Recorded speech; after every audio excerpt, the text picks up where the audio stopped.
Do you come with 2 teachers? You were not informed too? Continue. No problem. God will see us. There is God. There is God in everything we are doing. Those bloods that are sharing in Bronu will answer. What of 2 teachers? What of 2 teachers that can tell us that they conducted that exam? Do you come with any? Principal? No, too. You waka come. Okay. Now the first lady is calling you. Come, I want to help you. Come to find your child, your missing child. Will you keep quiet? No. Child. There is God, oh. There is God, oh. The bloods we are sharing, there is God, oh. There is God, oh. There is God, oh. There is God, oh. There is.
Good morning, Daddy.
So Subramia. Soko sunu baby Subramia.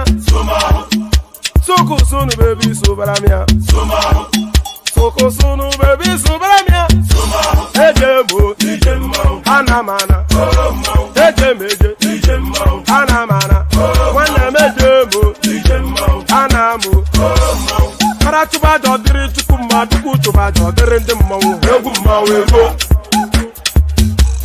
Paratuba Dodri Tukuma, Tukutuba Dodri in the Mo, Obodo Jisike Nubo Seruna, Oibo. It's everyone.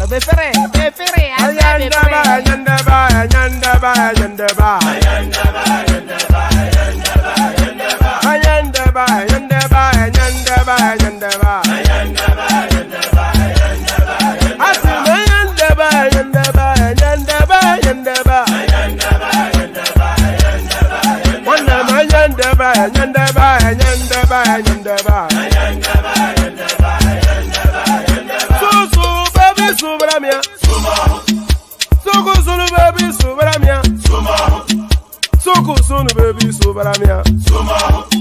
Soko sunu baby Subramia. Ladies and gentlemen, sometimes you just have to act like you are drunk, like you are crazy. Confuse your enemies, confuse them. Oh, that's yeah, we mo. Yeah, we mo. Oh, that's yeah, we mo. No basa ye ga ponto mo. Iye de gugeme. Okwitara kara mi nguru ma mi ga kuru mo.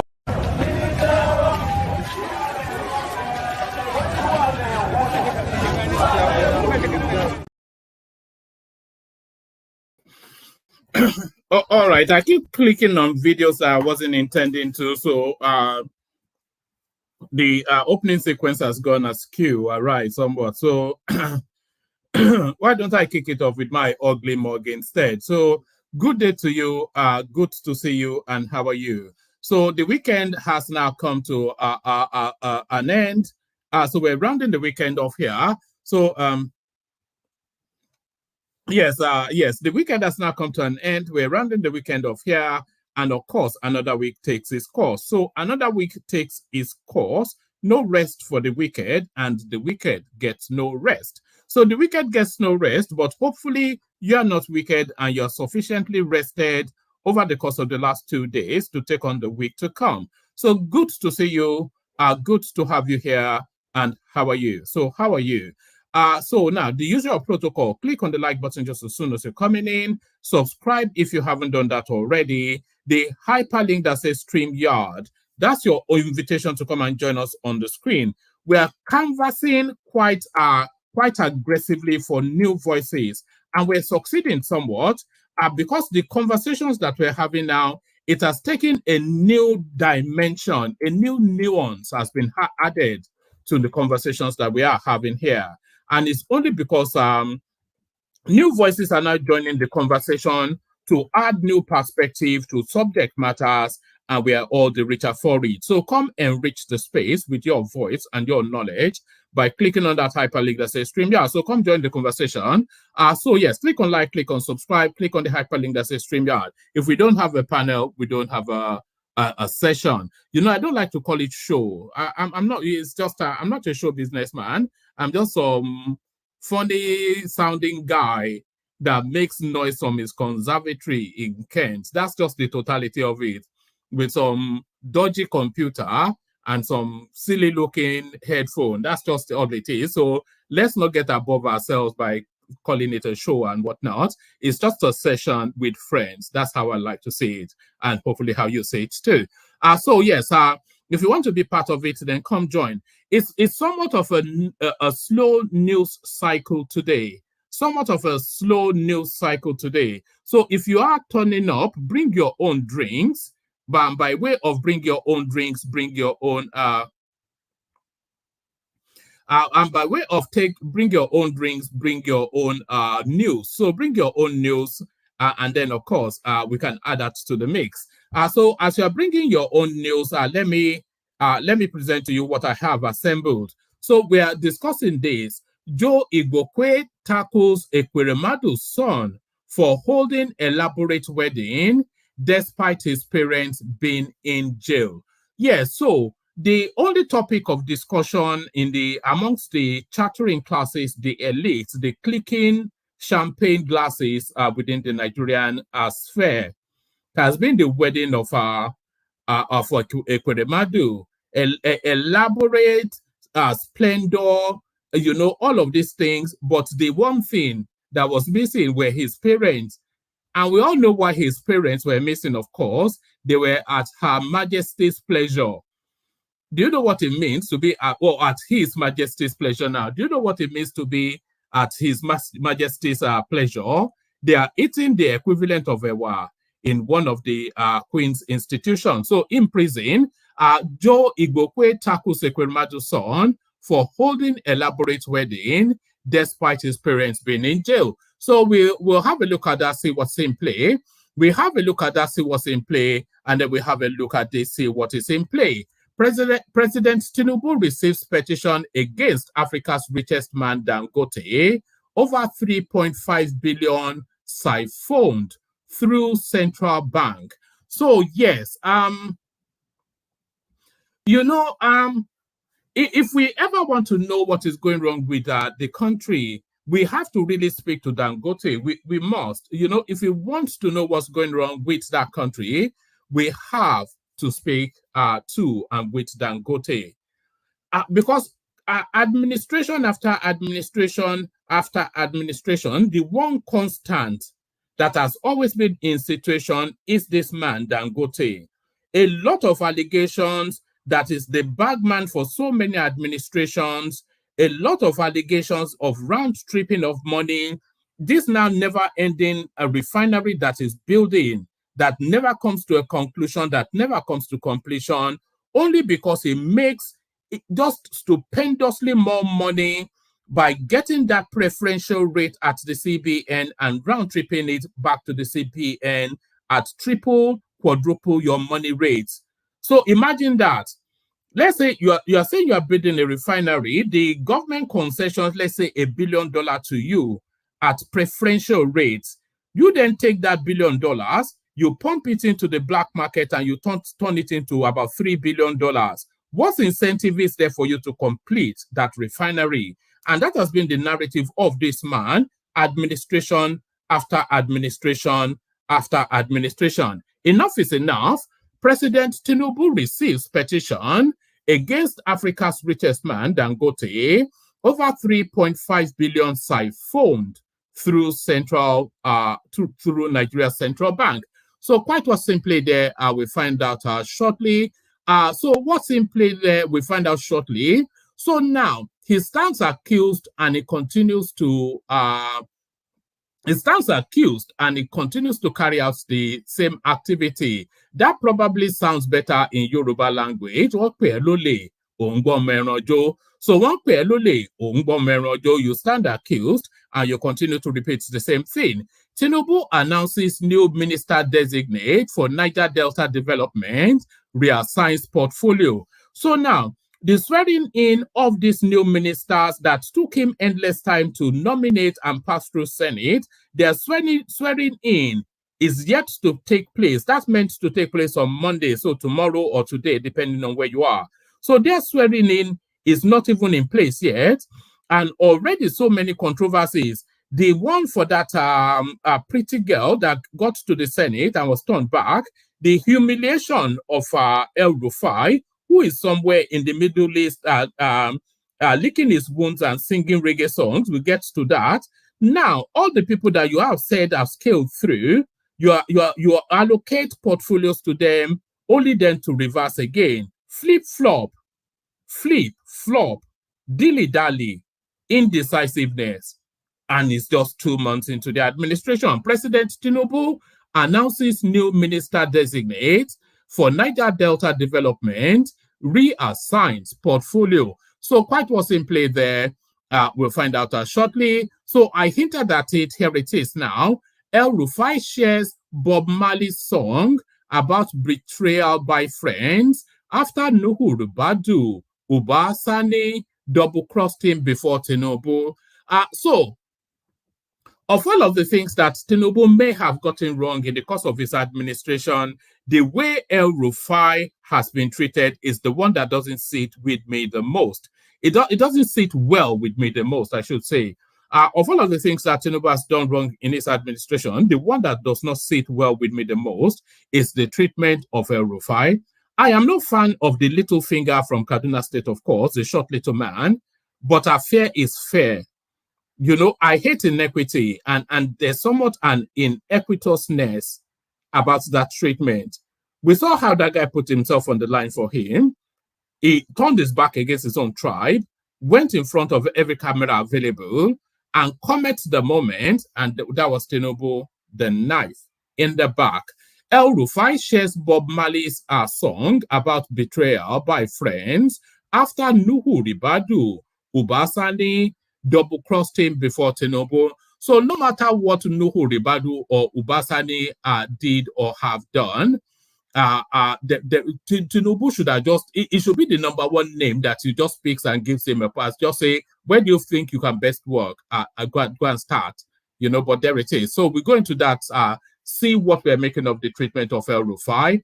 TINUBU shuffles ministerial positions, reinstates Niger Delta ministry after public outcry. So is that just that reversal of our positions is something that is getting to become a bit of a concern. So we round it off with Isheshe Day, which we spoke about yesterday, but still as controversial as ever. Isheshe Day, traditionalists free to exercise human rights.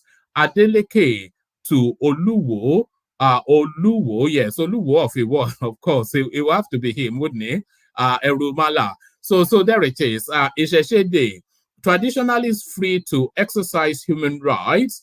Adeleke tells Oluwo. So we land on that to round it off. So a diverse somewhat of a menu to chew over. So there it is. That's what we're presenting. So lean back, kick back, take it easy, relaxing to it. The Kaizo, I see you there. My goodness me, poverty must think. What's that? 100 Kenyan dollars or whatever it is, shillings. Look at that Kaizorian empire right there.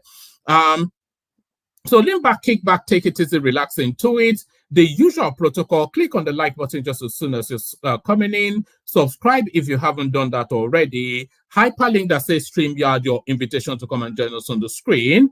And we go to the K Guides to kick it off. So let's play the K Guides song, and then we come to the readout. But first, to the K Guides. Water, only water,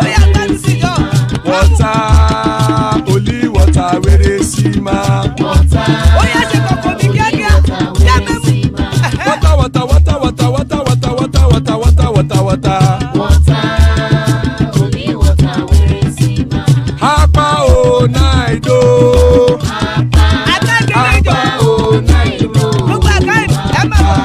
Hapa you don't come oh.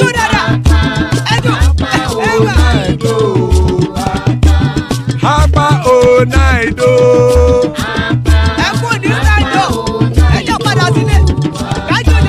Oro keke elemu ye o.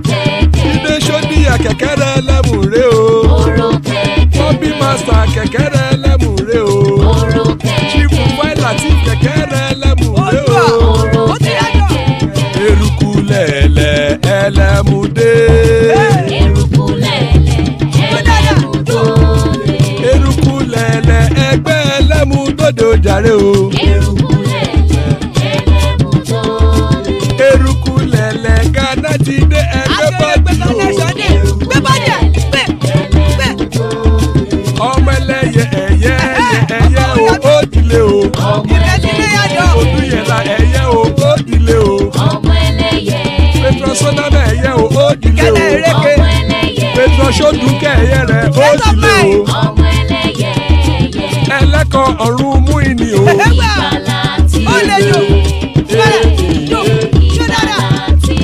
Àkùkọ ọ̀run mẹ́kọ̀.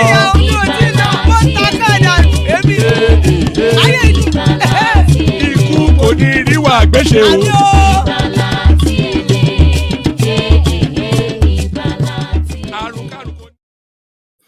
And there it is right there. Ikuko Niru Agbeshe, may death have nothing to do with us. Amen to that on behalf of myself and you, my friends. So amen to that on behalf of myself and you, my friends. Traditionalists free to exercise human rights, Adeleke tells Oluwo. So we're back to the Isheshe Day, which is somewhat turning into something of a controversy. Amidst the controversy sparked by the ban on traditional religious practices in Igbo land by Oluwo, Oba Abdul Rashid Akanbi, Governor Ademola Adeleke of Osun State has cautioned that traditionalists are free to exercise their fundamental human rights. The correspondence recalls that Oluwo had banned some practices of traditional worshippers in his domain indefinitely, stating that it does not align with civilization. It's unbelievable, actually. We're getting into scary territory now. Oluwo of Iwo, the traditional king of Iwo land, the custodian of the deities of that ancient kingdom, is banning traditional practices. And there it is right there. You know, it's like the Pope telling them at the Vatican that that Christian worship is no longer amicable or amenable to Rome, because it doesn't align with civilization. You know, it's unbelievable. Amidst the controversies sparked by the ban on traditional religious practices in Iwo land by Oluwo of Iwo, Oba Akanbi, Governor Ademola Adeleke of Osun State has cautioned that traditionalists are free to exercise their fundamental human rights. Correspondence records that Oluwo had banned some practices of traditional worshippers in his domain indefinitely, stating that it does not align with civilization. The traditional worshippers, however, dared the monarch by insisting that they will continue their activities, especially to mark 2023 Isheshe Day. In the recent development, Governor Adeleke has intervened in the impending crisis by advocating for peaceful coexistence amongst all religious groups. In a statement by Adeleke spokesperson Oluwale Rashid, it was explained that the governor deployed his special advisor on security, Samuel Ojo, to Iwo for urgent interface with both parties. The special advisor at the palace at Iwo met various stakeholders, including a telephone conversation with Oluwo, who was out of town. The statement reads, he also had interactions with some traditionalists who had vowed to converge at Iwo land to challenge the traditional ruler who had reportedly banned traditionalists from his domain. So I think that the choice of words in this particular paragraph is excellent. So he had also interacted with traditionalists. So hold that one, who vowed to converge in Iwo land to challenge the traditional ruler who is banning traditionalist practices. It's only in Yoruba land. He spoke with Kabiyesi Oluwo and promised to ensure peace and security, though he's out of town. He interacted with some other traditional leaders not far from the palace. The message is that peaceful coexistence is a must, and any group that breaches the peace of the state will have security operatives to contend with. We have taken all necessary security precautions. Wouldn't you like to see the flogging of Oluwo in the public? Let's just see if that can happen. The traditionalists are free to exercise their fundamental human rights. They must act within the bounds of law. So there it is. So Oluwo, of course, trying to mimic essentially what the Emir of Ilorin put out. So Oluwo was somewhat trying to mimic what the Emir of Ilorin put out. So let's go to the Dangote storyline. President TINUBU receives petition against Africa. Let's do that again. President TINUBU receives petition against Africa's richest man, Dangote, over $3.5 billion siphoned through Nigeria's central bank. So this is not a new story. This is just a rehash. This story might well be new, but this is not a new space, is what I should say. President Bola Ahmed Tinubu has received a petition against Africa's richest man, Alhaji Aliko Dangote, over $3.5 billion allegedly siphoned through the Central Bank of Nigeria. The petition, exclusively obtained by correspondence, was attached to a letter addressed to President Tinubu and filed by Ahmed Fahad, a social justice advocate. It was dated the 18th of August 2023 and titled Petition to President Tinubu Against Dangote, and copied to Jim Obazie, who was recently appointed by the president as a special investigator to probe the Central Bank of Nigeria and related entities. The petition accused Dangote of grossly violating the forex guideline of the CBN for years. It alleged that the suspended CBN governor, Godwin Emefiele, borrowed $1,000 from Afrixim Bank in the second quarter of 2023, out of which $750 million was illegally funneled to Dangote at a concessionary rate. So exactly and entirely what I was, this is what he does, isn't he? It is a money shifter. There is, you know, all of these Dangote cement, Dangote, these are just cover faces for the actual business of Dangote, which is just money round stripping. It's just a money tripper. It's just a money round tripper. That's all he is. Or I say that's all he is. He has made him the richest black man on the planet, but that's essentially what he is. Let's take that from that paragraph again. It rankles because this guy does this thing in open glare and he gets away with it.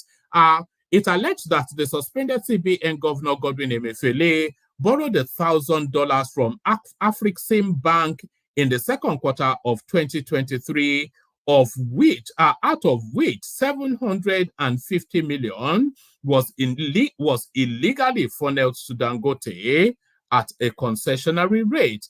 It therefore urged the president to investigate the flagrant violation of our financial laws. It reads, I bring to your attention a scandalous issue of gross financial misconduct and illegality involving the Dangote Group, a flagrant abuse of the Central Bank of Nigeria's forex guideline for the past 10 years, first exposed by Dr. Okwe Banwo of Change Vigilante International in his 2016 petition to former President Buhari. So, like I said, this guy has been doing this. It's a money doubler. Yes, that's probably the term. It's just a money doubler, not just a money doubler. It's the most successful money doubler on the planet.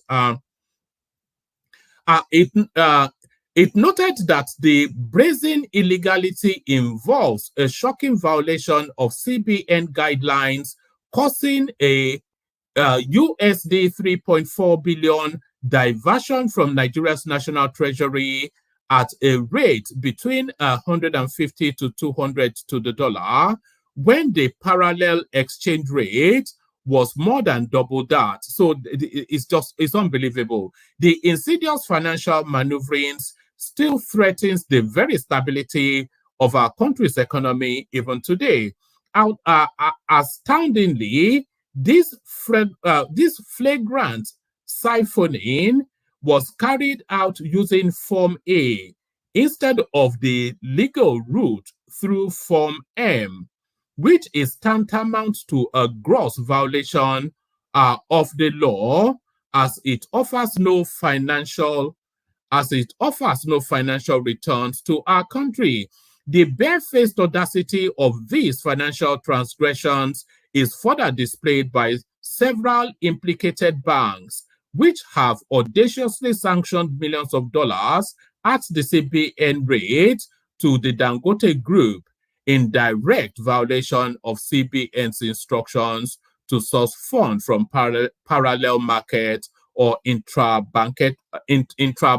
I can't read anymore. The barefaced audacity of these financial transgressions is further displayed by several implicated banks, which have audaciously sanctioned millions of dollars at the CBN rate to the Dangote Group in direct violation of CBN's instructions to source funds from the parallel market or interbank market. So there it is right there. So there it is.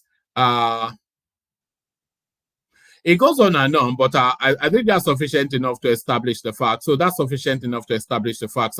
Let's go on from there to the next one. Let's just speed through it and then we'll see what conversations can be.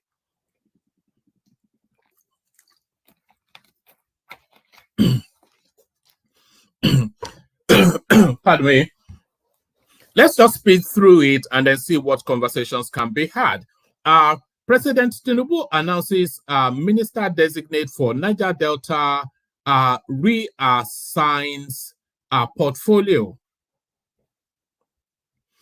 President Bola TINUBU has approved the redeployment of Engineer Abubakar Mama from the Federal Ministry of Youth to the Federal Ministry of Niger Delta Development. So they said they were going to scrap that.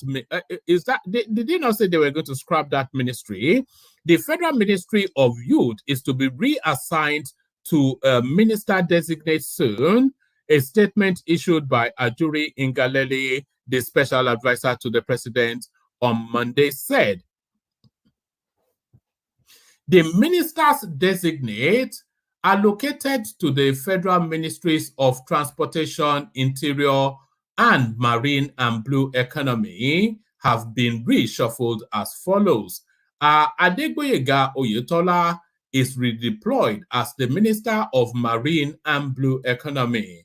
Bumi Tunji Ojo is redeployed as the Honorable Minister of Interior. Saidu Al-Khali is redeployed as the Honorable Minister of Transportation. Furthermore, both ministers of state in the oil and gas sectors are now domiciled in the Federal Ministry of Petroleum Resources with the following designates. So I don't know what quite, I say I don't know what he's doing. He probably almost certainly doesn't know what he's doing. I don't know, Mel. A hand they shake, leg they shake, you see. Senator Heineken Lokobiri is the Minister of State Petroleum Resources. Something Epo is the Minister of State Gas Petroleum Resources. The President approves the renaming of the Federal Ministry of Environment and Ecological Management as the Federal Ministry of Environment. All aforementioned changes take immediate effect by these directives of the president. So I'm not quite sure what we are making of that. I'm not quite sure what to make of that. But is it confusion? Is it confused, or or are these the necessary rebalancing in order for him to get it right? We don't know. Well, you tell me. RUFAI shares Bob Marley's song about betrayal by friends after Nuhu Ribadu Ubasani double-crossed him before TINUBU. So let's find out. Nasir El-Rufai is relishing his love for Bob Marley's soundtracks that decried betrayal by close friends and allies days after he was forced to abandon his ministerial bid over insidious attacks from Nuhu Ribadu and the backstabbing he suffered from his political protege and Kaduna governor, Uba Sani. Mr. El-Rufai was nominated for a ministerial position by Mr. TINUBU last month, but he abruptly withdrew his interest after Mr. Ribadu, the National Security Advisor, withheld clearance for the former Kaduna State Governor, leaving senators no choice but to suspend his confirmation. So there is more to it because I don't think that RIBADU can unilaterally withdraw that clearance without the tacit support of the president. He subsequently departed Nigeria for Egypt, from where he was expected to visit Europe on a study trip. The politician, prominent for his social media presence, has, however, continued to drop what he described as nuggets on his Twitter handle. On Sunday, he reminded his 2.3 million followers of his love for Bob Marley's 1976 hit, Who the Cap Fits, and urged his followers to enjoy your Sunday with the song and lyrics that are timeless. So I think it's going to turn into some sort of a Reno Omokri character. Is this what we're saying now? The song contained lyrics that said, some will eat and drink with you, then behind you, susu upon you. Some will hate you, pretend they love you now, then behind you, try to eliminate you. Although Mr. El-Rufai did not specifically say he was directing his cautionary tale at anyone, he has long been known to use proverbial quips to take jibes at his political detractors. In January 2021, he infamously used an ethnically charged proverb to undercut then raging separatist arguments in the country. But his latest tweet, which struck a personal chord with the former governor, appeared aimed at his successor, Mr. Sani, who had been trying to undermine him before Mr. TINUBU over who should replace the minister from Kaduna following El-Rufai's withdrawal. So there it is, the stabbing of El-Rufai in the back. The stabbing of El-Rufai in the back. Let me just go to the conversation. I'm somewhat bored with the readouts. We only have Ajanle Koko. We have Ajanle Koko and we have Ajanle Koko and Okwiton TV with us. So we see how it goes. So let's just kick it off. We use the headlines instead rather than the readouts. I'm not really feeling the readouts today. So we use the headlines instead and we kick it off then. Let's kick it off with Okwiton TV. So Okwiton TV, good to see you. Hello, it's been a while. How are you doing, sir? I'm good. How are you? We've not seen you for. We see you in the super chat, but we don't see you on the screen. You know, you can do both. Yeah, I do like my fingers on the keyboard sometimes. But I've always admired contribution from you guys. Baba Ajanle Koko. I always hear you. And others. So it's good. How are you, my brother? How are you doing? How body? Body the inside too. Can't wait. Nah, so. All right. Well, before we go to the headlines, you tell us what has caught your attention in the news today. So, what have you been looking at in the news, Okwiton? Yeah, several. More or less like it's not really bombshell. It's just that I was a little bit surprised that in the dying minute, TINUBU has to reshuffle cabinet even before the cabinet gets to work. It's kind of. Were you surprised or worried? Because or concerned? Let's not say worried. Were you surprised or concerned? I can say both, but I think it's a mixed feeling. It's a good and bad scenario for me. And for Nigeria in general, because I think for once we have a president who is actually listening to the people and reacting to the temperature of the country. But on the other hand, sorry to interrupt you, but okay. Do we need a president? Do we need a president listening at to that level, to the level that is listening, or do we need somebody that can be decisive? Is he going to be running his government by opinion polls? I think we do need, as far as Nigeria is concerned, we do need a president to some extent to listen to the people to feel the temperature of the country. We do need that. And I said that mainly because of the degraded level at which we find ourselves over the years, how corrupt we have become as a nation, and the trust level of the populace towards their government that has been really battered. Once we have found ourselves at this level, I think we do need a government. It's not something that is obtainable in developed countries. But I think, as far as I'm concerned, in Nigeria, we do need a government that actually tests the water every time and listen to the populace, and make a little tweak here and there. At the same time, I think we should be very wary about a flip-flopping idea from a presidency, because that doesn't make any sense at the same time. Because on the flip-flop level now, we've had two major decisions that he has done that with. When he released the palliative of the 8,000 naira for 12 million individuals, and then he came back withdrawing it and changing it and all that. And then this one with the ministers, I think the flip-flop should not be too much. And in this case, it's becoming too much because, it happened within the space of 2 months. And that's why I think he needs to be very careful that they should at least analyze the problem, very well before they push it out, as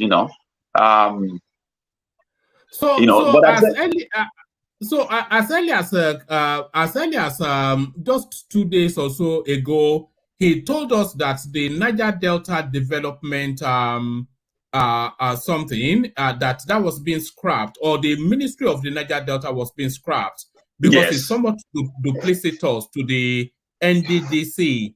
And then 2 days later, he appoints a minister to an agency that he told us he was scrapping, or a ministry. I think if you look at the name, because there's a change name, there's a name change on the Niger Delta thing. It used to be Niger Delta Affairs. Now it's Niger Delta Development, which I think that name, is refocusing the direction on how to actually implement development in the area, which is what we needed. I don't know about the affairs. In Nigerian situation, when we use the language affairs, it means something else completely. It's not it's not like the general language over here. When we label anything affairs in Nigeria, it's completely translated. Can I interject 1 minute? But I'll give you a moment, Baba Jale Koko. Let me just hit on what one man just said as far as the Niger Delta is concerned. I think he heard from the Niger Delta people, okay, because scrapping it, I don't think some of us that are not from Niger Delta, we're not the only one crying about it. I think he heard from the Niger Delta people, and and I think that's why he made the turnaround. So over to you, Babaja. Hello. Can you guys hear me? Yes, we can. Okay, I don't think that's a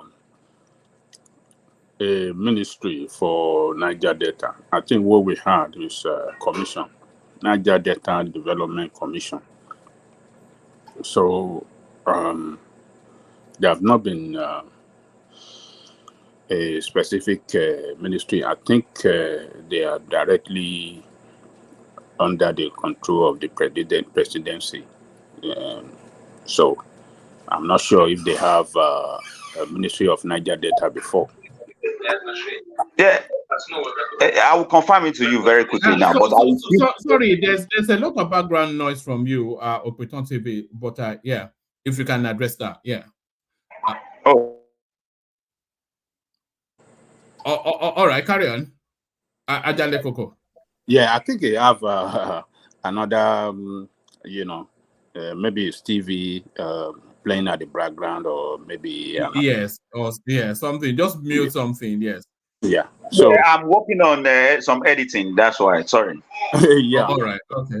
Yeah, you can go ahead. So I'm not sure that we had Ministry of Niger Delta before. I think it was a commission that since 1999 that have been in place up to today. So if TINUBU is creating a ministry for Niger Delta, I think Yaradua created a Ministry of the Niger Delta Affairs. Oh, Ministry of Niger Delta Affairs. Yeah, this guy Abadio was the minister before. This guy Kayamo was junior minister, and so there has always been a Ministry of the Niger Delta Affairs. Yeah, I just think it would be too early to start argument. That's why I didn't say anything. Oh, okay. I'm not. Yeah, that's good for that correction. I'm not. I thought it's just a commission. I thought it was just a commission that they just have a members and chairman. I thought that was what we be having. So good for that correction. Thank you. So you can go out. Yeah, so carry on, Okwiton. So yes, it's really the flip-flopping that we were talking about. That because as early as a couple of days ago, he told us that it was duplicitous and therefore one had to go. And then 2 days later, he appoints a minister to the one he said he had to go. Yeah, the flip-flop is the only thing I'm personally worried about. Even though I did concede that it's good for the president to listen to the people and actually readjust some things, but that wouldn't be a usual thing that we want from the presidency, or else the confidence level will still be shut down more. And I think that what TINUBU is actually doing is to react to the people's complaint based on the trust level that he came into the power with, and I think at some point he needs to tune it out and do what he thinks he can do, or else the flip-flopping is not going to help anybody. And that's as far as the Niger Delta, but the news about Dangote, I'm just going to say briefly that I'm not surprised at all. I don't know who is surprised, because we know this is going on. Your connection is very choppy, Okwiton, but carry on. We can hear you, but it's very choppy, but carry on. Okay, I will try as much as maybe I should reconnect to my Wi-Fi. Yeah, but it sounds good, though. One man, I think it sounds very. All right. Yeah. All right. Carry on, Okwiton. Yeah, carry on. Okay, so I'm not really surprised with the Dangote thing, because it's an obvious truth. It's hidden a little bit, for some people who are not following the space. But we already know that, when I was in the classroom some years ago teaching economics, I usually tell my students that it is very hard for you to become a billionaire without being a little shady here and there.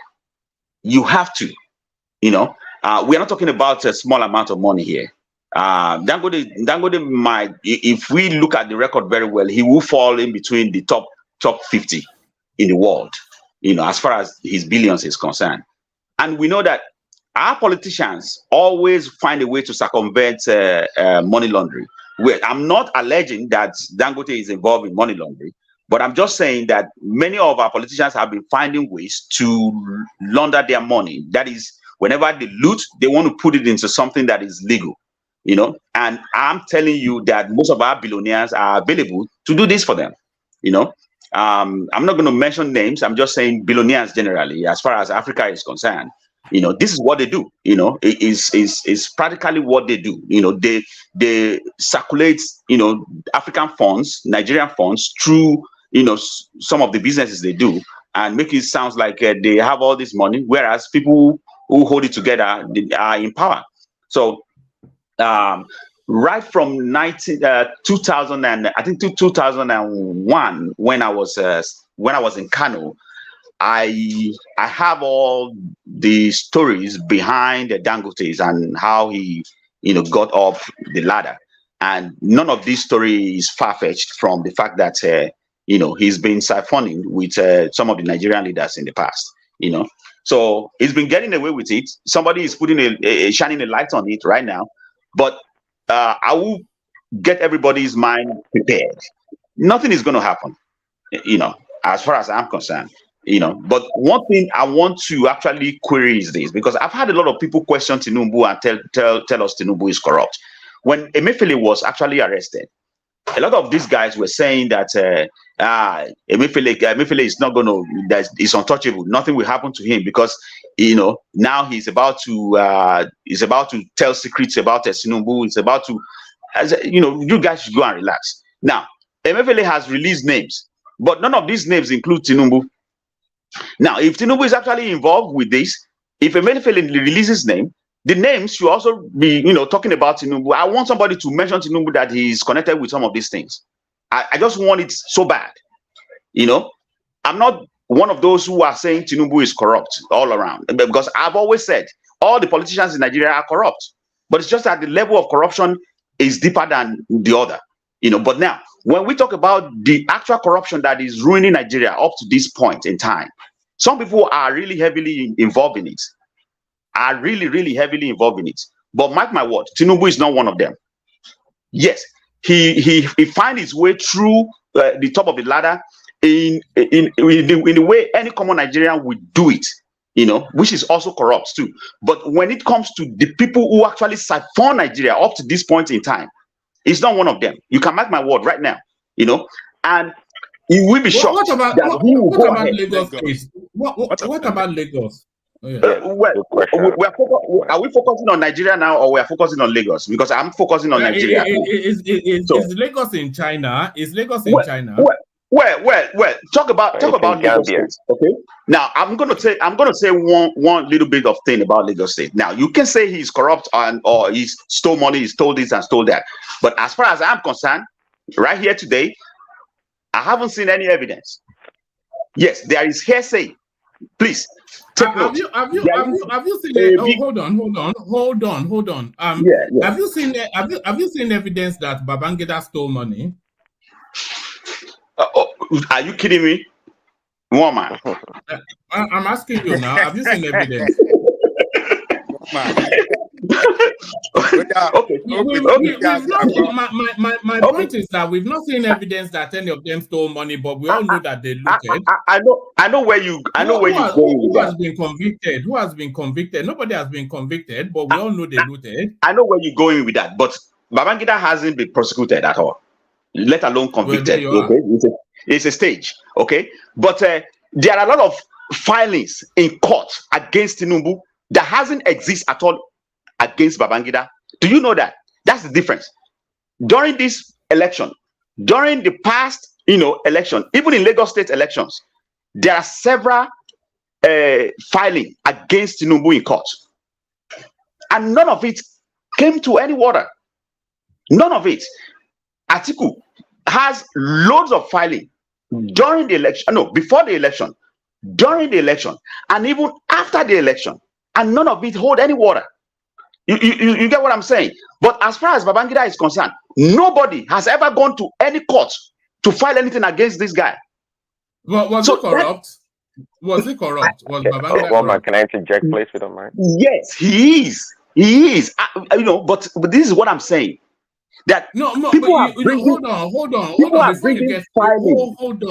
on. Before you get too carried away, the same principles apply. Yeah, we all know that, but nobody on this planet can say that Babangida is not corrupt. Nothing has been charged or levied against him. Nobody can say that Tinubu was not corrupt. Yeah. One man, I am not saying that Tinubu is not corrupt. Okay? I think we can get that out of the way. According to David Cameron, he's fantastically corrupt. To borrow the words of David Cameron, fantastically corrupt. That is if he gets away with it, right? And so far, he's been getting away with it. You know? But you seem to be giving him a clean slate. No. Please. Don't. No. Let's take it in reverse a little bit. I am not giving him a clean slate. Just like I am not giving Obi a clean slate. Just like I am not giving Atiku a clean slate. But the temperature during the election and around the election makes Tinubu the evil among these three. And that is where I have a problem with it. Oh, all right, I get that. Hold on. I keep telling people that. Okweton, can you hear me? Bring it down and hold on. Just bring the tempo down a bit. Let our Prince Daddy come in. Yeah. Prince Daddy, you wanted to come in? Yeah, thanks, Foreman. Yeah. Yeah, I was gonna ask him if he knows Obasanjo's involvement with you call him Dangote's wealth, how he came about it. And also when it comes to TINUBU, we can't say TINUBU's wealth is localized. Can we say that? I mean, I believe, of course, that he never stole from Nigeria as a country, like the federal purse, central bank, and all those contract, whatever. Yeah, but he's never had the opportunity to. Has he had the opportunity to? Well, yes, and of course, and that's why we say Lagos is the fifth biggest economy in Africa, right? So Lagos in itself is a plenty of source to siphon the money to get rich. We know that. Perhaps if you combine the entire 5 states, Lagos is capable of getting one rich. So it's close to like stealing from Nigeria, quite frankly. All right. So by that logic, is he the most corrupt then? If he has the most access to the most money and he has helped himself the most? Well, it could be the most corrupt. Well, let's take it back. It depends on the definition. It could be the most person that stole the most money. But what was his impact on Nigeria as a country is another thing. Okay, it's one thing to steal from Lagos, and we know that Lagos is doing well relatively to other states. So what do we say? So it's stealing has an impact on the 35 states and NFC and Abuja. So we can try to rationalize not to encourage stealing, of course, but I can totally understand TINUBU because it's no different than any other governor in Nigeria, of course, including Peter B himself, Mr. Angel. Yeah, but I like to know Obasanjo's role in now. Dangote is not a street guy. I know we all know that. His family is quite prominent in the Nigerian space, right? And he's come a long way. So it has a lot of connection.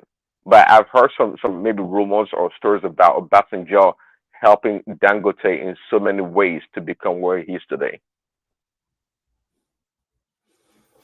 All right. So what was Obasanjo's role in Dangote's wealth? Did you have any? Because you spoke specifically about Obasanjo. So do you have anything that we should be aware of, Prince? I've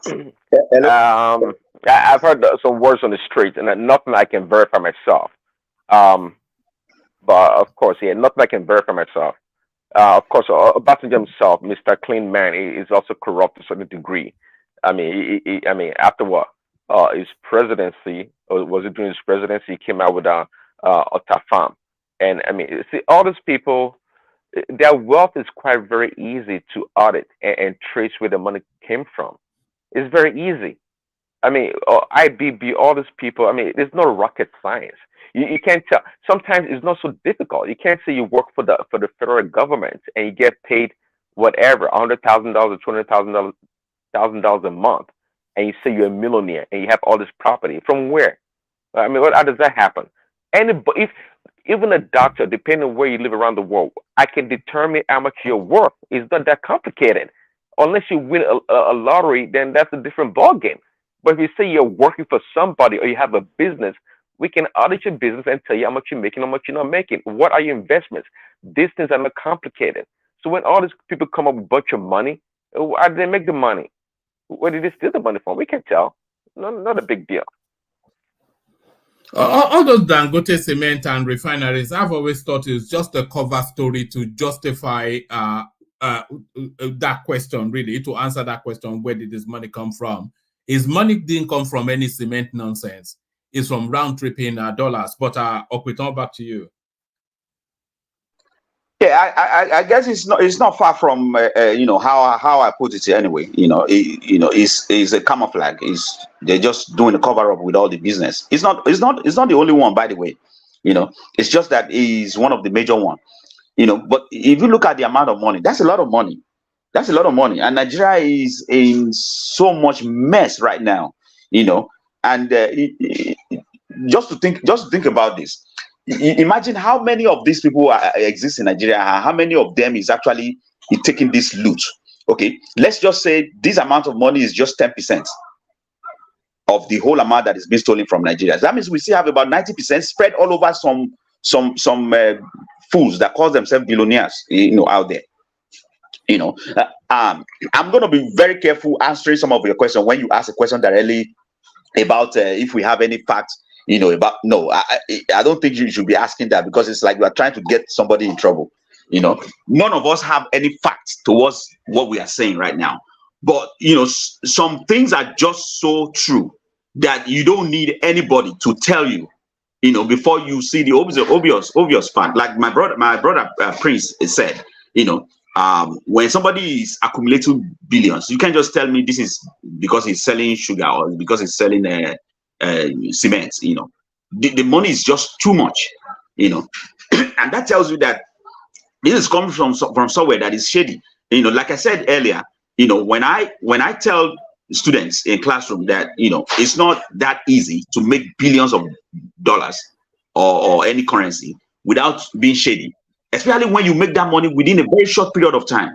Look at the number of billionaires that we have in Nigeria. It doesn't take them long to make that money. Not at all. I mean, we've had story about Dangote for a very long while. It's been a while. I mean, it's been around for years. But leave Dangote aside. Do you know the number of billionaires we have in Nigeria now that you don't even know their background story? That you don't even know how everything began for them. They just spring up like a snap of a finger. Do you think it's too powerful to go after Dangote? Do you think it's too powerful to go after? Yeah, I think TINUBU is just going to end his government before it starts if he tries that. I'm sorry to say that. You know, it's just too much. It's just too much. You know, because when you right from the beginning, when he canceled the fuel subsidy, we are talking about cabals. Are you kidding me? How is it possible for a cabal to exist in Nigeria without Dangote? You know, if the guy holds it together, you know, publicly, then that should tell you that he's a kingpin. You know, so I don't know how he's going to do it, but I think personally he's untouchable. He's untouchable.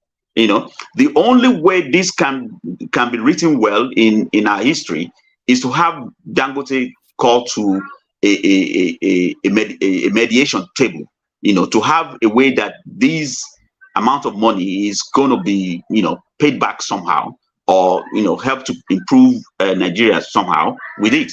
But I'm pretty sure the calculation we are doing here, I'm sure the money must have gone to several places, you know, several individuals. So it's not just him. So if somebody mentioned his name, he's probably going to mention 10,000 more, you know. So, and at the end of the day, the tentacle, it will be too much to handle, you know. In order to investigate people like this, Nigeria is going to spend more money than we have right now. Trust me, you want to investigate billions of dollars that is being stolen, you need some billions of dollars to do that investigation. Yeah, do we really want to spend that kind of money investigating some people like that? No, I don't think so. I think what I would really wish right now is, right at this point in time, you know, it should be a reflection period for Nigerians that, yes, we have soaked ourselves deep in a mess. Now, rather than for us to take the remaining amount of money that we have to be chasing after some fools, let's use that amount to move forward. And let's, the reflection that we have now, help everybody to redirect the way we culturalize ourselves, you know, because as far as I'm concerned, almost every home in Nigeria is corrupt. You know, I'm sorry to say this because now I'm splattering things to my friends on these platform too, you know, but this is what I mean, because when I say that Ajale Koko is not corrupt too. At least of all of the names here, Ajale Koko is not corrupt. We can say that. Well, he can make himself believe. He can make himself believe that as long as he is able to sleep well, you know. But the clear fact is this: one way or the other, we are in it together. You know, we are part of it together. You know, yes, Baba Ajale Koko, maybe he has gone to Nigeria several times and he has never given any bribe once, not even 20 naira. You know, but I'm pretty sure, as much as I hate corruption and I hate bribery, I've given one of the Nigerian Ojos, I've given them money before. You know, because sometimes you get hooked. Yes, you can fight your right all you can and you'll be free later, but it's going to waste a lot of your time. That the amount of money you will lose is just too much that you will not consider that, and then you just pay them and just go your way, you know. So, but that is not my main attributes to corruption all over. The main attribute to corruption is the fact that now, one man, if TINUBU calls you today to come and head a particular cabinet, guess how many members of your family will be calling you to congratulate you? And they're not just only going to congratulate you, they will throw a party in your family yard for everybody to come and chop rice. Why? Because Baba don't chop up. You are on the next level. And you know where that is going? And that is exactly where the problem is. If anybody is, you see the last time when one of the women were called to the ministerial post. Unfortunately, now her name is not being cleared yet. She was dancing around. She was dancing around. You know. Yeah, we played the clip here. She was singing Christian songs. But bring it home, Okweton. Then we move the conversation on. Bring it home. Yeah, so you know, in order to just have a conclusion, I think TINUBU shouldn't waste too much time trying to investigate all these people, because that will cost us a lot of money, a lot of money. And I bet you, some of us that are clamoring for the corruptible to be prosecuted, some of us, we also come out to be backing them. Do you know how many of the mainstream media have been actually shouting at the top of their loins about Emefiele right now? Emefiele, they're punishing this guy too much. They're doing this, they do it. The same people that are crying that Emefiele is punishing Nigeria during the cashless policy, they are turning around now, defending the guy. And that is us. Sometimes I've wondered, do we even know where we are going? We want to punish the corrupt, but then when the corruption is being picked up by the DSS, we keep crying again. You know, so it's very difficult situation. You know, I think mediation should be a paramount step for TINUBU to straighten Nigerian corruption. Sorry, Okweton, one man is part of it too. How come? I will have my one of you.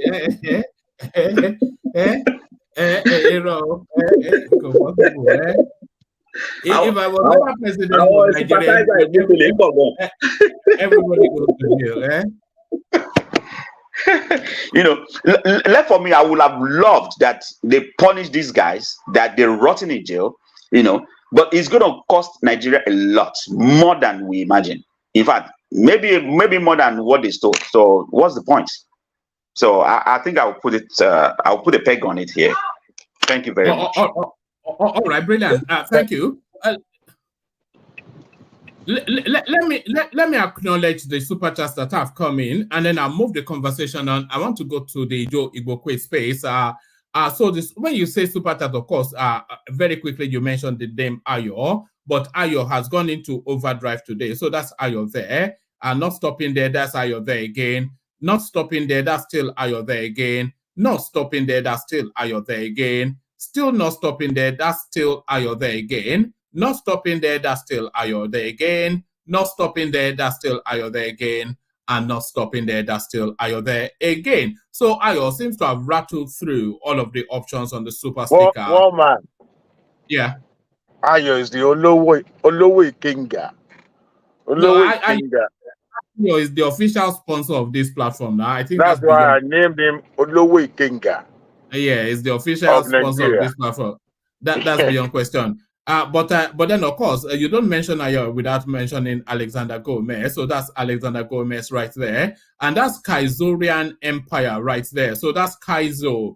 Is a Kenyan intellectual that speaks to the Pan-African space on his network. So I'm trying to set something up with him. So I might be bringing him, almost certainly will be bringing him to the platform to expand our conversations beyond just the Nigerian space. So I'm in talks with Kaizo. So that's Kaizo just nodding to say hello. And Okweton TV opened up that space with that super chat right there. So keep them coming. So keep them coming as we move the conversation on and take it in the direction of our Prince Daddy. So now, Prince Daddy, not often do I agree with Joe Igbokwe, but I have to agree with him in this instance. Let me bring you this.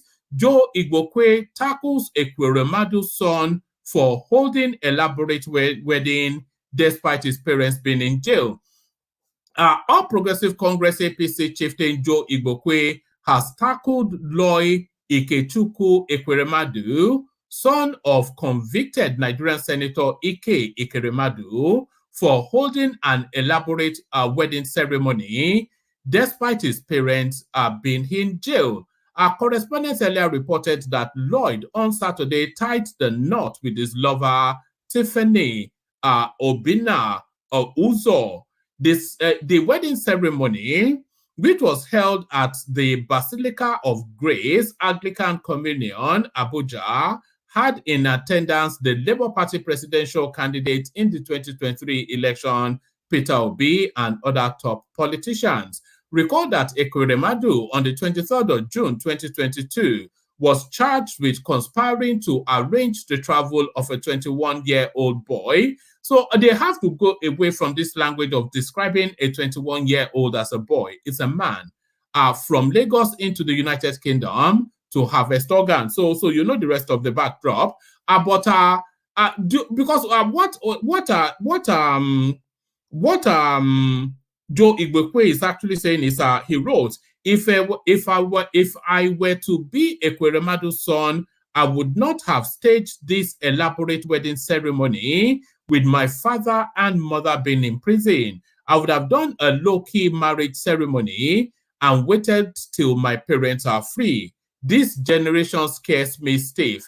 So do you agree then that it's totally just rankles and somewhat in poor taste at this elaborate wedding? So Prince Daddy, yes. So this elaborate wedding by Ekweremadu's son, Prince Daddy. Oh yeah, one man. Okay, I didn't know you were coming to me. Can you hear me? Yes, I can perfectly. Carry on. Oh yeah. Yeah, I think I heard some of the readout. What a lot of people were feeling, or are still feeling, sorry for Ekweremadu, but there goes his son, right? Doing an elaborate wedding. What can we say? what can we make out of it? You know, interesting enough, I was just thinking about the man, Ekweremadu, and his family, like maybe last week or so, how he is coping in jail in England, but I guess I cannot be too over sympathetic. His son was not thinking of him, his son was thinking about his Owambe, you know. Exactly. Imagine that. So what can I say now? Yeah, is it insensitivity or what is it? I don't know what to make of it. Of course he can get married. Life doesn't stop because his father is in jail or mother, even though our, horrible that may sound, but it's not that the wedding should not take place, because exactly, like you said, to my point, life should go on, but a massive Owambe with all of the great and not so good in the of course, that's what I disagree with. I mean, do you need to be told about? I mean, sometimes we can't project our own way of thinking or doing things onto others, quite frankly. You would think common sense would prevail, that come on, dude, keep it low. I mean, you can't make it public. You're your dad, a prominent figure in Nigeria. You just keep it low, get married, and just stay home and be happy with your wife and move on. Does he have to be told? If he has to be told, then what can I say about it? And I don't know what to say. Obviously, maybe sorry, Prince. Even if his parents signed off on that wedding, should he have known better? Because sometimes they will give you that window, expecting you to make the right choices. Exactly. This boy is a dumbass, isn't he? Really? Yes, that's the word.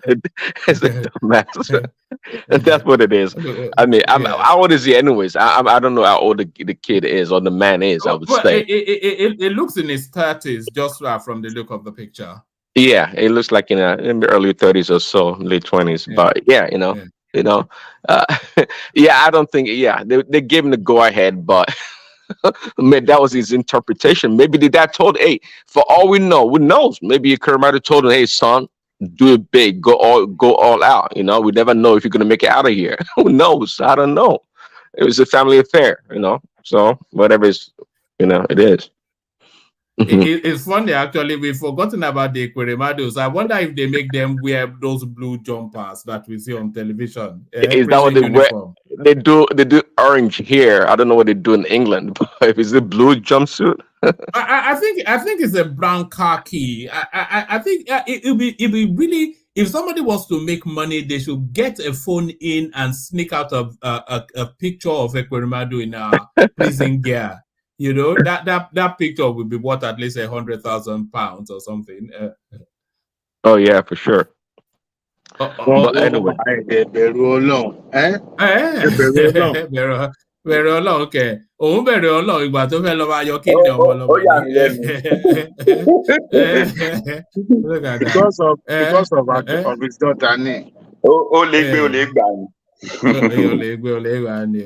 All right, precisely. Let me take you to this cryptic messaging that El Rufai is putting out on social media. Then El Rufai shares Bob Marley's song about betrayal by friends after Nuhu Ribadu Obasani double-crossed him before TINUBU. We've been seeing a lot of this. In fact, there was a clip that he was actually dancing along to Bob Marley's songs. I wanted to play it, but the Bob Marley song would have copyright me.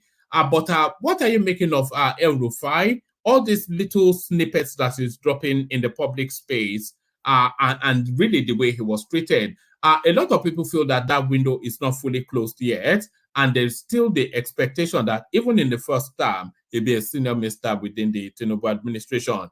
But Nuhu Ribadu withdrawing his security clearance. What are you making of that? Yeah, I also had a reservation about it. See, if Erifai wasn't hot-headed, you know, it knows better. It knows the game that's being played, if any. It knows. It shouldn't have like stormed out. It could have just relaxed, take his time. Didn't have to get upset about it. Of course, he has direct access to TINUBU. Send a column, text message him, and just calm down. It will be taken care of. But the way the media portray the story, it appears to be like is like entitled. It has a sense of entitlement, and I think that's also coupled to the fact that truly I believe that he wanted to go pursue his PhD program and take a break from politics or governance. Let's put it that way. I don't doubt that. When he said it, I sincerely believed him, just like Fashola also, that he wants to take a break. So it's not a big deal. But what happened, this is part of the leadership. It could have been resolved. But we know El Rufai is a feisty man. He doesn't take BS for no one. And that's the reason why you all came to that point. Quite frankly, I think the situation can still be remedied. No doubt about it. And I think TINUBU believes in his capacity, and there's room for him to come back if he wants to. I think there's a reservation right there for him. There's room to come back because TINUBU. You can tell that's one thing that when people want to lose sleep over TINUBU and all these politicians, I can tell a lot of people don't have the ability to really put people on the scale or to analyze people based on information they have. It's which requires some wisdom. TINUBU again is just another politician. He's not an angel, but it believes it has its own work ethics and the way it wants things. Even sometimes a thief wants the best of the best. So TINUBU, Rufai is. We all agree. Most people I would say on this platform that is a brilliant man. He's smart. And he knows how to work. As a good administrator, he can get the job done. And TINUBU knows that, and he doesn't want to overlook that. I think it's going to be a plus in his administration to give him a good rating, if you want to put it that way, and make things work. I think whatever position is given is just excellent. That is Rufai, and can get the job done. This young guy also we talk about, is it Tijani's name is? Bonsu Tijani. That guy, with all his shenanigans, that's how I look at a leader. Your ability to overlook certain things that are like, petty to some certain degree, and just concentrate, be more message focused on, in this case, on a person's ability to carry out that task or the job. And that's what TINUBU did with that guy. Why should he be? Is he the most brilliant person in Nigeria to occupy that space? Perhaps not. There are plenty, especially in the IT, these young guys, there are plenty of them. There are a lot of people that can probably do that job. That Bonsu Tijani, actually, perhaps I only heard about him on your show for the first time. And I don't know much about him politically. I know you said it's kind of loud on social media and whatnot. So it tells me that, hey, there are other brilliant people out there that we've not heard about that can do the same job. But TINUBU recognizes him, he sees him, and he thinks he can do the job. You overlook all these other shenanigans. Hey, let's move on. Get the right people to do the job. Yes, and TINUBU doesn't take a lot of things personally. Yes, it doesn't do that. Or like Obasanjo, Obasanjo always like to retaliate to show his leadership, not leadership, but his dominance over people or over things. Tinubu doesn't seem to be that, which is a great mark, all mark of a leader. So yeah, so to RFI, personally, I'll be glad, happy if he comes back and say, yeah, and I'll come back to work. It's a plus for Nigeria. It's good for everyone. Tinubu, because a lot of people feel that Tinubu is smart, but it will be really dumb of him to let that guy become an enemy of the villa, because he's very popular in the north and is very powerful. So you want somebody like RUFAI on your side, really, rather than against you. Yeah, absolutely. Yeah, why make him an enemy? He knows the 48 laws of power. That is Tinubu. He knows how to play this game. I mean, even after the rancor with Emefiele, light or heavy, with all these anti-Tinubu people. What is the man's name from Ferry and this Lagosian people? Debanjo. Debanjo, yeah, it sent emissaries to them somewhat to get things back in line, to not to curry favor, but sometimes unnecessary enemies don't serve anybody. It's better to keep them close and know what is going on and get them on your side, because when you do win one of those people, you win their constituents or the people that support them, and that's how you play the game. Sometimes that's why people leadership has certain qualities. People that can do that, they're selfless in a lot of ways. Not like Obi, he likes to be Mr. Know all and be at the center of the stage, but to overlook a lot of things. Just as an aside, Prince Daddy, what are you making of that image of Peter Obi surrounded by Akpabio, Jubrin Barao, and all of this at the wedding of the Deputy Senate President? What are you making of that image? What are we meant to read into that? I think from what you read, was it your personal description of the picture? Yeah, it's I don't know what. Peter Obi is a chameleon. I don't know what to make of him. He likes to, there's this song lyrics. Let it go. You don't have to lie to kick it. Peter Obi would lie and camouflage to kick it with certain people, just to be relevant, just to be known. He wants to be in the knowing. That's Peter Obi right there. That's why it's a man with no, as far as I'm concerned, political ideology. It goes everywhere and try to pick all the nice things in the world. It's like Mr. Perfect. Like, oh, Peter B knows this and that. It's Peter B is an opportunist, just like Sheon Kuti said. I don't know. I can never know what to make of him, but I just know is a person not to be trusted. Just if you want to keep him at bay. But if yeah, but that's Peter B there. I don't know what to make of the picture, but it likes to be.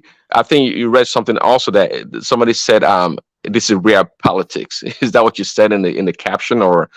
Yeah, no, that was Ahmed Bashir Ahmed, who was the special assistant digital communications or something for the Buhari administration. So he was saying that that the reality of politics is actually what Peter Obi is dawning on him now.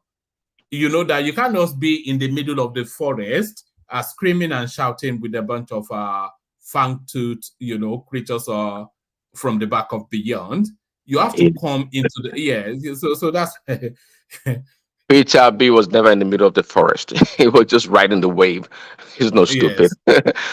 I actually respect Peter B. Let's put it. I've said it before on the platform that is a unique man. Is a man of perhaps one millionth of the population of the world. He falls into that category. A governor in the largest black nation in the world. two-term governor, ran for VP as a VP, ran for presidency. Is rich. I understand his wealth might be up to $100 million or more. The guy's got a lot of money and he's wealthy. Is quite successful. There was a time he was telling us that he's richer than Joe Biden. Oh, for sure. I believe that. I believe that for sure. Absolutely. Absolutely. Even though, of course, Joe Biden is corrupt, but Peter B, if he's got $100 million, then Joe Biden don't come close to him. Not at all. How Not do you at know all. Joe Biden is corrupt, Prince Daddy? Is he related to you? Yes, my uncle. We all know the narrative of Hunter Biden. Now we all know his narrative. Exactly. They're not going to talk about that. So Mohammed, are you QAnon now or what? QAnon, look at this guy. Don't worry. I'm in the dark web. I'm everywhere. Yeah. See, because the liberal, the popular media are not talking about it. This information is out there so plain and plentiful. So plain and plentiful. If I ask him about it, as he's seen this, I didn't even see the person's name.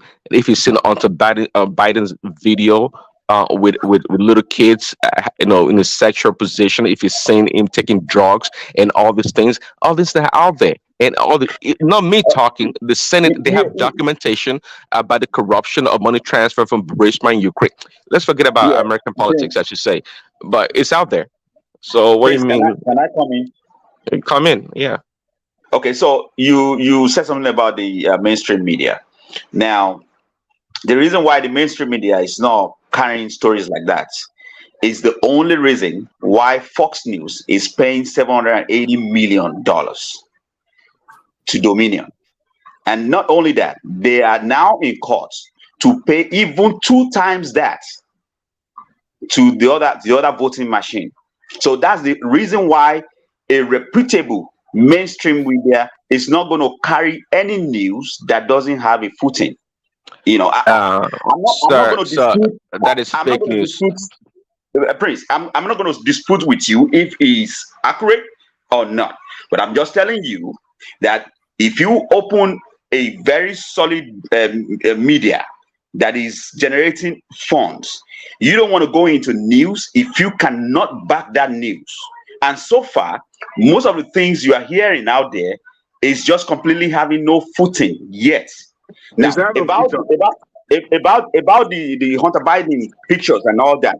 Look, the guy was on drug. Everybody knows the information is out. It's not hidden. The guy was on drug. He has to go to rehab. And now, if that has to be a political problem for his father, that's what I can't argue to. But as far as his drug problem is concerned, it's out there. It's not hidden.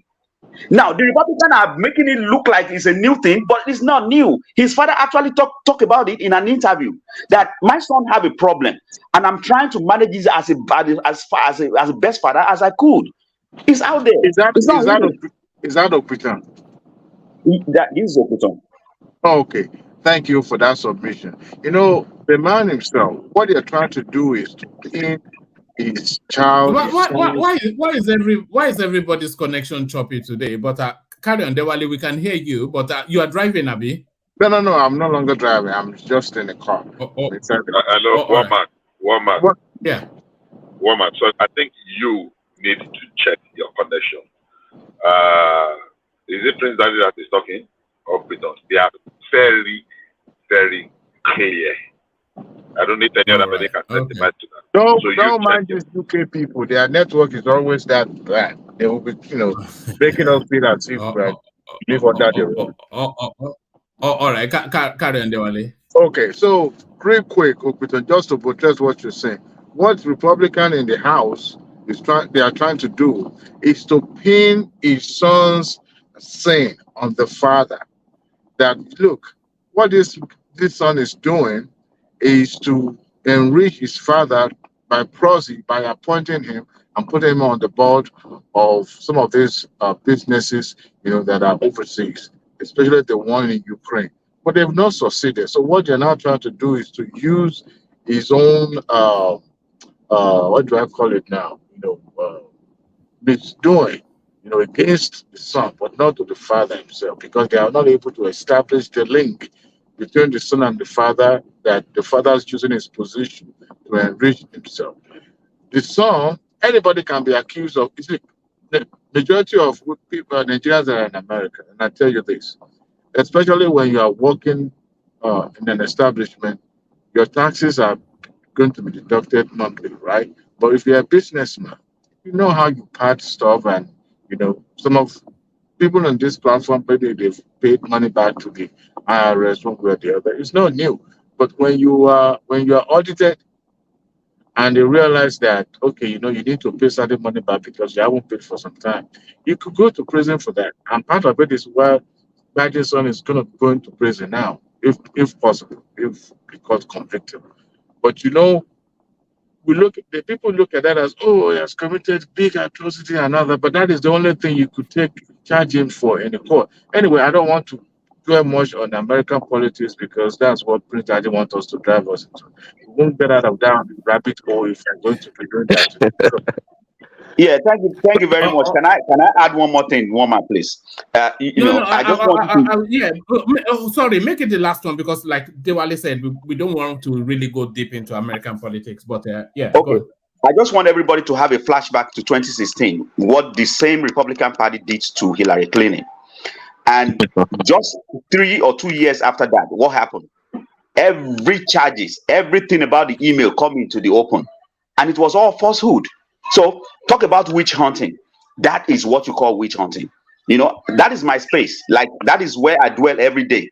So Prince, you can DM me and we can have well, thanks for that invitation. I was going to say the same thing. We're going to do that at Thomas's after hours sometimes, and spend a couple of hours to go over this, because what you're saying, it's one-sided and it's liberal bias information. And by the way, the issue about the voting machine company being suing Fox, it's all bogus. And the information that I'm providing to you, I'm talking about information from people like Chuck Grassley, that's been in the Senate for over 40 years. They have documentation records. They have proven record. It's not about misinformation. It's out there in the public. But anyway, you and I need to meet up and have a debate. Let's move on. Prince Daddy, I wish First Incorporated can say what you're saying now. I wish. That was, you know why I chuckled, eh? You know why I chuckled? Because having listened to you in the past, I'm finding it difficult to believe you right now. That's just the reason why I'm. Why? What do you mean? What do you mean? Yeah, I mean, I listen to you very well, and I'm like, who is talking? Are you the one talking, or somebody else? Like, what's going on? Oh, I see. I think you're mistaking me, Babati, not me. It's somebody else. It's not me. You always get your facts right. You always get your facts right. I give you that. But this, no, something is wrong somewhere. Okay, we'll talk about it. We'll talk about it. All right, Walmart. Walmart, you still there? I think he stepped out. He has gone to raid the fish. But real quick before he comes back, right. That son, that Ekweremadu son, Naril Omani, Naril Basta. Okay. I mean it, not in a joking way. I'm truly mean it. I know. What if his dad was gonna give him the permission though? That's what I was thinking. His parents said go ahead with the wedding. Your parents are in prison because of your sister.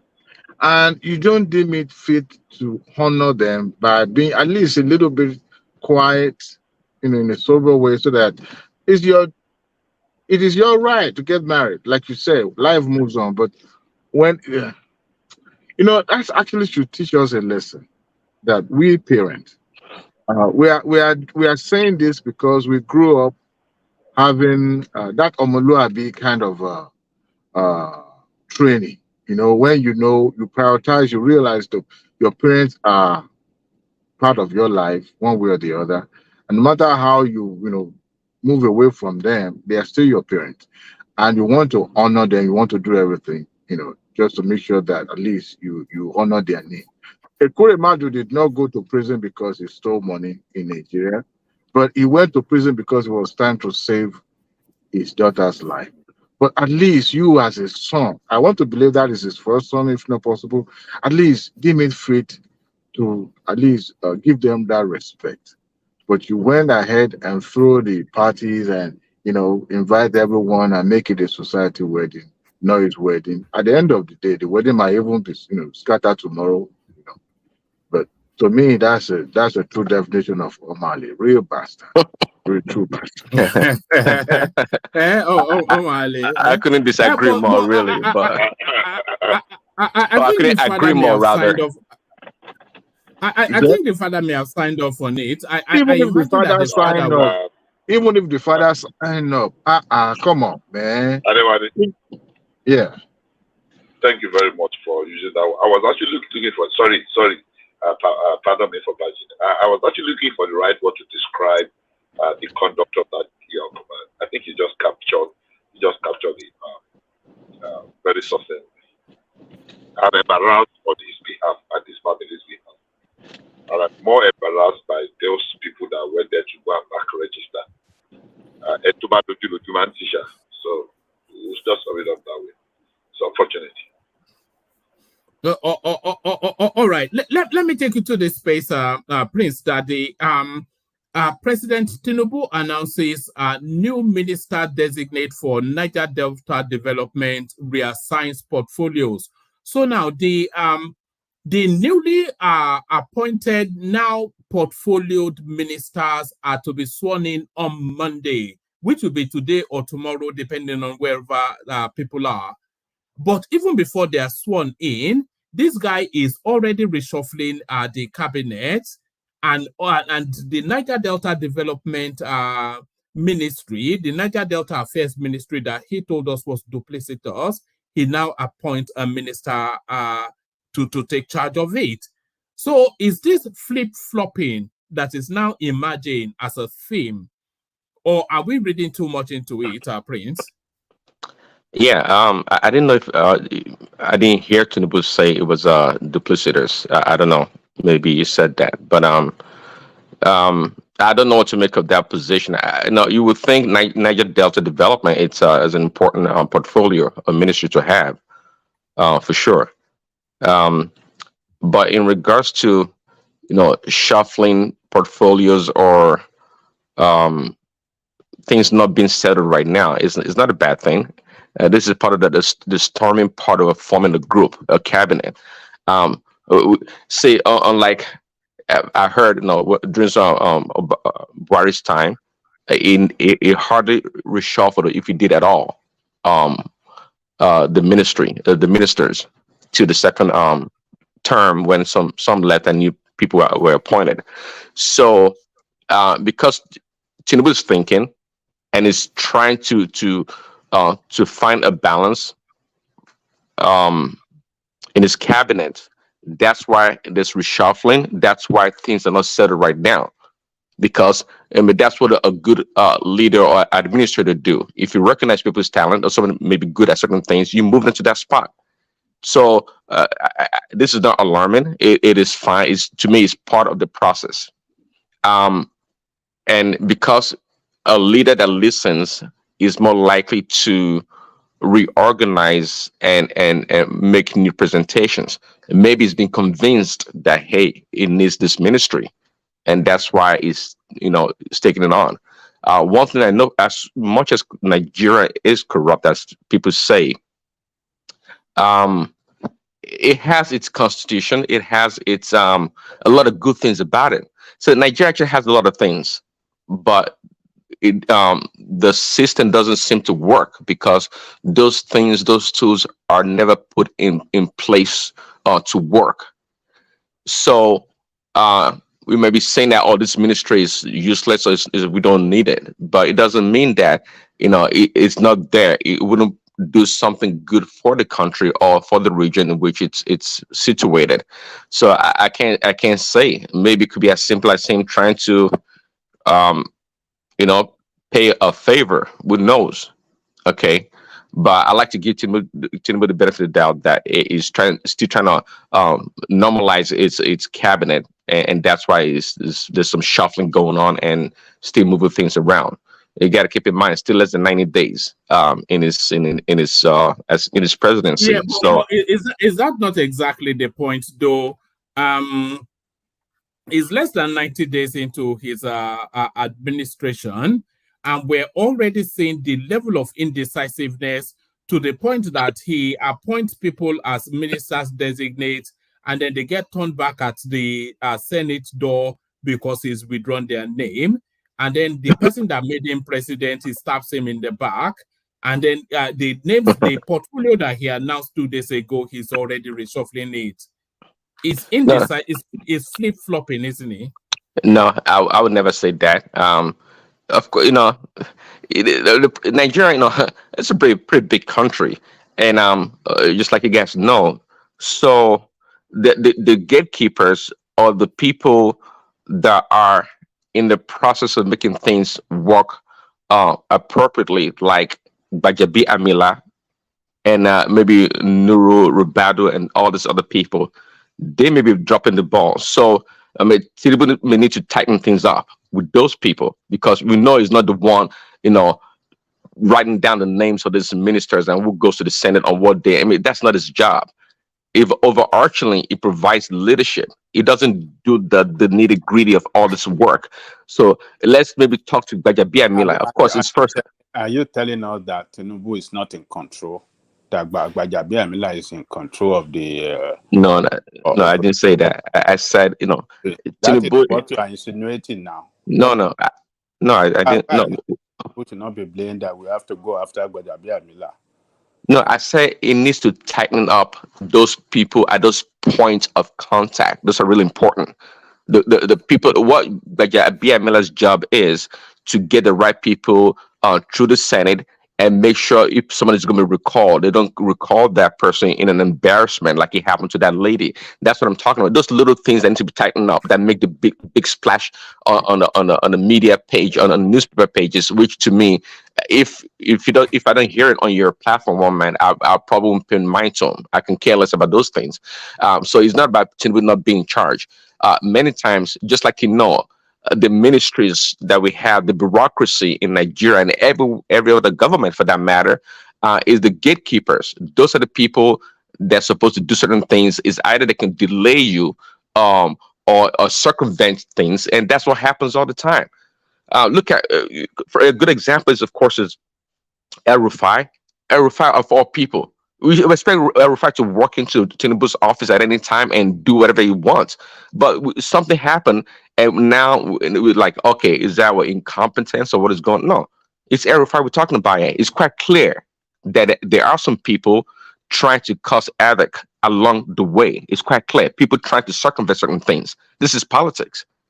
So it has nothing to do with TINUBU.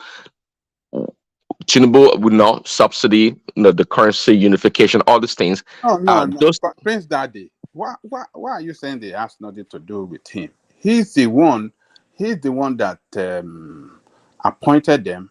He's the one that they're doing the shuffling. You can't say he's not. Are you saying that they are doing all these things without his knowledge? Are you saying that Bajabi Amila is the one doing the reshuffling now without the TINUBU's knowledge? Everything is done with his knowledge and approval.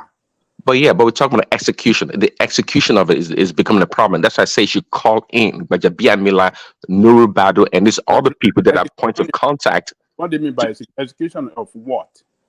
Execution of what? Like, for example, that faux pas that happened, if you want to call it that happened with the lady at the Senate, at the Senate on the. No, right on that one. Yeah. Okay, they call that back. I mean, that's just a mess. You can't tell me TINUBU knew all about that. It's Bajabi Amila, if anybody or whomever is assigned to that task. So people are dropping the ball. That's my point here. So to avoid this media splash headlines, you got to call Bajabi Amila, dude, come in. Do you need more assistance on what is going on here?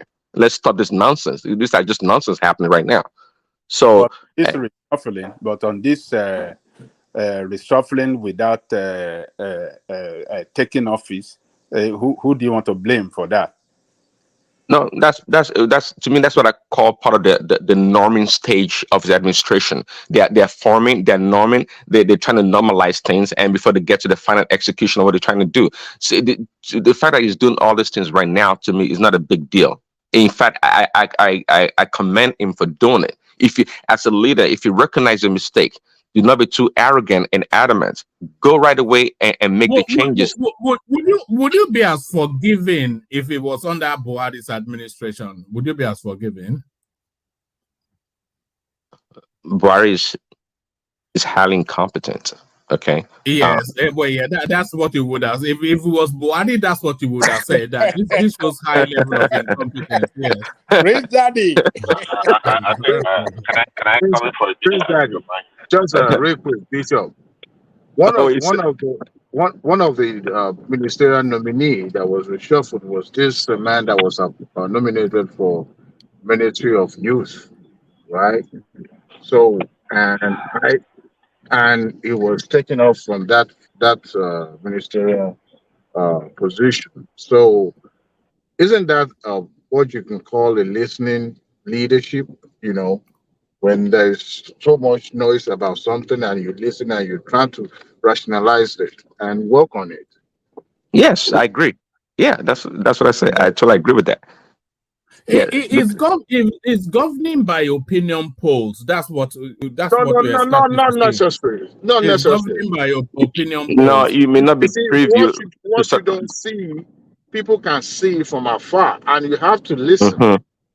That is true. A good leader listen and hear voices and listen to those voices, and sometimes it will make decisions that are not popular.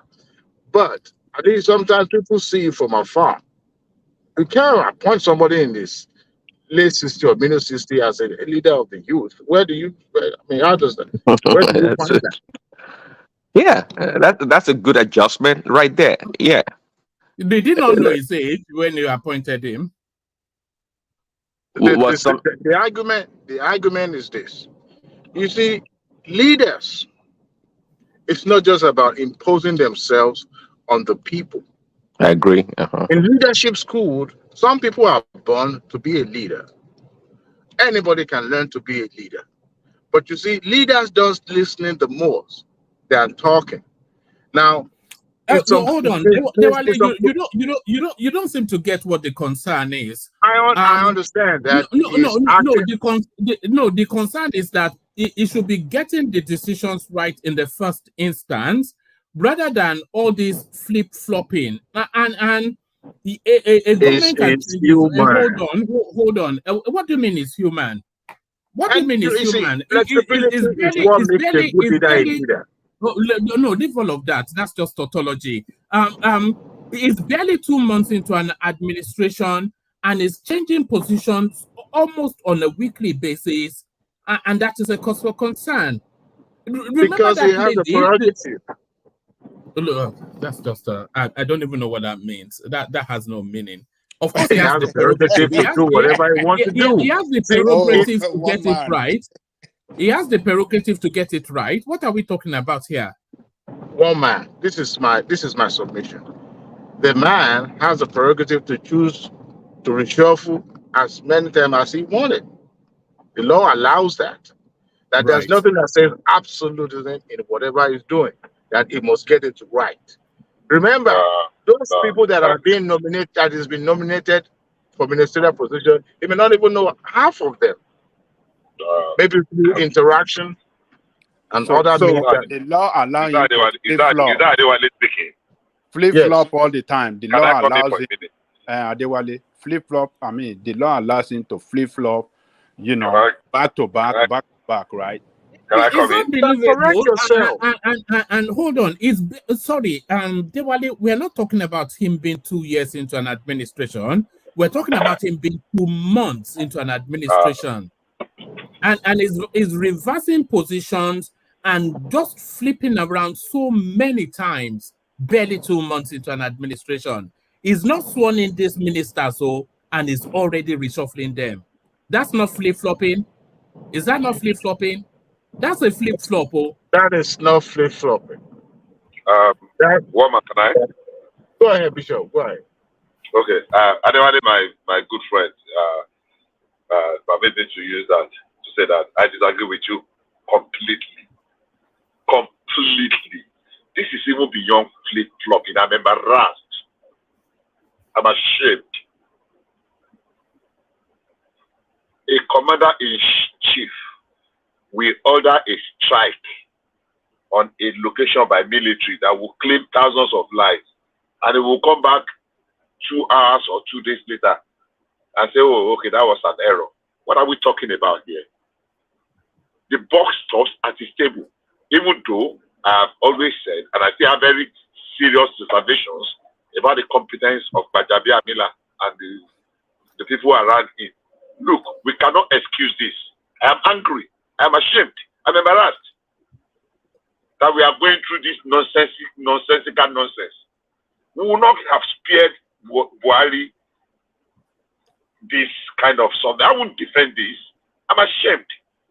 You announced people 2 days ago, after he's taken 2-3 months to vet them, and 2 days later you are doing a reshuffle. Oh my goodness. I hope, I wish, I really pray that they will tidy up all these loose ends. I have predicted earlier on that I don't see Bajabi Amila lasting the first term of 4 years. It's becoming very increasingly very, how do I call it now? It's a mismatch for that position. He's not doing his job.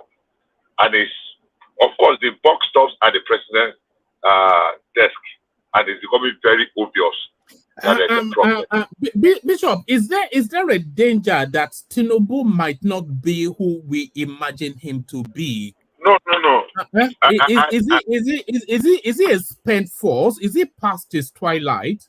No, well, that's very, very. I try as much. I know I might not be all the time to be objective.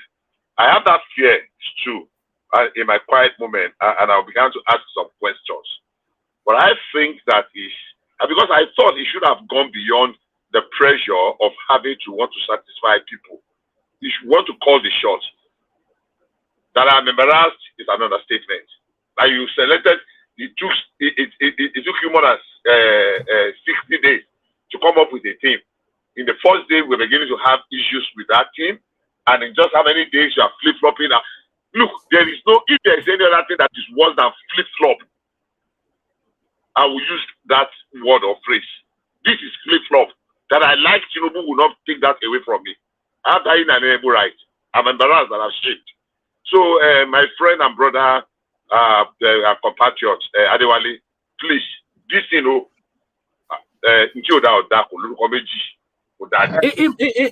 must not carry on because the window of tolerance for it is shorting fast. If it goes on in this manner, then people, even his most, because it cannot do it too many more times. Sure. I was going to say. I'm sorry, Adewale. I have an addendum, but I bought in and I supported and I contributed, but this was, I don't know. I don't. Well, I was going to say, I tend to agree with you, Bishop, on most topics or most debates, but not on this one at all. I like to say, if I remember correctly, how it goes, the 4 stages of forming a group. You have the forming, the storming, and norming and performing. So TINUBU is still in the trying to normalize its cabinet, and the fact that all these things are happening right now at the nascent stage of his cabinet is not a big deal. So to me, I don't even pay no mind to it. I expect this man. And by the way, Bishop, sometimes there've been some costly decision made by military commanders. Okay, like in Bagram in Baghdad, when they ordered an airstrike, and the airstrike struck a wedding in the village and killed the bride and groom and the family members. So yes, people do make costly mistakes. It happens all the time. And the notion that TINUBU is maybe putting wrong people at the wrong cabinet is not a big deal. It's just not a big deal to me. I can care less about that. I'd rather have him right now make his correction, admit what is done wrong so we can move on than trying to sweep things under the carpet and pretend that, oh, everything's nice and glory. No, I don't like that. See, that's one thing about Nigerians. And when I said 1 minute earlier, because we have to recognize the time that we are in. If you're in tough times or not, okay? When it comes to corruption, I think now we should be like be tough on corruption, but some people are like, oh no, Emefiele has been treated this and that. We should be more careful. When do we get serious? When do we have to pretend all the time? TINUBU could have been pretending right now, and they all paint a picture of a glorious, beautiful thing going on in Aso Rock or with his people, whereas it could be chaos. But now we know about this quote unquote Prince, if TINUBU is struggling with something as rudimentary as just assembling a team, if he's finding just assembling a team, we always talk about the abundance of talents we have in Nigeria. It's not as though it's a long and deep search to find a team. For every specialism, there's an abundance of overqualified Nigerians to fill any spot. If he's struggling to assemble something as rudimentary as a team, then is the confidence in him misplaced? Is really where the question is. Well, yeah. To your point, yeah. Quickly, Baba, before I believe Baba. So, and that can pretty much point out what the challenge may be. If you have an overabundance of talents, it could be a challenge. But sometimes it's not about the talent in itself. That's one thing. The talent and also coupled with the right fit. And that's why, quite frankly, like some people on this platform, that I say Bajabi Amila is a better fit than a Fashola, not because he's smarter or more educated, but I just thought is a better fit to do that position that he is in right now, unlike Fashola. So yeah, having an abundance of talent in itself can be a problem rather than be an easy solution. You can't say what each person is equally qualified. They went to Harvard or whatever, went to Unilag, so you just take whomever and plug it in there. It doesn't work that way. If you've been in an administrative role or in that capacity, trying to find the right people to form a team. We're talking about here, not just one individual. We're trying to form a team. If it was that easy, I guarantee you the Super Eagles should have won at least 3 World Cups by now. Because guess what? We have plenty of talent. We have plenty of talent. Let me just keep this thing real quick. We should be aware. Hold on. They will let Baba come in. Baba, come in. Yeah, thank you, man. Good evening, folks. Share and subscribe to this program if you are listening. What do you want me to talk about? No, I thought you wanted to interject. Who wanted to interject you? Oh, sorry, Baba. I thought you wanted to interject. Oh, all right, yeah, Dokuton, yeah, come in, yeah. Yeah, I think it's okay to raise questions about his idea currently, and I think he's a good critic to actually notice that there is a flip-flopping actually occurring. But don't let us sound as if flip-flopping is completely bad when it comes to management or leadership. It's not bad. There's nothing wrong in it. What we are saying is that we don't want it to be too often. But look, we are underestimating the fact that Nigeria is the most complex society to deal with, I would say, in the world. I'm not just going to say in Africa. I would say in the world. Nigeria has the most complex society to deal with. Look, one man, I listen to you guys every day.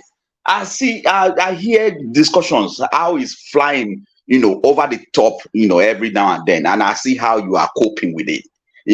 That is able to tell you how difficult it is to manage Nigeria. The way you are doing your job every day, the way you are sweating, every day, it tells you how much difficult it is to even manage in the presidency. Nigeria is not that easy. Don't forget that these appointments, TINUBU has to cross over so many hurdles. And one of the major hurdles, the most deadly one of the hurdles, is political one. People will be demanding here and there for him to appoint that. There will be lobbyists falling over themselves in Aso Rock just to have their appointees. Trust me, he as a president can only have maybe 10 or 11 of his choice ones that they can actually use. Maybe later on, he will be throwing some people out, and that is why you see that cabinet changes every time. Maybe later on, he will be throwing some people out because they come in through political influences, and then they are not able to do good job. They will throw them out. But I want to assure you that it's not as easy as we think it is. And yes, I'm not giving him credit, but don't let us forget the fact that what he's dealing with. Sorry, Okweton. Let me give you a quote and then tell me who said it. I know the job is not easy, but I begged for it and I danced for it. So don't feel sorry for me. Who said that? Who said that? Of course, I'm not feeling sorry for him. Okay? Now, if it's not up to the job, then let's not have Atiku Abubakar. Let's not have at least Atiku Abubakar will know what he's doing. I said earlier, I said it's okay to question some of these things. It's okay to criticize. That's why we are here. Because if we don't do it, our government will not sit tight. You understand? But at the same time, we still need to be reasonable sometimes when we are doing it. Because I personally don't think is that point yet. Another flip-flop, he has through stealth reintroduced subsidy back to the petroleum space. No. That's not no. No, that's not true. Well, when it's guaranteeing the price, then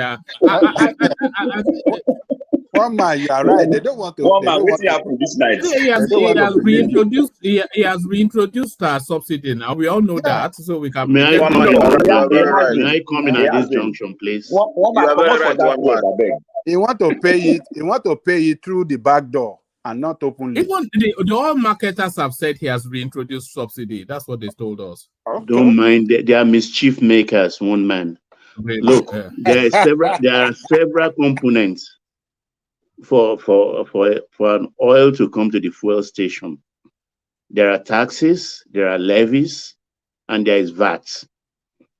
So the intention is to remove some of these taxes and reduce the VAT, and that of course will bring it down. Pending when the oil and that's not subsidy. That's not subsidy. I mean, it's not subsidy. As far as I'm concerned, you can't define that as subsidy. They are giving the marketers money to manipulate the price. No, it's the federal government that is changing itself in this regard. You understand? And they can recover somewhere else. Let me please come in, if you allow me, on this Niger Delta development. How would you that's a subsidy, by the way. Yeah. Is that not? That's a relief. They are paying some kind of a kind of tax relief. Subsidies. They say subsidies. They don't want to call it subsidy. If we call it subsidy, relief in the sense that if we the trajectory the oil prices, the crude oil prices is taking now will reverse itself. Oil is not going to stay at 103, 105 forever. It's going to even come as low as 30, 40. So if you do, you are there. If you don't by that explanation, one voice, yeah. So by that explanation that Baba just told us now, they will cut VAT, they will cut all this stuff. So they are giving them tax relief, some kind of way. They are giving them money at the detriment of the revenue for the state. And you said they are not paying subsidy. We can recover somewhere else. The government can recover somewhere else. The tax drive can help with the corporate bodies. If you permit me, one man, can I come in with this Niger Delta Development Ministry? Yeah, you can come in, but let Prince Daddy wrap up his space, and then I was coming to you next anyway. But let Prince Daddy wrap up. Prince, back to you. You were talking about how your flip flopper is not somersaulting.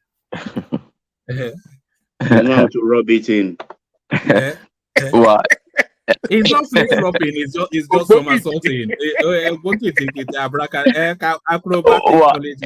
Actually, before I think TINUBU actually took the presidency, I think I've said it perhaps to some other people that over the course of that administration, right, even the first term, there are going to be some changes, in the ministries or wherever it sees fit.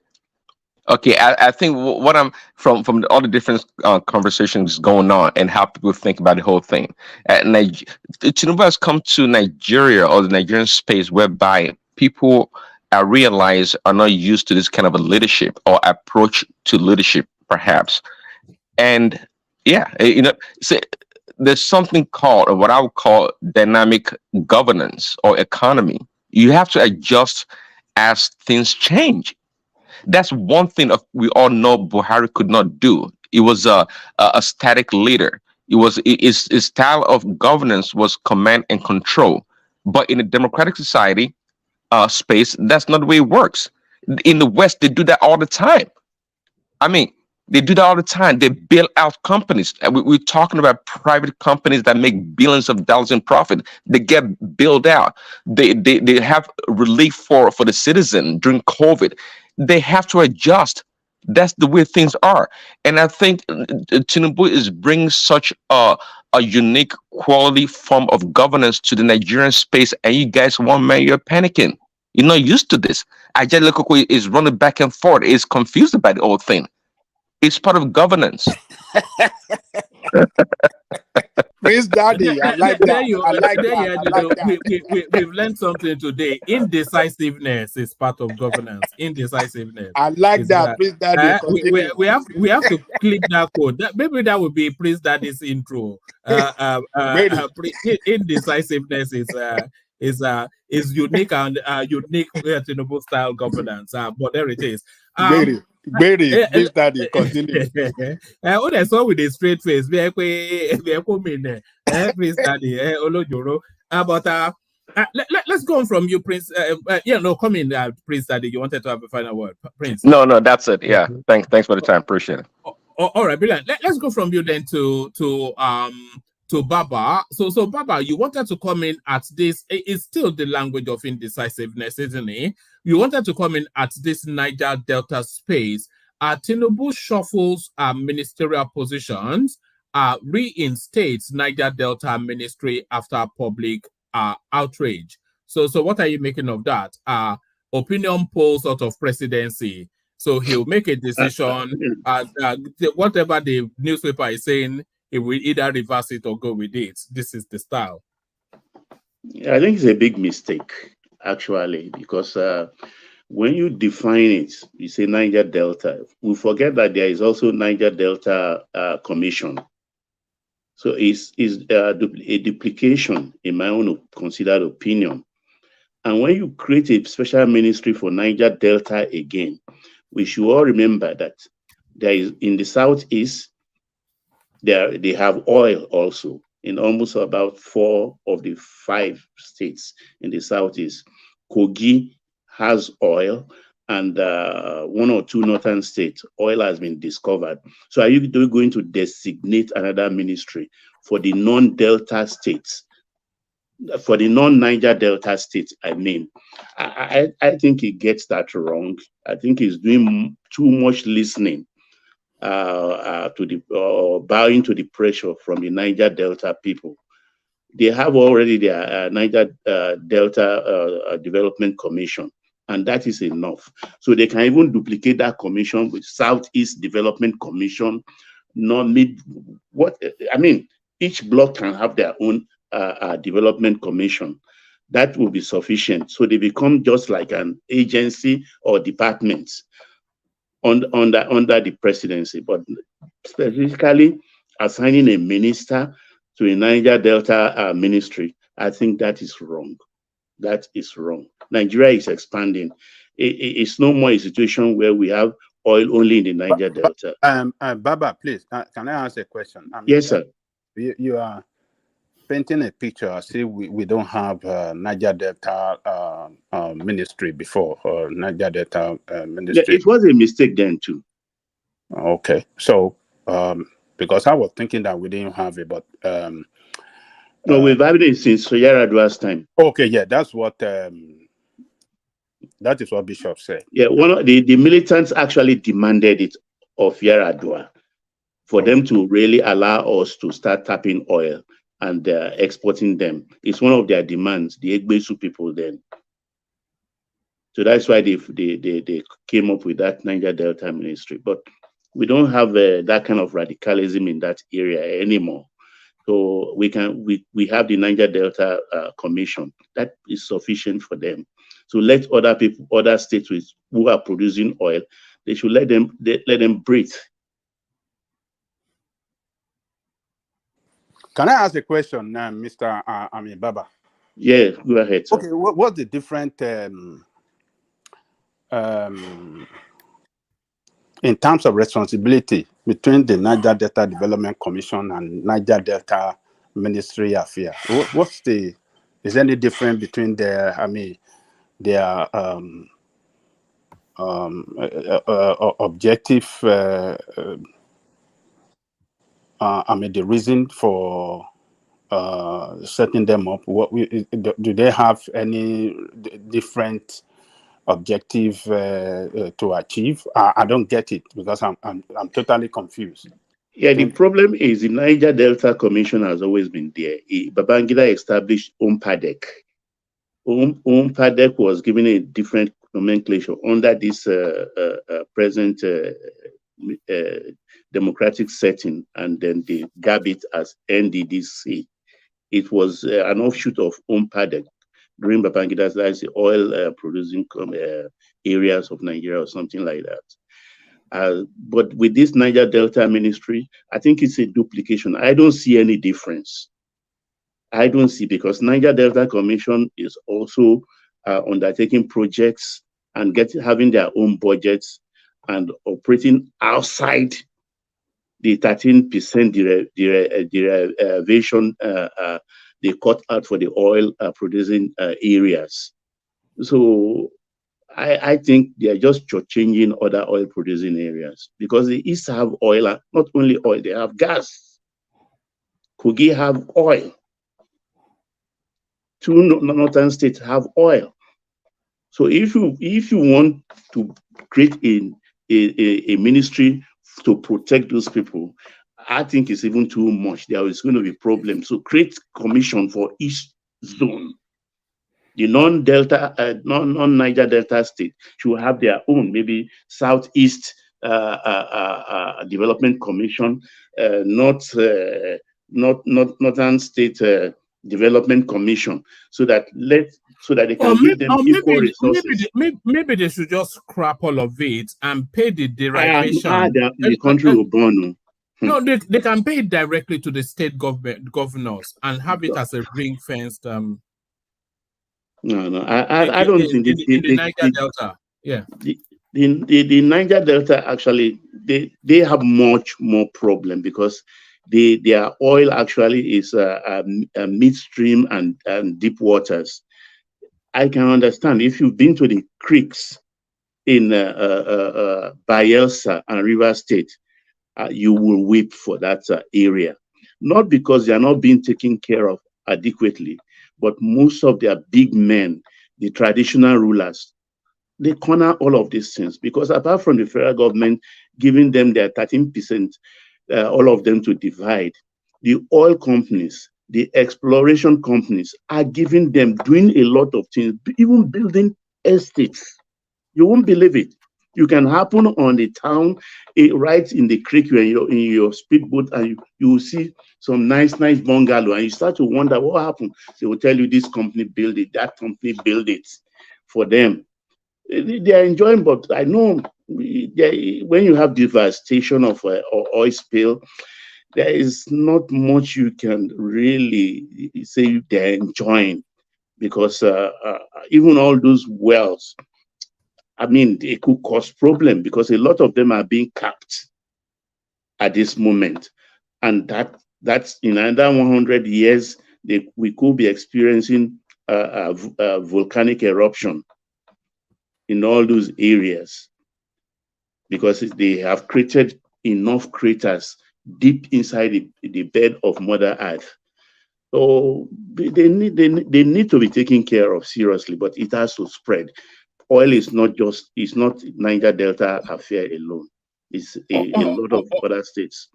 All right, remember, to the wider conversation about what is emerging as TINUBU's indecisiveness. But Prince Daddy and some others, I think Okwiton TV as well, they're suggesting somewhat that people have been a bit unkind to him. But is it unkind? The level of reversal of positions and realignment of what seems to be a decision made. Are we right to start to be concerned that TINUBU is somewhat indecisive in the way he's administering the country?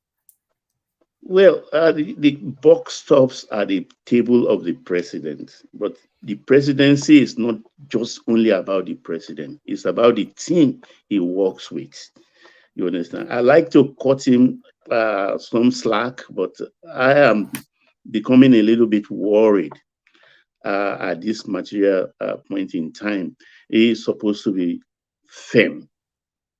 You remember the other time I was talking about presidency having balls. The one thing you would never accuse Buhari of is indecisiveness.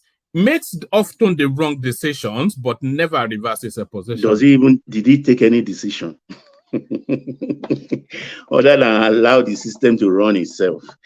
But I think it shouldn't be listening too much or bowing to pressure. You understand? And I think, like Bishop said, I'm situating it at the desk of Gbajabiamila, because the presidency is as good, not the president, but the presidency is as good as the quality of the chief of staff. Because the chief of staff is like a buffer between his office. It's just like your normal secretary in the office. You just sit in your office and a stranger walks open your door and enter. The first person you scream at is your secretary. How did he enter? What happened? She's not your bodyguard or anything, but she's like a buffer. She didn't allow that kind of thing to happen. So that is the work by Gbajabiamila. I think he's not doing well. He's not doing it well at all. Baba, yes, sir. I think we are not being fair to Gbajabiamila if you want to put blame for this reshuffle. Want to put that blame on Gbajabiamila. I think we are not fair, because the responsibility of appointing and reappointing and reshuffling lies with the president and not Gbajabiamila. So Gbajabiamila's job is to follow the president's directive. So there's nothing he can do more than that. So I think we are fair if we are trying to blame Gbajabiamila for this last minute, a day before taking office reshuffle that we are seeing now. We can't blame him. It's the president. President is aware of it. It's not Gbajabiamila that took the decision. It's the president. But it's Gbajabiamila that always acts in the name of the president. It's the person you see. I think the problem Gbajabiamila is having right now is he has been the head of a legislative body before. So he knows a lot of people. So he's taking decision based on his knowledge with when he was in the legislative arm of the government. Are you saying Gbajabiamila is taking decisions that TINUBU should be taking? Oh, but naturally, if he has it, he takes a file to the president and explain it to the president in a way he will understand. Even at times debate the pro and cons of every decision. So, but it is left to the president actually to do the final say or to put the final signature on that paper. But as a chief of, we listen to our secretaries because they are the ears of everybody. They are like the mother of the company. We respect their opinion, even though you as the owner of the company, all the decisions are ascribed to you. That's why when you are clever in an organization, you know definitely if the secretary agrees, the secretary to the MD agrees to the what you brought forward, definitely Oga will approve it. And I think with the presidency, it's almost similar thing. We cannot discount a chief of staff. Even here in America, the chief of staff is all very powerful position. It's like a mini president himself or herself. So this is how I see it. I'm not cutting TINUBU some slack because I'm disappointed because like almost 90 days into it, I mean, I expect something kind of. and then let everything take its course. But that is not happening. Even this, the minister should have been in place, as far as I'm concerned, about 45 days ago. Not now. All right. Let me take you to this next space, Baba. Isheshe Day, traditionalists free to exercise human rights. This is Adeleke to the Oluwo of Iwo. So we've had fun with Oluwo of Iwo on this platform before, severally. He likes to smoke Colorado, so that's already telling you the sort of Oba that he is. But he has now banned traditionalist practice in Iwo land, saying that it is archaic and not in tune with modern times. So what are you then making then of this battle between tradition and the Abrahamic faith in Yoruba land? Well, for me, first thing, I like the Isheshe Day they've established firmly. And then, of course, I want it to be expanded, or we'll have to reach out to our brothers in Benin Republic and Togo.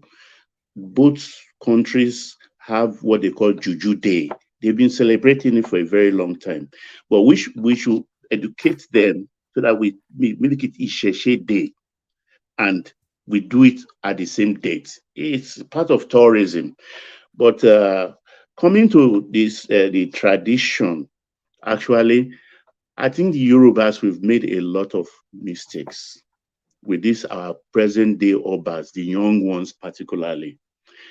The office, let me call it the office of the Oba in every society. I mean, it's a big thing. You don't carry Christianity or Islam into the palace in anywhere in Yoruba land, because every Yoruba Oba is supposed to be an Ogboni adherent. That's first thing they swear you into. You were initiated into an Ogboni cult among several cults. But most of them, they warm themselves into the, like Oluwo said, none of them are Ifa appointed. They lobby their way through it. And in a way, we are desecrating the Yoruba tradition. And I think that is one of the problems we are having in Yoruba land today. We have to follow our tradition. We were all traditionalists before Christianity came. We were worshiping God in our own way. Before Islam came, we are all traditionalists. No doubt about that. Oyinbo didn't come to teach us about God. Islam didn't come to tell us about God. We know who God is. Because when you worship Ogun, we always say, we talk about Eledumare. Eledumare is God. You worship Eledumare through Ogun, through Shango, through Oshun, anything. So we know who God really is. And so when these people come, even the Mecca they go to, that Kaaba was before, because Mecca they are all traditionalists. It was Muhammad that changed them. And that's where Kaaba was or is an Ojubo of a deity the Mecca people were worshipping before. So they should know these are the things. These Obas are causing problems because most of them are dilly-dallying now, like Uluwo, like the Oba of Bagura, Oshilo of Okeono, Oni of Ife. What are you making of this Oni of Ife? How are you positioned? He cannot hold on to a wife. Remember when he went and just married about 50 wives in 5 days? What are you making of that guy? Do you remember when he was marrying wife after wife after wife? I think it was only 6. He has married one man. 6. Yes, wives. Yeah, but he married within 2 months, though. Do you remember? Well, I think it was actually. Well, I am Yoruba, true and true. You understand? It's something I don't like, but it's something I can talk about. We've made a lot of mistake. In Yoruba land today, even the children of princesses are taking over the mantle of Obaship, which is not right.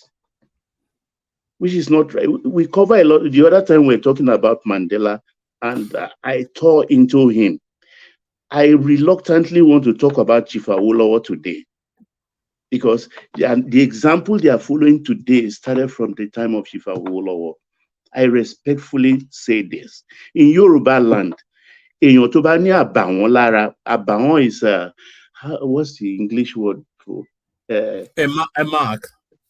Is it a mark? It's more than a mark. It's more than a mark. It's like a blemish. A blemish cannot be an Oba in Yoruba land, because Oba they wear skirts or iro, and they put their bead for wearing their cap. Even somebody with astigmatism, apart from, cannot be an Oba. The person with apari, borehead, cannot be an Oba in Yoruba land. The person with cutlass mark or anything cannot be an Oba in Yoruba land. Olubushe has astigmatism, and several other Obas. He was made Oni of Ife after Sir Adiremi. And I can give several other examples like that. It started there from. And removing Obas started from the time of Chief Awolowo. If you remember his problem with Oba of Oyo, the late Lamidi's father, when they said he killed Bode Thomas. And because of that, he was removed as a traditional ruler and banished to Lagos. And Oyo never had an Oba for a very, very long time, until Oba Lamidi, the late Lamidi, mounted the throne several decades later. It's a problem, actually. Or the president of Shilo of Okiono, Obate Yosho, is the son of a princess who were in Okiono. And he is not supposed to mount that throne. The excuse is that we want educated people so that they can take our matter up with the leaders of the country. But I don't buy into that.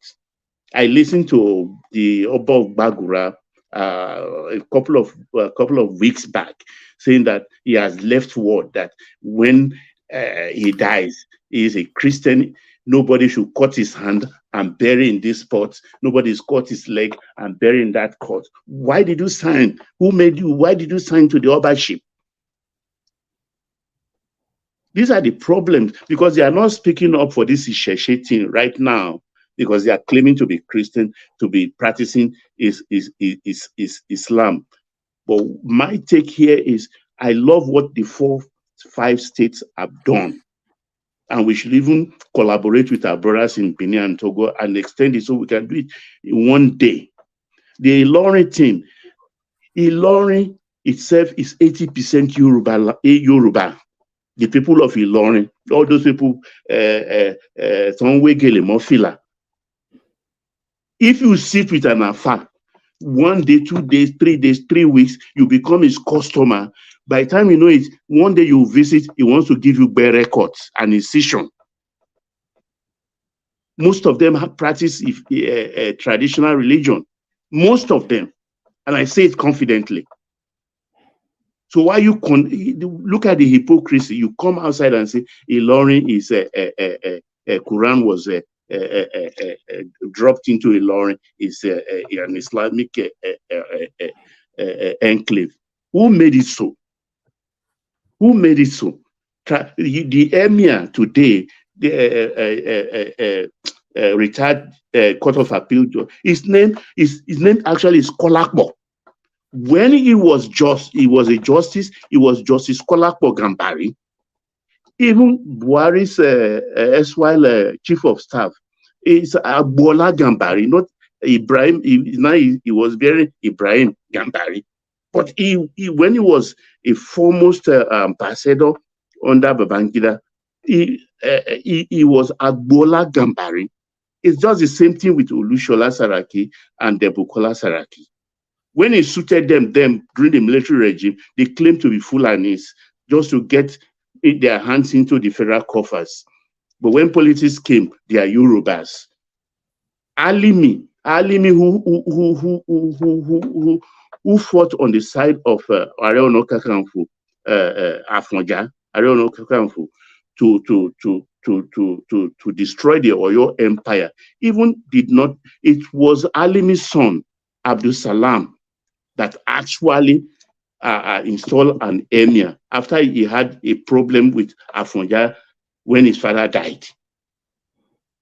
And then they crown an emir through, I think, there is the emir of Gwandu is the one that normally crown them. The politics of what is going on now is Yoruba people have been waiting. We've been waiting for an opportunity like this when we will have our own at the presidency. What I'm advocating right now is let us, Makinde, we capture Oyo. Oshun definitely, Adeleke is one-time governor.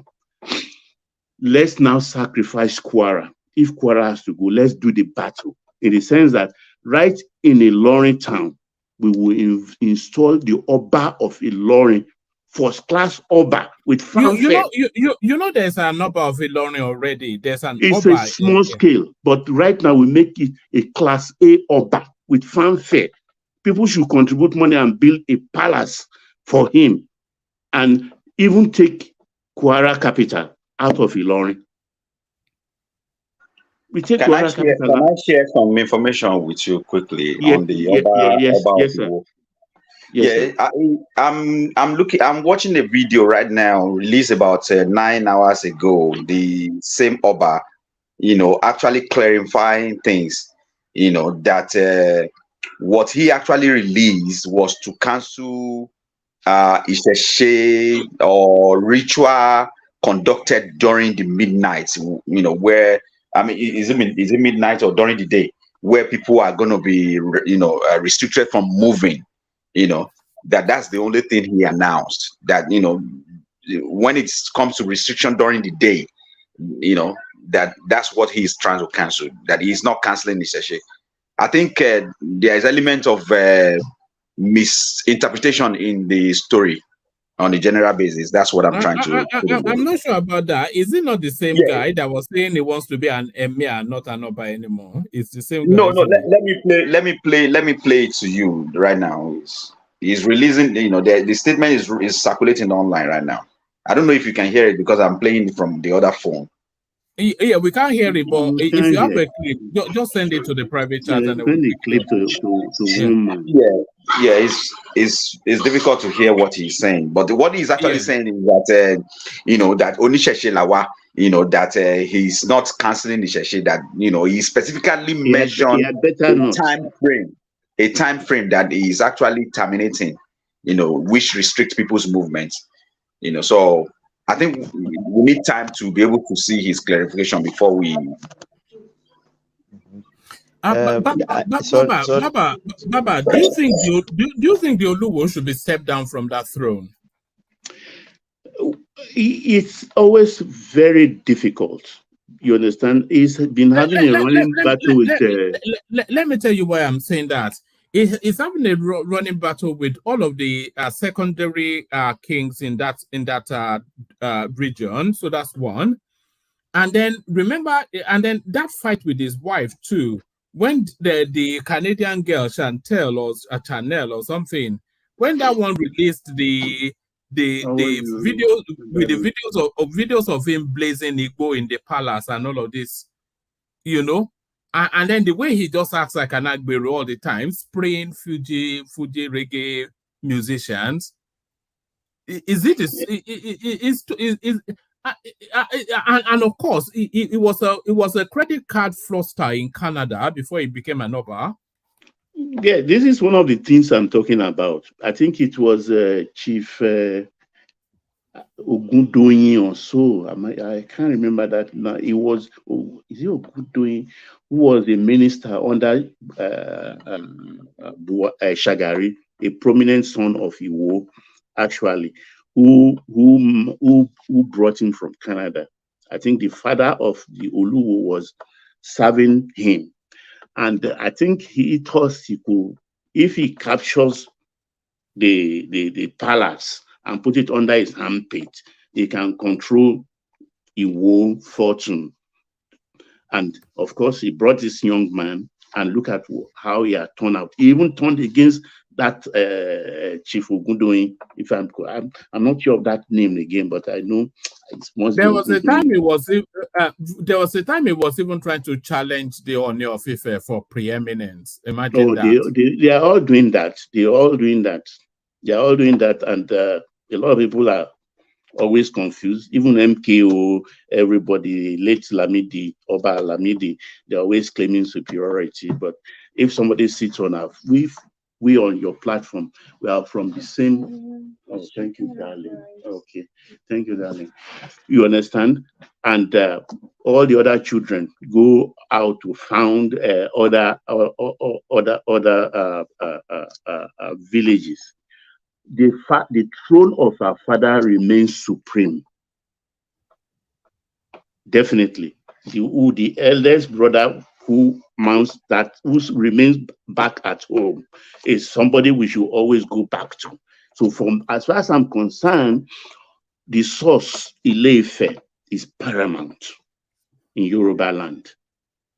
It's paramount. That you are the Oba of Oyo, powerful warrior king, doesn't mean that you can now say Oyo is bigger than Ile-Ife. Where did your father come from? Where is the seat of Oduduwa? Okay, so who's the foremost Oba in Yoruba land from your own point of view? Is the Oni. As far as I'm concerned, nobody can convince me otherwise. Hold on, one more question. Is the Oni or is the Oni, is he an Oba or an Ifa priest? The Oni actually, when they say is an Ifa priest, I think that is a dubious history. Every Yoruba Oba is a custodian of the Ifa oracle. Every Yoruba Oba.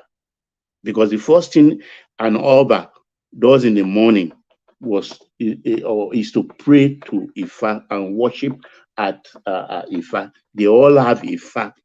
We have different forms of Ifa, Igba Ifa and Awo Ifa, all these things. That's what they speak to in the morning first and talk to. So that when they say it's not an Ifa priest, I think that is dubious history. Sorry, is it Baba, right? Quickly. Yes, sir. I put the Oni of Ife as a Christian. That's what he claims. That's what he claims. Okay, but it still goes and will pray to Ifa every morning before. They don't do these things, Prince Daddy. Am I correct? Yes. Yeah, they don't do all these things anymore. They turn their noses at our tradition. And a river that forgets its source will dry up. Will dry up. We all step on the soil of our fatherland day in, day out. We forget that our umbilical cords are that of our great family has been buried on that land. It tells something. If you ask me, I will call myself, if I'm feeling I'm a Christian. Why am I a Christian? I don't have the discipline of practicing our traditional religion. I don't have the discipline. Put something in your pocket, don't touch woman, don't do this. I don't have that discipline. So Christian religion is convenient for me. I can't do Islam because I can't start praying 5 times every day. So it's but I believe in our tradition. I'm sorry, Baba. So are you saying Christianity is a lazy man's religion? No, I'm not saying it's a lazy man's religion. What I say is it's the easiest of all. In the name of Jesus Christ, it's about faith and about salvation. You get my point. So just believe and have faith. He said Jesus Christ is the mediator between man and God. I mean, that he is the mediator between man and God. You can't come to the Father except through me. So I find it. I'm sorry, real quickly. I don't want to go tangentially, but to your point is right. I agree with your point, and also to the fact that that's why a lot of people, thousands of people, go to the church every Sunday, whenever, to go give their money to the pastors and the GOs to pray for them, because they're lazy. They don't do what they're supposed to do, and they are kept in the dark. So it appears that Christianity is that easy, and you're right. It's absolutely that easy in the name of Jesus. Look, they give you Bible to swear now. You won't swear. You understand? But if they carry a knife, put it in the fire, and it becomes red, hot red, then they put PK oil, palm kernel oil on top, make smoky, and say, "Bah, hold it, swear." You will hesitate. You will not do it. You will make excuse. I'm a Christian. No, my religion forbids it. I'm practicing Islam, Muslim. I can't do that kind of thing because we are afraid. Because our gods are very unforgiving. You sign contracts with Ogun, Ogun will not forgive. That contract you sign is exactly what will happen. So we run. I think that is one of the reasons we run away. Because our gods are not forgiving gods. But the Christian God will forgive. It's about forgiveness. It's about endless forgiveness. It says 7 times, 70 times. That's a lot. That's a lot. So this is our problem. It's for convenience. It's for convenience we are doing all of this. The Sheshe thing, I'm very, very gladdened by it. And I think we just starting, we should expand it more and more. But in Ilorin, if they refuse to relent, the government should battle them. It's just one state, APC will lose. Let them take make another town, Kwara State capital, to punish them. Because how can you be Yoruba and start to weigh Gelimofila and be telling me some heady stuff? It's not good. It has to stop somewhere. We've been waiting for this day when we have somebody in Aso Rock that will listen to us. It is very wrong. Nothing wrong with Isheshe. It's about system of belief. All right, brilliant. Well put. Brilliant. Well put. Stay with us, Baba. Still a few more things to discuss with you, but let me not keep him holding for too long. His battery usually runs out fairly quickly. Let's hear from Ekene, who joins us. If he's not asleep already, Ekene, are you there? Ekene? One man. Oga Pata, waiting happen. We don't see you for a couple of days, so. We're just busy. A little bit busy. Yeah, well, that's good now. When a man is busy, that usually means money. So, yes, that's good. So, yeah. How are you? How are things? Things are okay. We just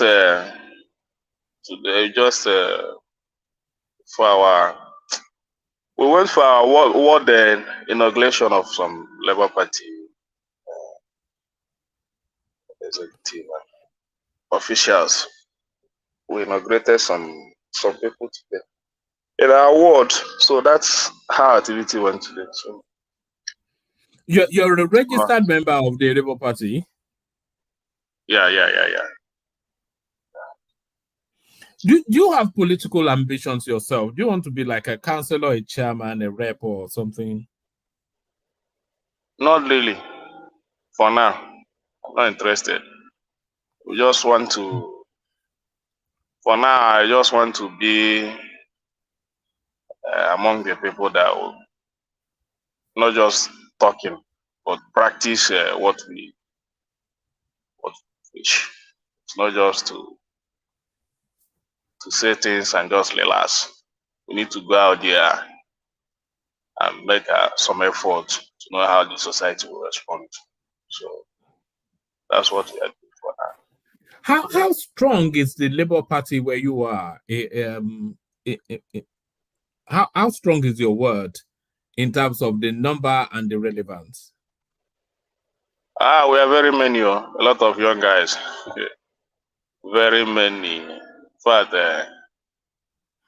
and our chairman is just about 32 years or so, strong guy in our ward. So there are very many. We have one House of Representatives. From your ward? Yeah, one house. And I try you. That's in Lagos, really. Yeah, in Ojo. Ward K. All right. All right, Bilan. What are you looking at in the news today, Kene? What are you looking at?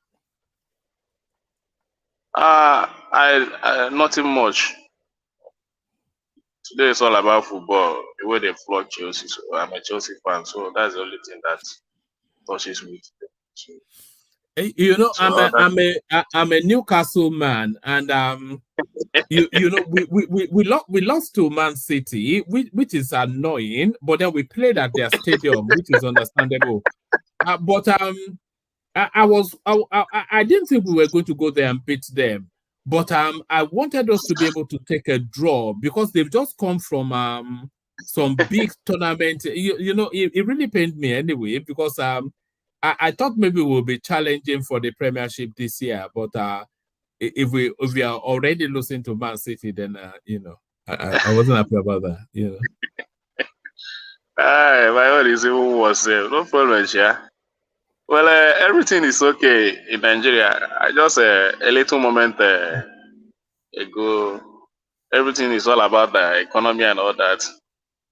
Few days ago, the dollar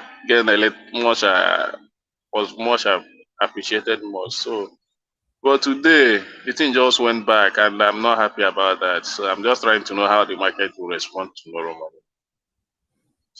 Are you playing the market yourself? Are you buying when it falls and then selling when it goes up? The dollar? Yes. No, I don't do that. So the people doing that are the problem of the society now. So anybody that tells you to buy dollar and kill, that person is killing the economy of Nigeria. Those are the things that Mr. President needs to be looking at. The people doing that needs to be arrested. Anybody giving you such advice is an enemy to our economy. So I don't belong to such people. All right, but it's a legitimate business anyway. But no. Well, it's not a legitimate business to me. To speculate, currency speculation is not legitimate. Well, for some people, but now you know we don't need to be doing that for our currency. It's killing the economy. So people are just looking at buying dollar, and keeping dollar. So they are legitimizing the dollar and they killing the naira. It's very bad. So that is the problem of the economy. So the president needs to come in. Anybody giving advice for that needs to be arrested. Even though the people that are doing it are the political class. So I don't see how they will arrest them. So that is that. What are you making of this headline? Ekene Joe Igbokwe tackles Ekweremadu's son for holding elaborate wedding despite his parents being in jail. So we were talking about it earlier, and just it's a very bad look, you know, because it was such a public case, the case of the parents, and a lot of people were somewhat sympathetic that they are having to pay this price just to try and rescue their daughter's life. But then, of course, the sort of home training that they're giving their children is reflecting in this headline. Joe Igbokwe was saying that they should have just had a very private little do. And then when the parents come out, they could have gone wild. So what are you then making of Joe Igbokwe's commentary on Ekweremadu's wedding?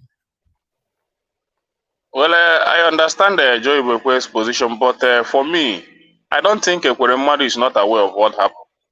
Because if he's not aware, those dignitaries that are there might not show up. But Joe Igbokwe's advice is valid, but for me, it's their choice. It's their choice. I think the parents are aware of what happened. So I don't have any problem with that. So I would have, for me, I would say what the man did is what the parents have approved. The money is there now, so let them spend the money. Do you think Ekweremadu staying in the prison is affecting the family so much? It's not affected. The money is there, so let them spend the money. For me, it's not valid. The parents must be aware. Even the father, despite they're in the prison, so I think they're aware of what happened. So that's why you were able to see those senators, governors, and all that in that wedding. So there is nothing to criticize there for me. So let the young man breathe and enjoy his wedding. Yes, let the poor breathe. Let the poor breathe. Yeah. What are you making of TINUBU already reshuffling his cabinet even before the ministers have been sworn in? A lot of people are saying that he's starting to come across somewhat a little bit indecisive. Well, Mr. President is doing everything to get things right. I even saw in news that he even removed that old man that he appointed as a minister of youth. I just saw it this night. I don't know how to reach that, but he received a lot of criticism in that area, appointing 60-something-year-old somebody as a minister of youth. So I think he has also made a reversal in that. But those things are not what you are supposed to tell him to do now. He's supposed to know that the situation of the country now, some appointments, especially that to youth, nobody needs to tell him that he needs to appoint a youth in that area. So for him to appoint someone 60-something, then wait to receive criticism before he is able to remove that person. I don't know what he's thinking. But that is what he would have done before. So the situation of the country now. Hold on, Ekene. Do you think it's unreasonable to I don't know how well into his 60 he is, but do you think it's unreasonable to appoint a 60-year-old person as the Minister of Youth? Do you think it's not reasonable now? It's very unreasonable. Why? How can you appoint a 60-something-year-old person as a Minister of Youth? It's very unreasonable now. Can I correct you? Yeah. Are you saying 60-something or 50-something? I think he's 60-something. That's what I saw. It's 53. 5-3. 5. 5. 1, 2, 3, 4, 5. Even at 53, it's wrong to appoint him as a youth, Minister of Youth. It's supposed to be like 30-something. Yes, no, it's youth. Actually, it can be 19. Yeah, it's supposed to be 19, not 60, not even 50. We can let's make it 17. Yes, 17. Because this guy suggested something. This SCG guy they put there is causing problem. SCG is like appointing a BSc master degree holder. Just like this master's come and be SCG president. You guy will just say some certain things. You say good things that come and spoil it with this little one. It's okay. It's a clean turn. Yeah, it's for me.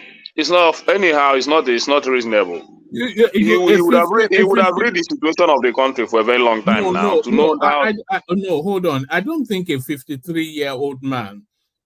Do you know what it takes to rise to the position of a minister? So you mean no youth is capable to take that position? A 53-year-old man was 40 10 years ago.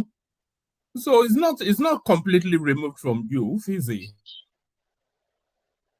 Well, for me, many people have criticized that position even before now. I'm not the first person that did that. A lot of people, both on Channels Television and Arise TV, many people have criticized that. So I think that's the reason did some change. So I think today I saw the news. So and he's still, I think he's still reshuffling. But for me, all these ministers of a thing is this government is getting to 100 days in office. So I don't know. 100 days we are still appointing ministers. Somehow, well, anyway, sure. Let them continue. It's swearing them in tomorrow now, Ekene. They're swearing them in tomorrow. Yeah, that is it now. That is it. So let him swear in tomorrow so that they will start to work, because a lot of things need to be done so that he will kick the ground running as he promised us. So we need to hit the ground running. I need to see the finance minister. I need to see his capacity. And some few, not even all of them, just few of them. People are very excited. The two spaces that people are excited about the most is the finance minister, because I was watching something on Arise TV. All of the financial spaces, they're just so excited about that guy. And then a lot of people are excited about the guy. So I'm also excited the way people are commending the guy. So I want to see his capacity and all that. And this issue of CBN, is he going to retain the acting CBN governor, or will he still make a change? Because I don't see capacity in that guy. I don't know what is happening in that CBN. So what has he done or not do for you not to see capacity? What has he done wrong? Well, most of the last time I listened to him, the way he talks and the way he presents issue, I'm not sure that he can carry out that duty very well. I'm not sure. So listening to him, I'm not encouraged. That's what I am. Just listening to him, I'm not encouraged.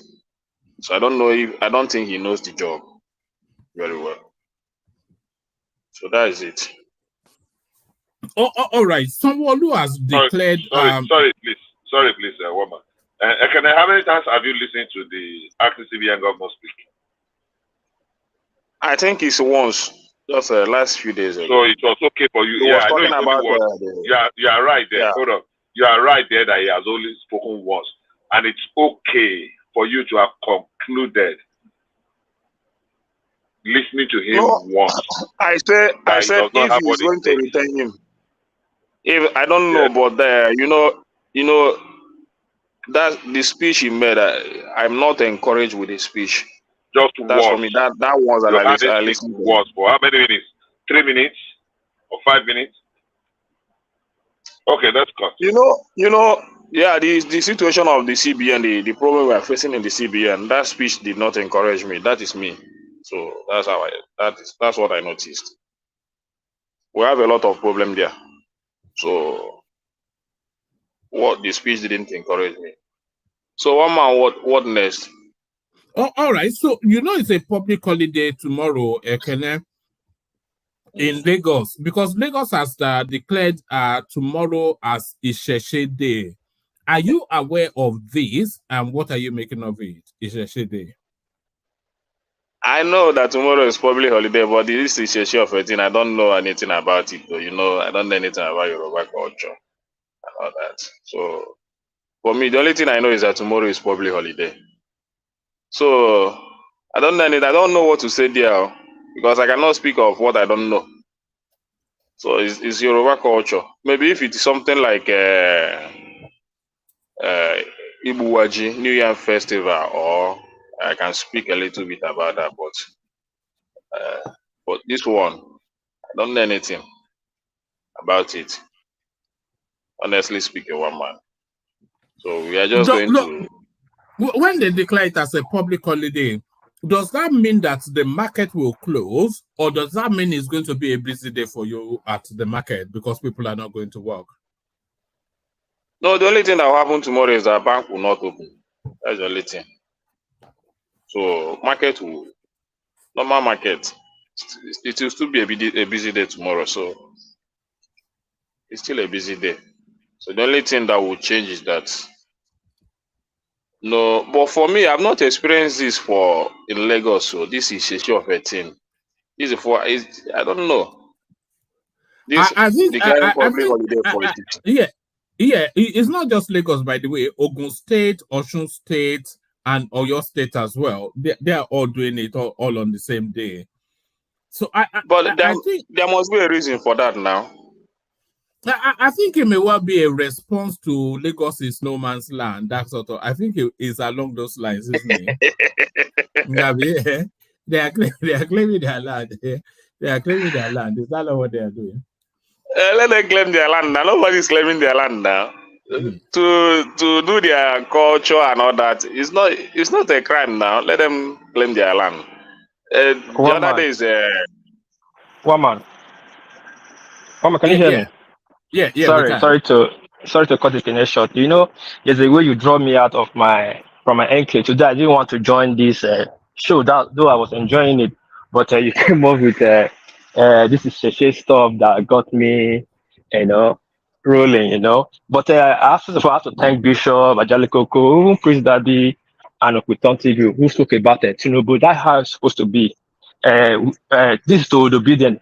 We should not do everything on hate. You can see Bishop, how he was giving a section about it. It's his personal opinion, and he wants the country to move forward. So learn from that if you criticize. So I have to thank all those people. Then the part I want to speak on is the.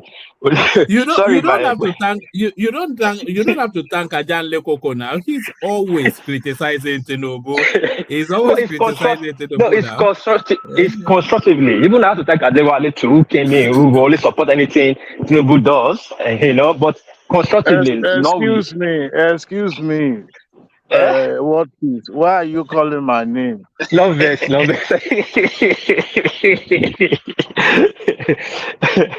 Hello, can you guys hear me? Yeah. Hello? Yes. Thank you guys. That part almost. I really enjoyed that part. I have to tell you the truth. But this, sorry, my Southwest people. I don't like to speak in traditional matters. But for that, Oni Ofife is a chief priest. It's not Oba or anything. It's meant to be looking after the Oduduwa strength. That's all. Allah of you is supposed to be more than him in that space. But this is the damage that Wologo have done, and people are refusing to fix it. Like it was Baba that was talking. They should go and fix that problem. If they don't fix it, this stuff that's going on in Southwest will continue cascading down. But anyway, one might use the floor. It's a nice show, nice discussion. When it gets to share time, if I see our battery, I would like to speak on it. Thank you, Waman. Yeah. So, Waman, so you say... I'm hearing you. Carry on. You say Yoruba is trying to claim their land by this tradition. Is anyone dragging the land before? Is that not how you were reading it? When they told you that they were declaring it as that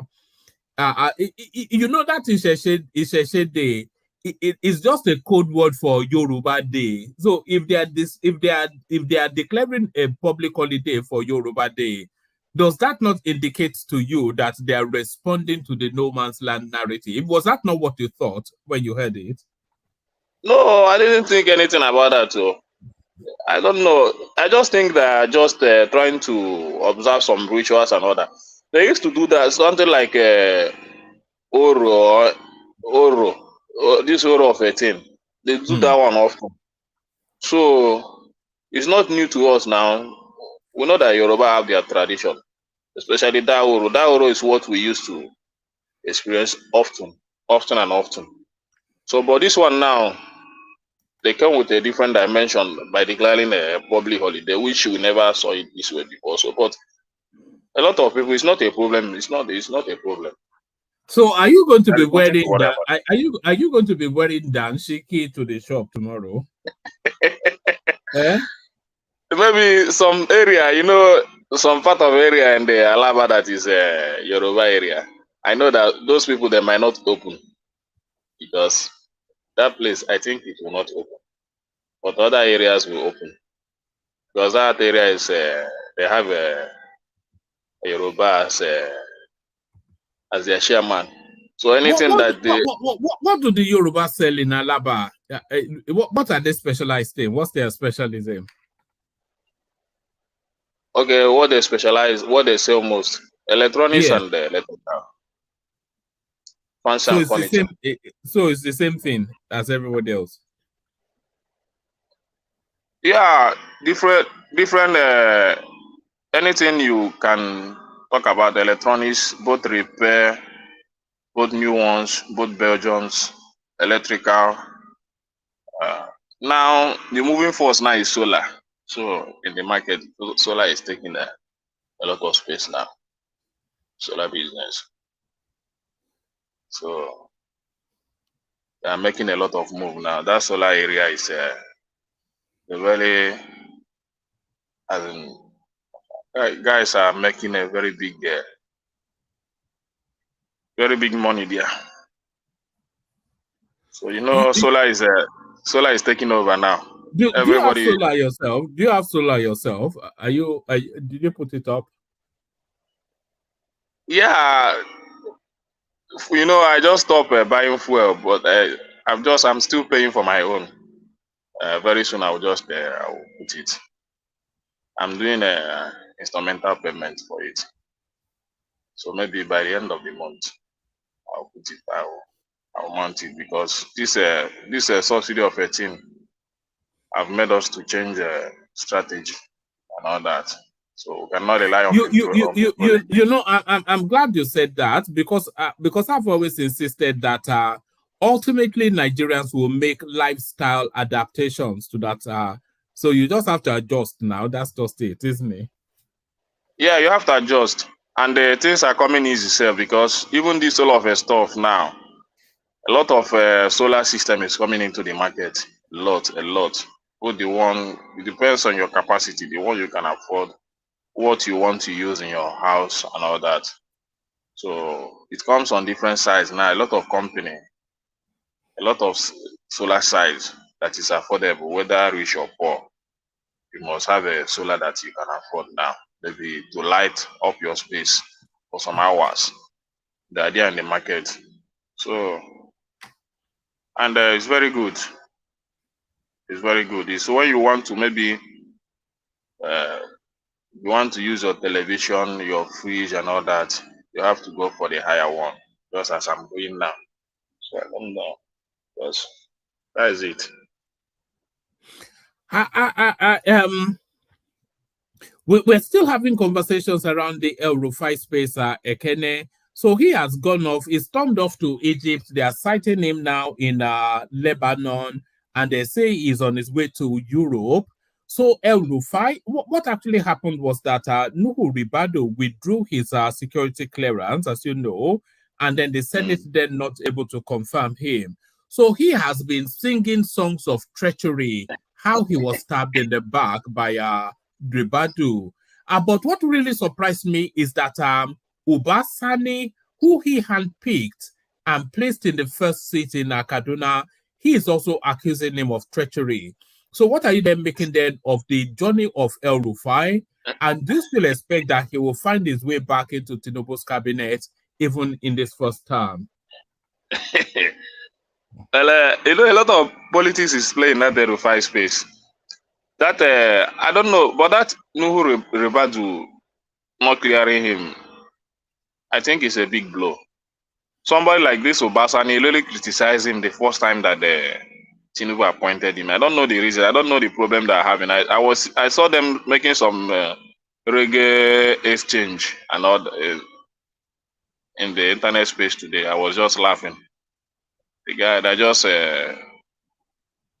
but for me, TINUBU himself, the problem TINUBU will have is the role that El Rufai played in his campaign.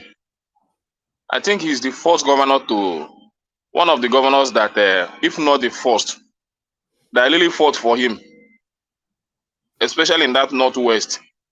So TINUBU will not find it easy if this guy is not appointed a minister in his cabinet in terms of politics.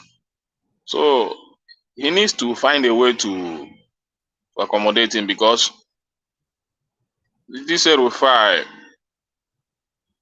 in the north, especially the Muslim, they respect him a lot. So he will not find it easy in the second time, unless if he doesn't want to go for second tenure. But if he really wants to go for second tenure, I think he needs to accommodate him, because that guy is one of the people that campaigned for him, even when Buhari was not there to do the stuff and all that. Is the few governors, him and East Kano State on Ganduje, were the people championing him in the Northwest. And they really did a good job for him. During the time of Naira policy and all that. So the people that he appointed didn't do 50% of what this guy did for him. So I don't know. Is their APC space? So they know how to manage themselves. Maybe he must find something to fix him. Anything at all. Unless if the guy say that he doesn't want to. I would not be happy if he doesn't get a ministerial portfolio, and an important one as well. You know, I just cannot. It's such a waste. And never mind, even if you ignore the treachery, which is bad enough, it's such a waste of. We don't have talent at that level are plentiful.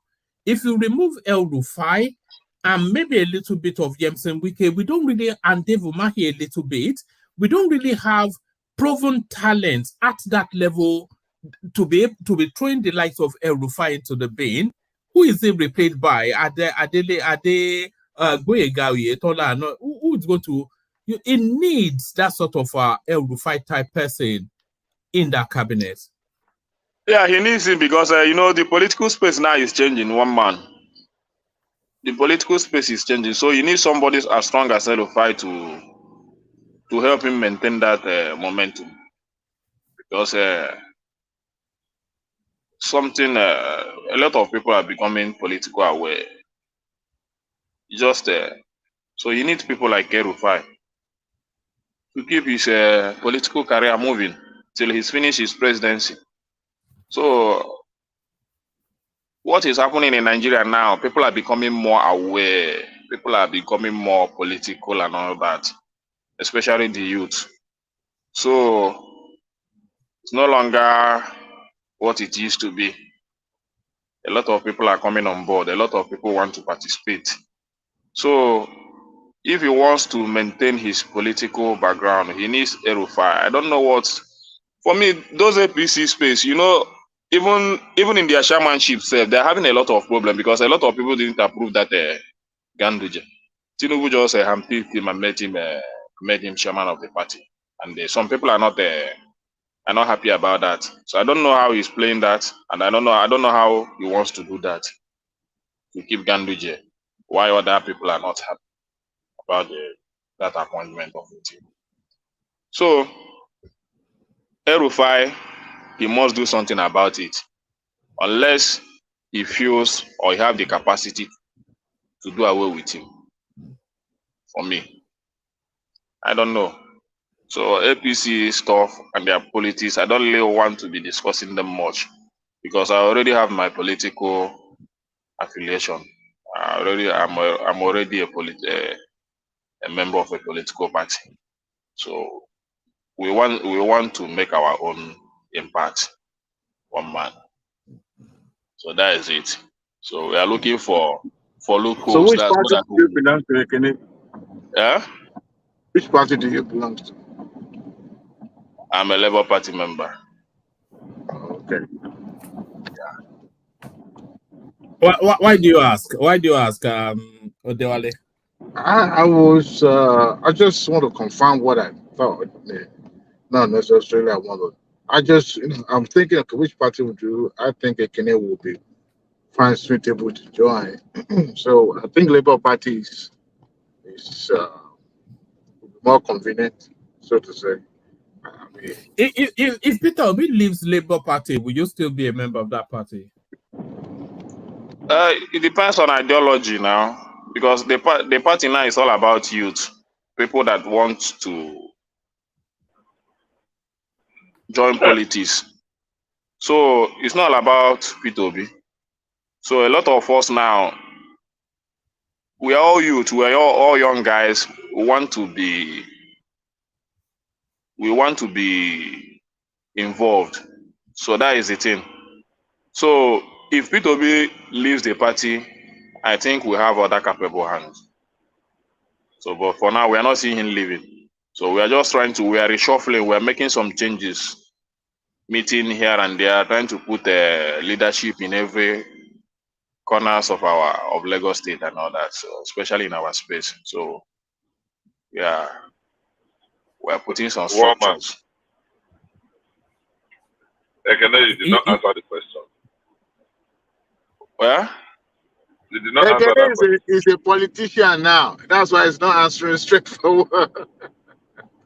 Yeah, I'm a politician now. So what do you want me to answer? I want to ask you a straightforward question. What was the question, Bishop? If Peter Obi leaves Labour Party today, will you still remain in Labour Party? And you were using some abracadabra. Sorry, let me answer the question for you, Kenneth. He's gonna leave. If Peter Obi leaves, he leaves. I'm not gonna leave. Unless if the party is not doing what they said they would do.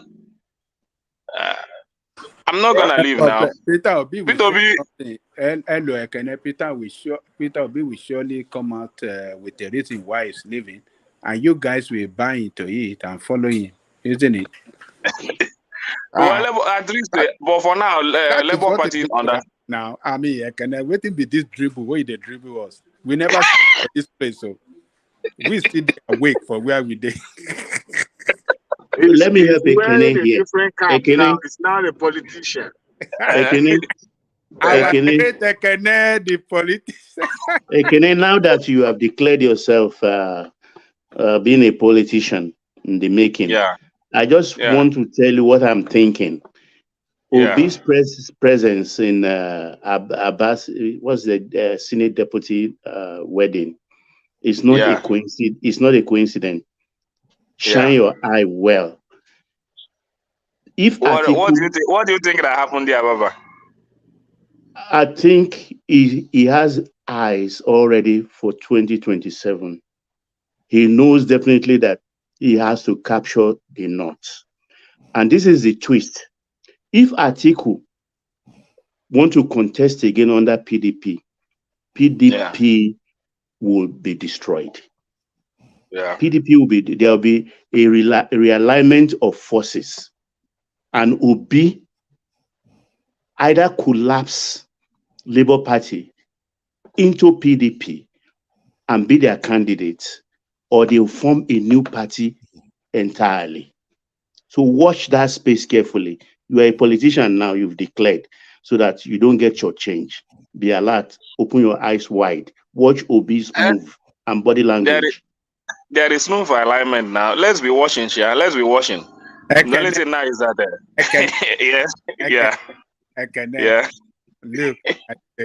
Look, in support of, in addition to what Baba just said, look, Obi at a point we come to realization that he can never achieve his political ambition via Labour Party. Something which will surely happen in that Labour Party that will force him out. Do you know where it's going to go? He will go back to PDP. And PDP will accept him. They might want to give him ticket that, look, we offended these people, these Igbo people, the Southeastern people. We did not treat them right. In 2003, let us give them chance this time around. So packaging Obi with PDP will go far than, what we had during the Labour Party. So, and I believe you guys will follow him because PDP is your traditional party in Southeast. So, well, we used to love PDP before, Sha. It's just that PDP fucked up. So I didn't. What you said is not it's not far from the truth, because I know PDP now, they will be very glad to have Obi, because even I think we had some meeting with Kwankwaso last time, a few days ago. So I think they are trying to make some amends to leave Wiki and the G5 behind. So they want to bring this. They are trying everything to bring these two guys together, Kwankwaso and to be back with the party, to know how they will align these two guys. But you know, Obi now, Obi will still look at what he's going to lose in Labour Party, because I don't think a lot of people will buy into that idea. I don't think, because we in Labour Party now, we are more focused on what is happening in PDP and the APC. So we are trying to, yeah. Can I real quickly, if I can say, okay. Peter B, Peter B's antecedent. It goes from one party to another. So if Kwankwaso and Obi comes together, who's going to be the president and who's going to be the vice president? That's the problem now. That's why I said it's better Obi remain, and I know he will remain. You understand? He will remain in Labour, because that PDP, the politics they are playing there. He might even leave Labour Party, and at the end of the day, they will do the primary and shortchange him, and it will be a big blow for him. So I think he understands it more better. So the best part is for him to stay. What we want him to do now is for him to stay to build Labour Party, whether he becomes the president or not, because we are using his image to build Labour Party.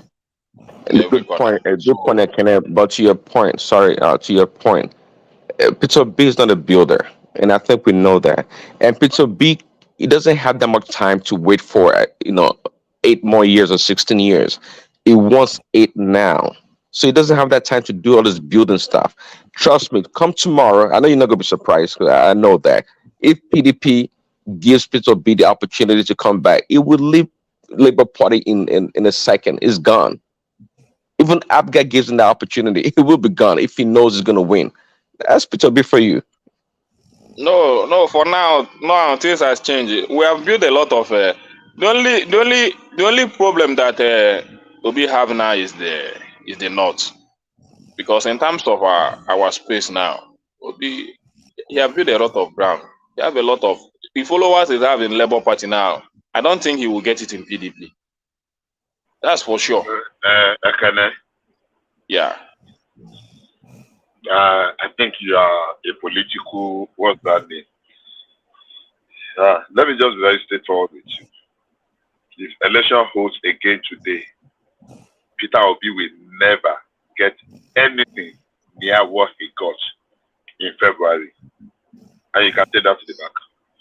Peter Obi is not a political strategist. Peter Obi saw an opportunity, a wave, and he rode with the wave. Funny enough, there are quite a number of people that think the way you think. But if and when the push comes to shove, Peter Obi will never get the kind of support or vote that he got in the last election. And the earlier people that are strategizing for him know this, the better. Because what you are building now is just an illusion, pure and simple. Sorry, Jerry. Bishop, what we have now, even before the election, we didn't have it. We don't have 10% of it during the election. What we have now. I beg. Somebody is wrong. You are wrong. How am I wrong?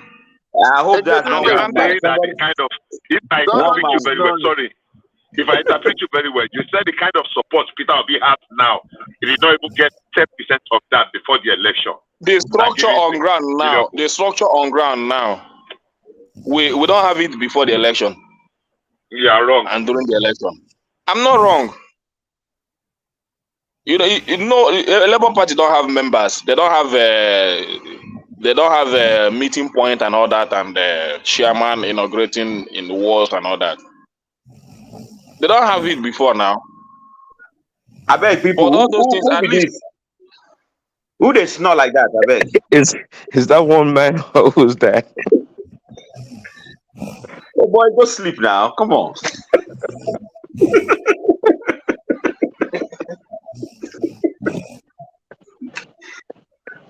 Is one man sleeping? Well, the person is doing it consciously. It's a satire telling you that everything we are talking here is boring. Oh, that better be. That better be. Who could that be? Okay. No, I don't think so. I don't think so, man. Yeah, The person's snoring for real. This guy's gone. I cannot continue. Forget about whoever that is snoring. Make them enjoy themselves. They tell us they go. So, they carry so us. Obi so go. They go.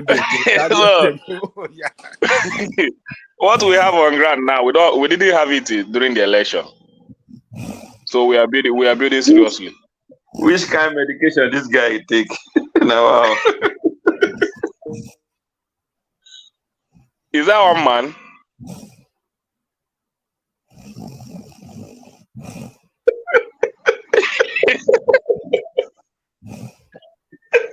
No. No. Oh wow. That'll be a small thing. One man. Ekene, I beg, leave the person now. Continue. Oh, it's too loud to ignore now. So, Bishop, this kind of suggestion you made was made even before the election, that there was no structure and all that. Talk more of now that we already believe in ourselves. We are building structures all over the local government. So we have more organized, more men on ground now. We now know ourselves. We now know the people to work with now, unlike before. So things are more organized. And the Labour Party chairman in Lagos State, the woman is doing a great job. She's doing a great job. All right. Let's move it on, Ekene, and take it in the direction of our Bishop. Let's say from Bishop. Yeah. Bishop, come in. One man, please. I want to ask Ekene a question. Okay. If Ekene accepts that they don't have the platform before, and they don't have the grounds, they are just building it now, even in Lagos. How come is Ekene claiming that, or how come would the obedience space claim they won the election?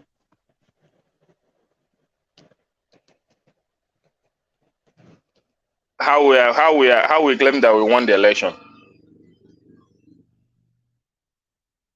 Is that your question? Yes, that's my question now. Because even in Lagos, if you don't have if you have not covered the grounds in Lagos, how would you claim you won the North, where it is obvious that you don't have presence? So that's my question. Because now I can see from your statement that you are just building a lot of things and bringing things together that you don't have before. So yeah, I'm saying that now we won before, but we're going to do more better in the next election. That's what I'm saying. You understand? We'll do more better. If we did 6 million last time, we are doing 10 million next time, because we have more men on ground now. So that's what I want you to. We have more registered members. People are rushing into the party. So just not like before, those tickets were not there, no member and all that. But now we have more registered members and all that, and the things are going well smoothly. More young guys and. So Ekene, it is safe to say that you didn't win the 2023 election. Well, we don't want to open that up again. We flogged that, answer that, and then we move on to Bishop. Yeah, we'll do more better. That's my take. We'll do more better. Just believe that we'll do more better. No matter what is what people will say about the last election and what happened. No matter what happened in the last election, whatever we'll do in the last election, we're doing it double next time. That is our strategy, and we're going to do that. That's my take. Thank you, Mama. All right, brilliant. Come in, Bishop. Come into the conversation at whatever entry point. Bishop. Thank you. Good evening, gentlemen. Good evening, Telephone Patriots. It's nice to have you once again. Please click on the like button if you have not done so. I don't know. I've listened to quite a few submissions. Can you just lead me through the topics, if you don't mind? Do you want me to take you through the topics, or is there anything in particular? Just take me through. Just take me through. Oh, hold on. Just hold on. Is there anything in particular that you would like to talk about? Just take me through. Yeah, I've listened to quite a few of them. All right, let's kick it off from the TINUBU's daily darling, the wishy-washiness of his indecisiveness, which I think you already agree that there are signals showing that the man is I don't want us to press the alarm button just yet, but the level of indecisiveness is starting to come through. Yeah, I think I've expressed my disappointment and sadness about how things have been so far. So I think I've said it. That's my view. I think I'm extremely very angry and disappointed so far with the way those flip-flop. I think there's no better way of describing what has happened than flip-flop. I think you are very correct. There's no better way to describe it. I think it's just flip-flop. And even though the buck stopped at his desk, I think Majabi Amila takes a whole lot of the flack for what is happening. I'm not impressed at all. In fact, I'm disappointed and angry that we could be having this number of fox paw at this point. So I've said that. You know, this is something that's starting to concern me. How come TINUBU gets the glory for when applause is due, but Gbajabi Amila gets the blame when TINUBU gets the glory and the criticism equally? What is Gbajabi Amila's blame in TINUBU not being able to make a simple decision? Don't misunderstand me. TINUBU is a team. He's the man that sits at the head of the table. The buck stops at his desk. So if we are calling out, it's still his own failing. But of course, these people work at his pleasure. And so if they get it right, he takes the glory. If they get it wrong also, he takes the glory, he takes the blame. So it's not like we are singing about, of course, it is his prerogative. If you remember, we were having this conversation a couple of months back. I said, well, even though I don't agree with the choice of Gbajabi Amila, but I defer to him. The buck stopped at his desk. So, I mean, the only thing I have that works for me, I should be able to call him out. I felt Gbajabi Amila was a wrong choice for that post. I felt then I really was hoping and wishing that I would be proven wrong. I still wish. Hold on, Bishop. How is TINUBU reversing positions? How is that? How has Gbajabi Amila's name come into the conversation? How have you suddenly come up with reversing as a substitute for flip-flopping? If a coach in a football match changes the same player 3 times in a team, the only one word you will have to describe that coach is incompetence. If they are playing, after 15 minutes, he bring in another player for the same position, and after another person, is he experimenting? They have not even the last one he brought has not even kicked a ball, and it's changing him again. You will not be kind to such a coach. So yeah, that's me. Am I wrong? I really wish I'm wrong. That's TINUBU's fault, though, not Gbajabiamila. That's what I'm saying now. TINUBU's fault, but Gbajabiamila is to assist him. But no, the box stops at TINUBU's desk. I'm blaming TINUBU for it. I'm not blaming Gbajabiamila. I'm blaming TINUBU's choice of Gbajabiamila as the person that is supposed to, and that is coordinating these affairs where we are experiencing this flop. That's what I'm saying. All right, let me take you to this space. President TINUBU receives petition against Africa's richest man, Dangote, over 3.4 billion siphoned through Nigeria's central bank. So and this is not the first time that this sort of allegation has been levied against Dangote. Yeah, I think I had that on the side. Quite honestly, I was going to use an analogy when I had you reading it out. When you were reading it out, I was going to use an analogy, and the analogy was that you see, in Nigeria, it's one of the easiest things to do is to label people as thieves and corrupt and what have you. And unfortunately, it's I mean, nobody bothers to look whether it is real or not. Everybody just wants to run with it. I used to use an analogy. An analogy is this: if you, as a person, goes to use thank you, sir. A bathroom, Lusharanga. In those days, in our days, you can use anything to wipe yourself, to clean yourself. Now it depends on how deep the person that is investigating you is. Depends on what the person wants to say. If you use leaves or kukwabado or paper or tissue paper or water and soap or water, soap and sponge, it depends on how much the person that is looking or how deep that person wants to look. You will still find something. Yoruba used to say something, Isale oro, oleg me. If they really want to get at you and they dig and dig and dig and dig, if they don't find anything, they will create something for you. So it is very difficult for you to see a rich person that somebody somewhere will not be able to explain the way. People that hate you will always come up with such things, no matter how pious, how righteous, how clean, how untainted, how unstained, and unblemished you are. People will always come up with that. Dangote, I believe, I want to be proven wrong, I believe strongly belongs to that category. People that have access to grind with him, that are angry that why is he always the lucky one that always have all the opportunity? Why is it always about him alone?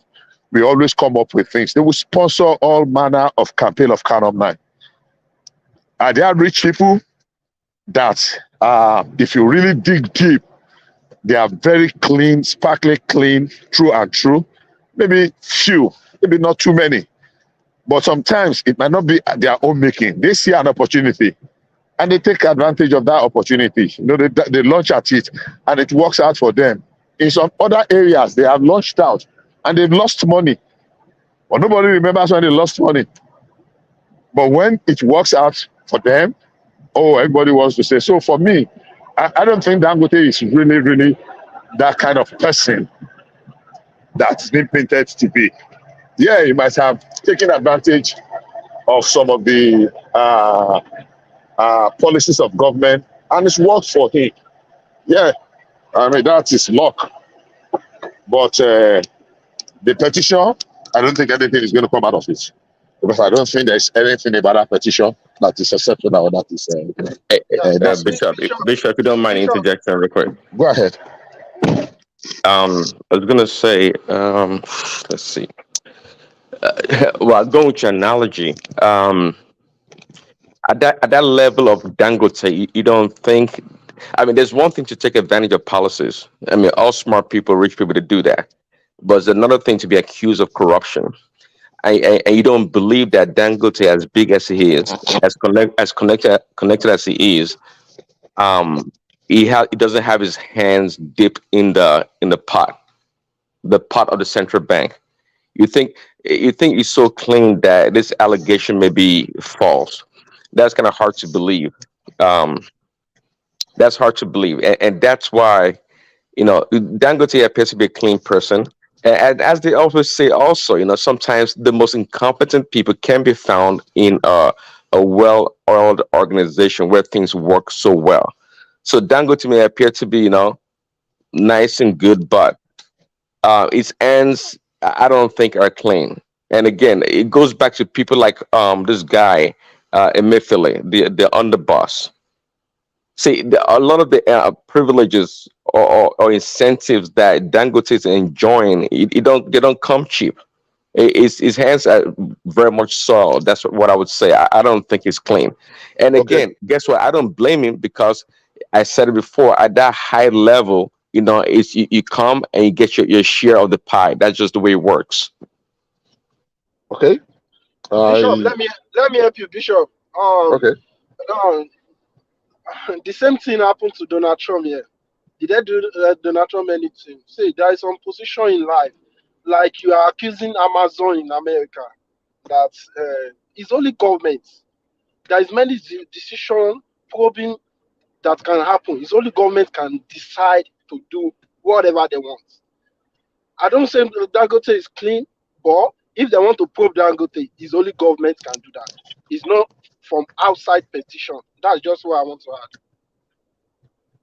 Okay, I think that's fair enough. I think we really captured it. You see, which politician or which rich person? I used to say something here that we have a mentality of kacham, chief, kacham, rogue, kacham, robber. Which millionaire in the world today, anywhere in the world, are we going to bring to Nigeria's scenario? And we are not going to point fingers of, oh, it's a thief to him. Let's count how many millionaires we have in Nigeria today. Let's leave Dangote out. Even not the multi-billionaires. The millionaire that we see that have not enjoyed some government patronage at one point or the other. Also, we know how our pastors in our churches were enjoying what do they call it? This waiver when it comes to import under Jonathan. We knew all of them were doing it, where they are importing things. And because Jonathan was giving them, when they want to go and approach Jonathan, some big men in the church that their tithes are heavy, they will add to it. Oh, instead of importing 2, 3, 4 containers for the church, it will turn to 40. They were enjoying. Everybody takes advantage of the situation. The problem is this: in the process of doing it, have they broken any law that can be proven? If it is not, then we should just desist from that culture of labeling everybody. When it happens to us, it's a blessing. Oh, it's a favor. If everybody is queuing at the gate of the filling station and the manager comes and says, hey, Mr. Man, whether he knows me from somewhere, and he calls me in, and I go in and I buy fuel when there is scarcity, I will call it a favor. Everybody will say, oh, look at. If I want to buy dollar, I want to travel, my son or my daughter or my won't pay school fees, and everybody is running. We are blaming the CBN. But somebody in my church say, oh, I'll give you a card. I have one of my something. Okay, go and meet the person. And I go there and I need $10,000, and they give me $10,000. I will call it favor and blessing. I will give testimony. Come on, let's draw the lines. Dangote, maybe somehow, I'm not saying he's a saint. I mean, I remember somebody was saying here some time ago that Peter Obi is a saint. I'm not saying Dangote is a saint. TINUBU is not a saint. I'm saying. Let me tell you one of the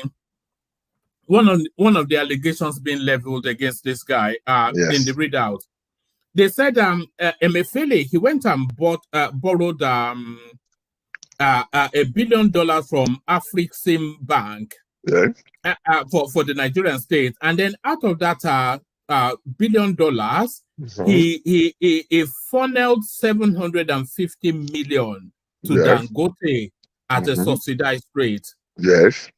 So that's not the level of somebody gives you a note So to go no, and just hold on, just hold on, just hold on. So let's assume without considering. When was there a need for Dangote's $750 million before he influenced Emefiele to go and borrow that money to satisfy Dangote's needs? That's one. If that is established, purely criminal, not just corruption, a criminal intent had been established.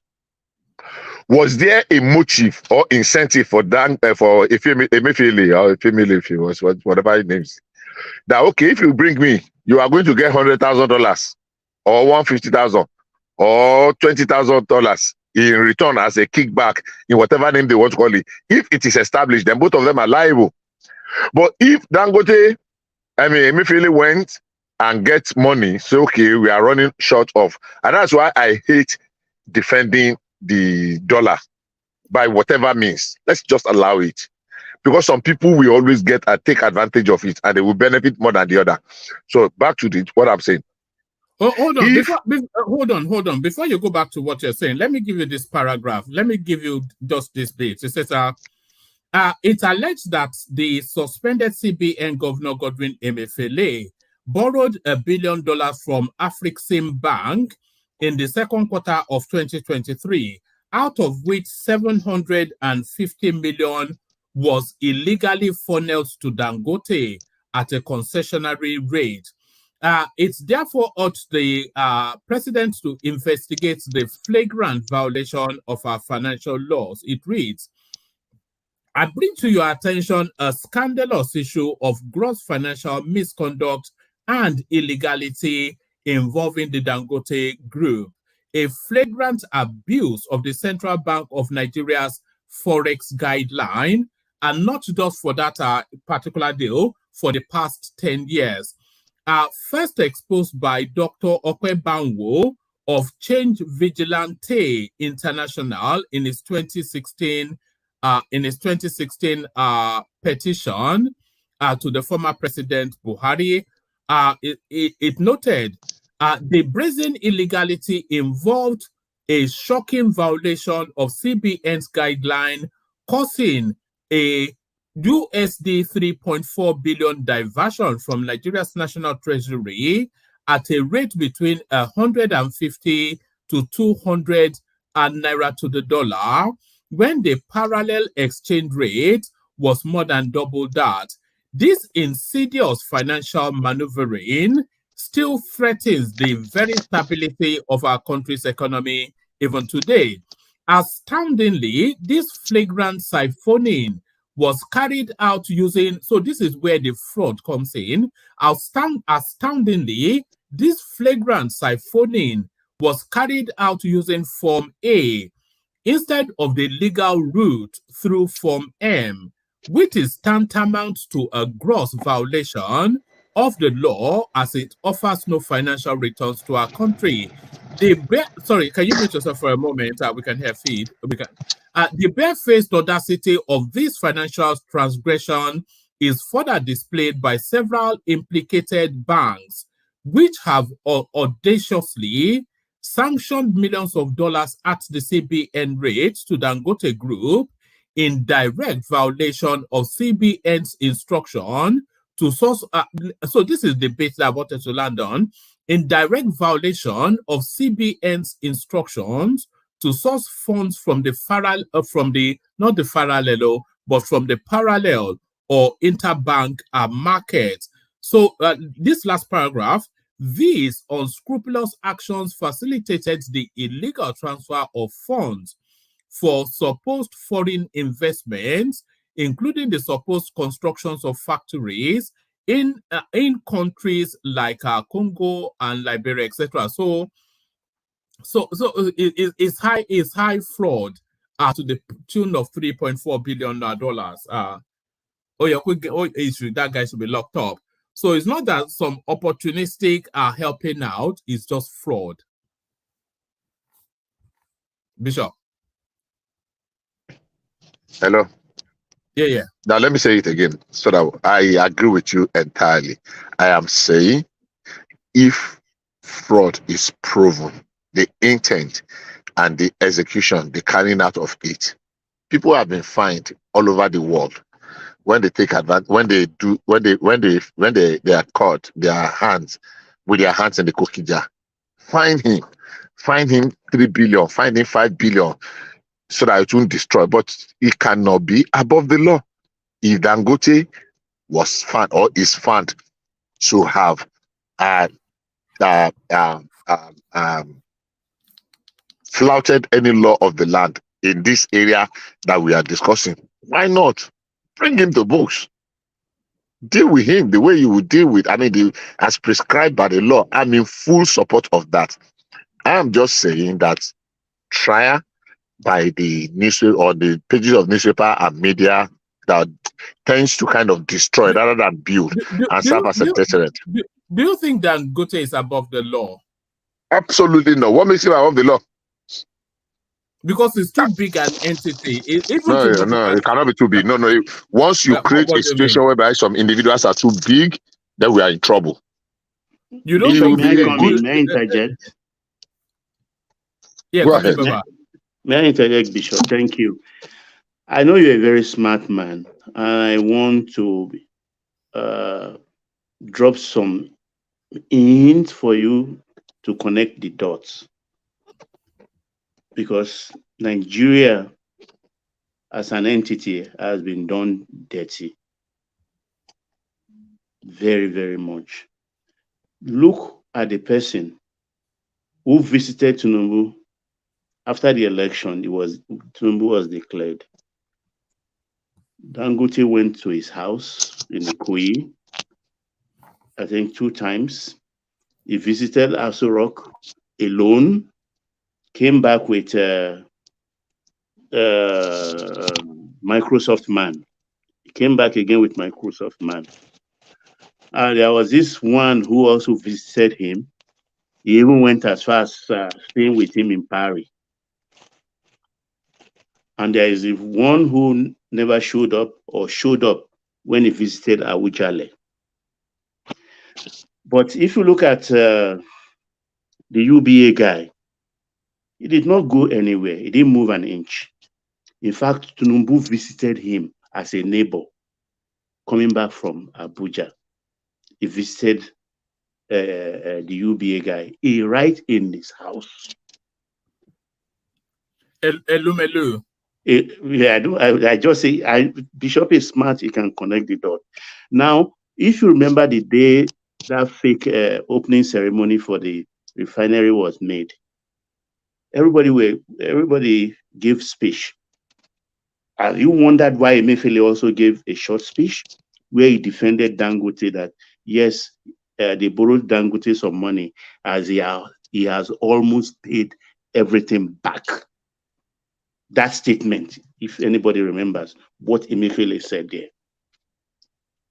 What they have done to Nigeria. That was at the opening of the refinery, yes. I call it fake opening. Because there are fake openings, even Lagos Rail Line, fake opening. It is, I know the best thing the taxis have been talking about ever since is we should not injure ourselves. All we need to do right now is to call these people to the table.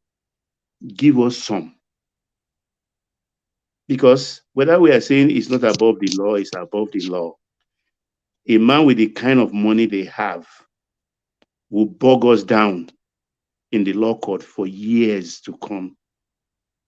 It happens all over the world. So the thing to do is present to them the evidences and appeal to their consciences. Even if it's half, let them give us back. We need those money.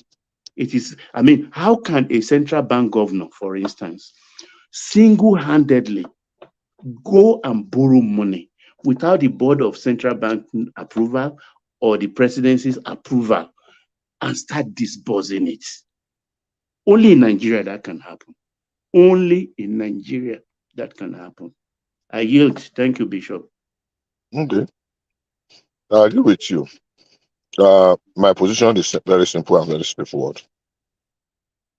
Are there laws that are guiding those things? I believe there should be. Have those laws been violated in any way, whether by Emefiele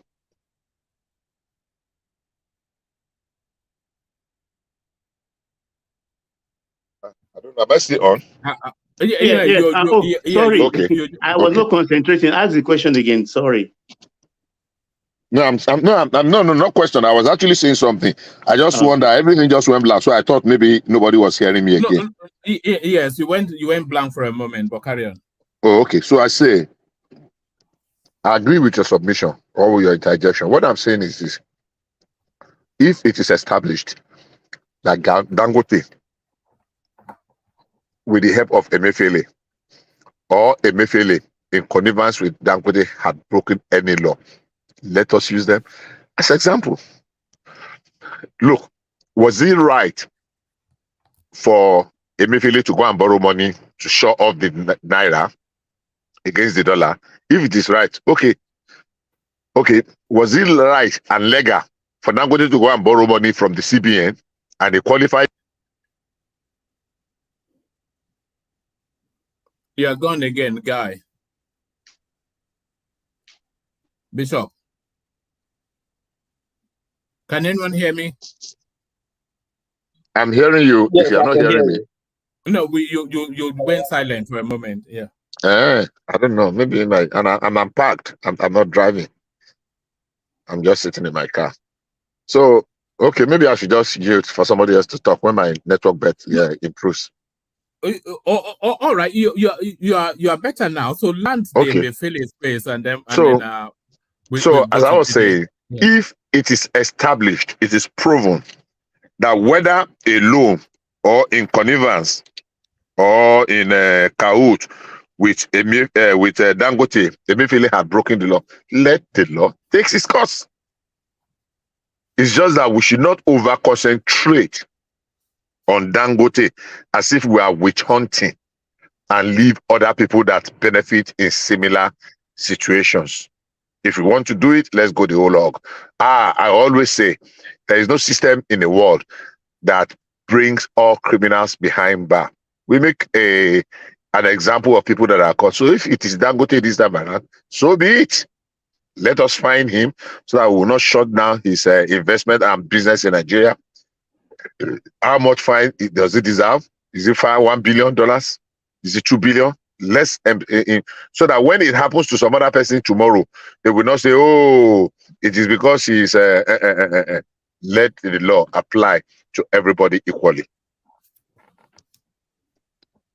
All right, brilliant. Let me take you to this space, Bishop. Isheshede, traditionalists free to exercise their human rights are delicate to Oluwo. So this was the narrative of the Oluwo of Iwo, telling them now that nativist practices is no longer to be allowed in Iwo.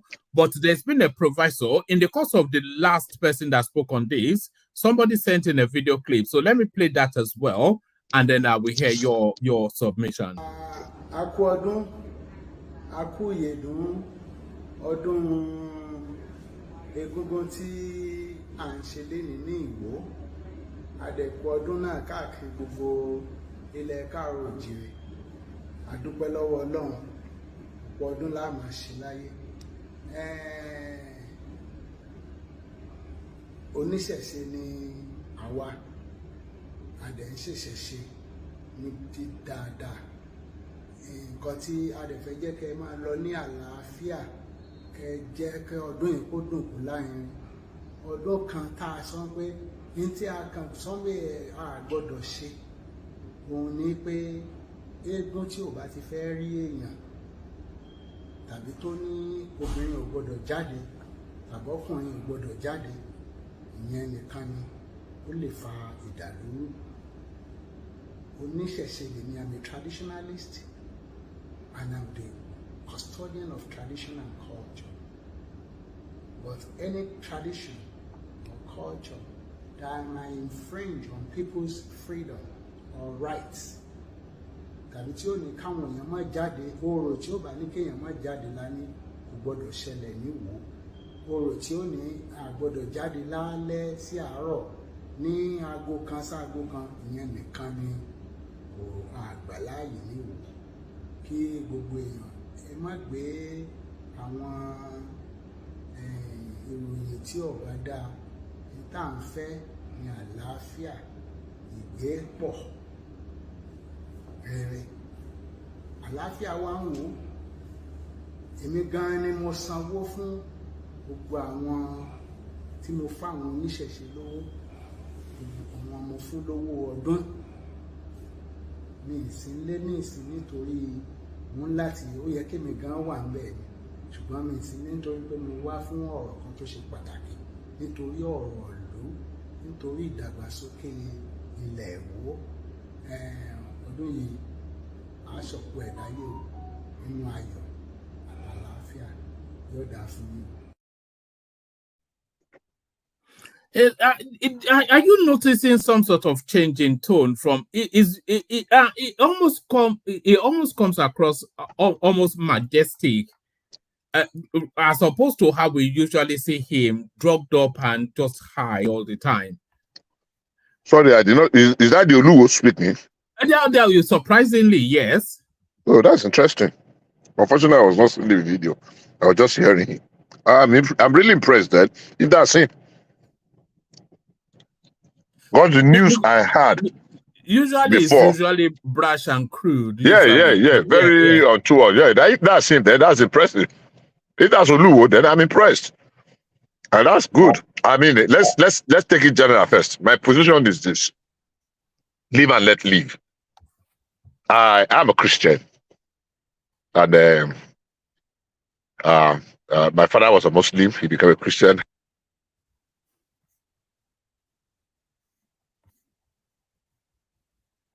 Have we lost you again, Bishop? Hello, can anyone hear me?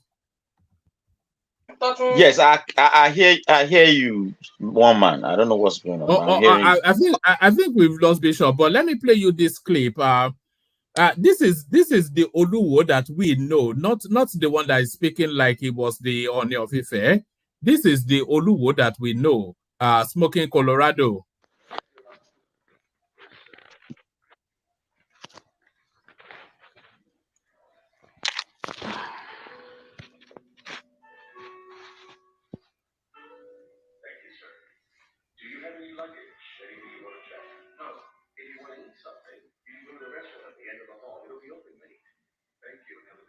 So that's how we remember the Oluwo, not speaking like he was a real king. But are you back, Bishop, or should I just go on to Jide or Ajane Koko? I think we've actually lost him. Let's go on then. Let's come to Ajane Koko. Let's come to Ajane Koko. Ajane Koko, are you ready? You can. It's Jide. You can go to Jide and come back. All right. Okay. Let me come to Jide then. Jide, are you ready? Or have you fallen asleep, Jide? Woman, I'm with you. Yes, it's a long stretch, isn't it? When you come to the one man, yes, Suru, yes, exactly. But at the Oluwo space, Bishop was speaking on it just then. What are you making then? Although he has clarified it now, so I'm not quite sure if we are still able to give him a beating. Woman, I don't trust whatever this man has just said. This is the Oluwo that have said so many things in the past. When he was given the crown, he came back and said he's emir and that he would not follow the traditional rites. These are things that he said in the public and is in public domain. So I don't trust this direction. I think the recent clip of him misbehaving, taking Colorado and all those things are coming out. Maybe he's the one making him a bit gentle because this man is not a gentleman. This man is not a gentleman at all. So I don't believe what he's saying. I believe what he's saying is as a result of, it's not a true reflection of who he is. Neither is it a true reflection of what his thoughts are like. I think it is a reflection of what the situation has turned him to. Okay, he said he's not around. Jide, you don't think the pushback from the governor has forced him to, talk this way or try kind of relax and speak in such a civilized manner, you know. You exactly, exactly my point, Baba Njale Koko, because the pushback will have come from so many quarters. So many quarters. So he's only acting because he knows with just by one decree, the governor can get him out of that space. So I feel he's just reacting to the situation.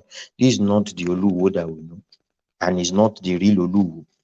This is not the one we know, and I'm sure he's not even the guy. The guy is just pretending. So I don't see anything interesting in what he has said. And for me, I don't know why they would want to stop traditionalists. Like I used to say, you know, I've said it. I'm not a Christian, I'm not a Muslim, I'm not a Babalawo. I only believe that there's one creator that created everything. So if I have the right to practice the way I practice, I wake up in the morning and I pray to the creator of heaven and earth, and not using anybody's name. Because all what we have seen, for me, I've been a Christian once, and I know how I got to this place. So I think everybody has his right to his own religious right, or everybody has right to practice whatever they what made you abandon the Christian faith? Well, man, that's a topic that if I start here, it will take a long time. You know, we've tackled that topic before, and we'll tackle it again. There's a lady called Maureen Badejo that we brought here that opened up a lot of that space. Okay, let me just throw a little light on that. Now, woman, if what actually pushed me to this was I just felt sorry, before you go in there, were you born into a Christian household? Yes, I was born into a Christian household. All right, carry on. I was born into a Christian household. My father and my mother are still top officials in a very big Christian. Is it a white garment space? No. It's okay, carry on. It's we started from white garment, then they moved to Foursquare. From Foursquare, now they are Mountain of Fire.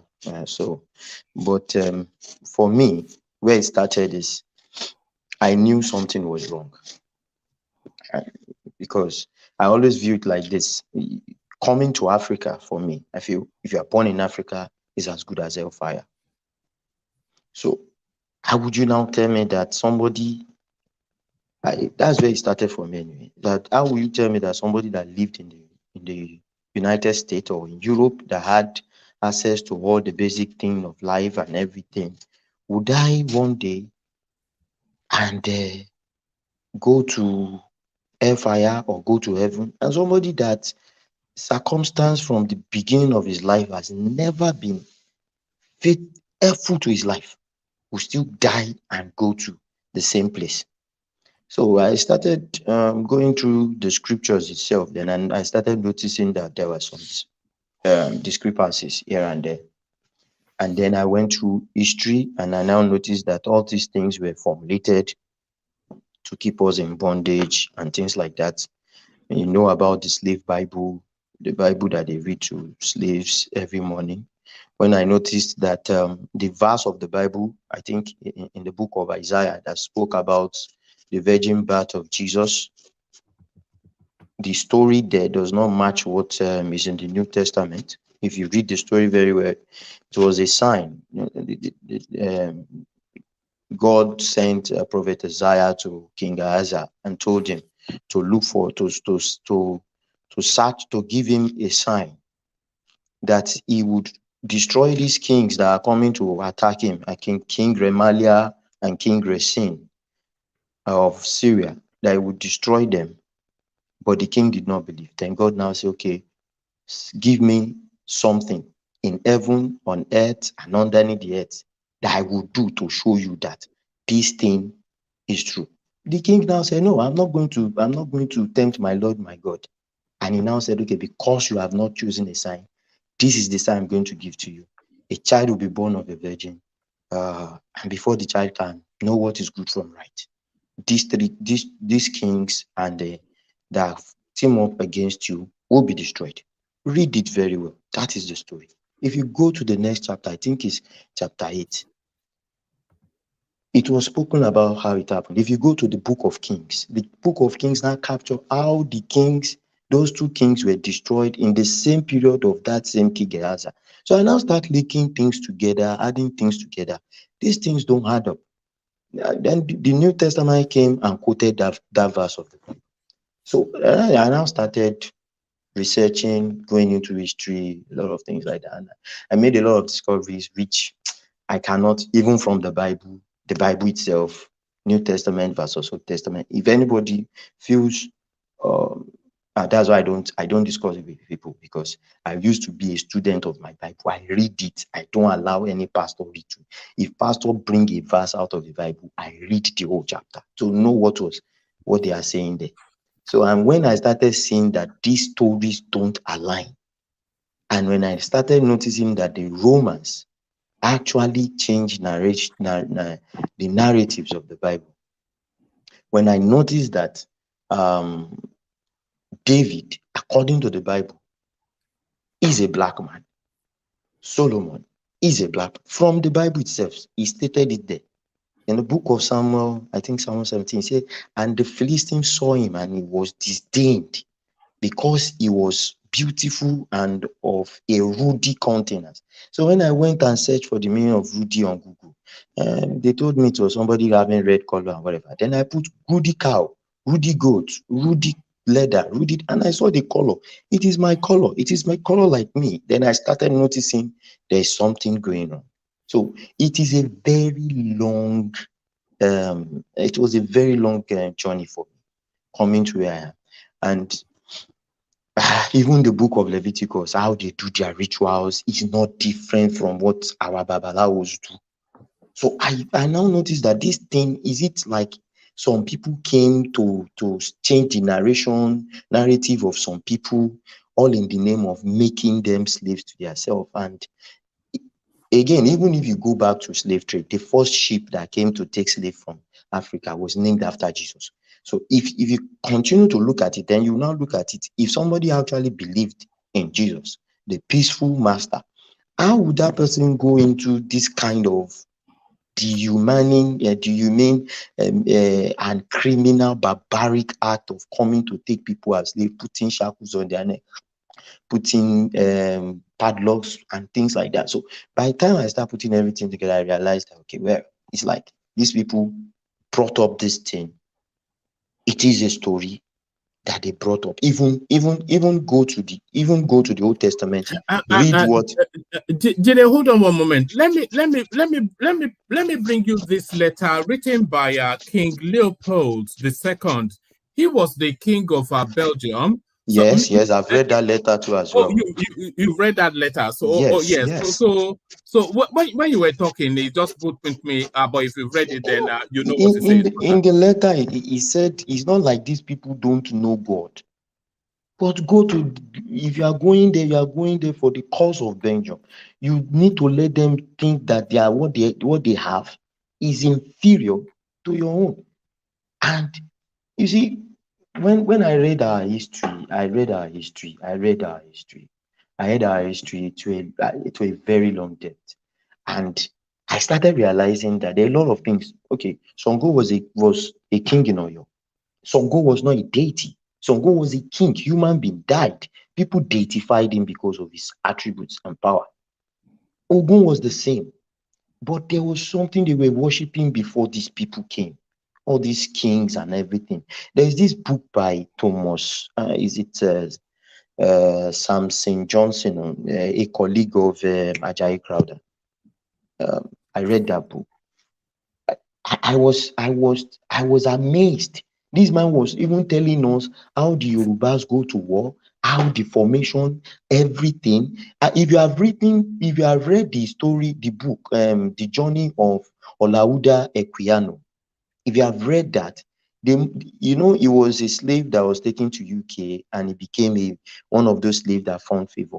And the man was saying that where he took him from, deep into Africa. By the time he got to southwestern Nigeria, he was even seeing them as if they were Jews. These were people that eat with clay, they use with their hands. They said he said in his word that they practice the Hebrew way of life.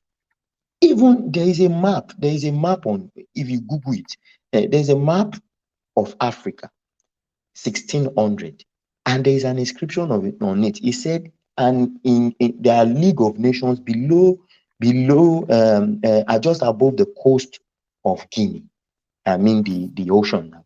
He said these people are not blacks, but they are blacks, but they are not blacks. They are of a different continent. And obviously, if you look at we on the downside and you look at those on the Sudan, in the Sudan era, you notice that there are two different colors.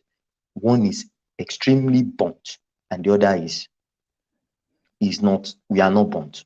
So this man now said that these people practice the Sabbath and they also wear clothes. They know how to wear clothes, and they have they know the knowledge of alphabet. They can read and write, meaning that these things are not strange to us. It's just that we don't know our history.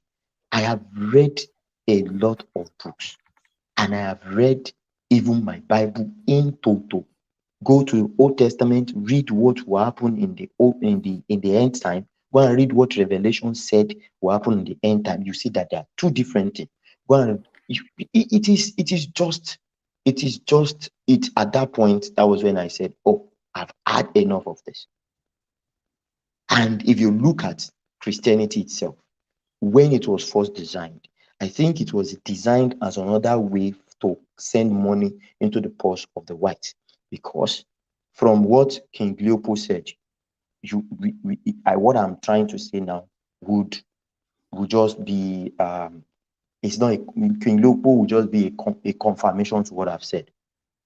Now, what I wanted to say was that Anglican came out of Catholic. The rest came out of Catholic. It was later on that all this Pentecostal came out. Yes. But in those days, if you look at it, if they are going to pay tithe from everywhere in the world into the Anglican post, the tithe goes to the headquarters. The headquarters is not in Africa. The headquarters is outside Africa.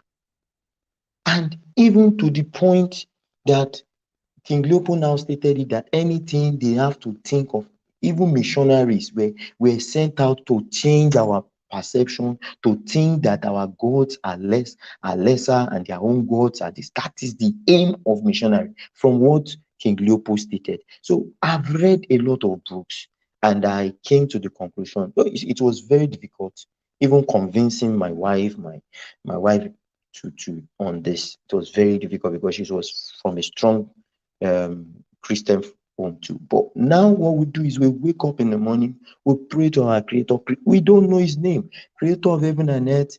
I know Yoruba called Eledumare. In that book that I said I read, he said there are only two things that Yoruba worship: Ori and Eledumare.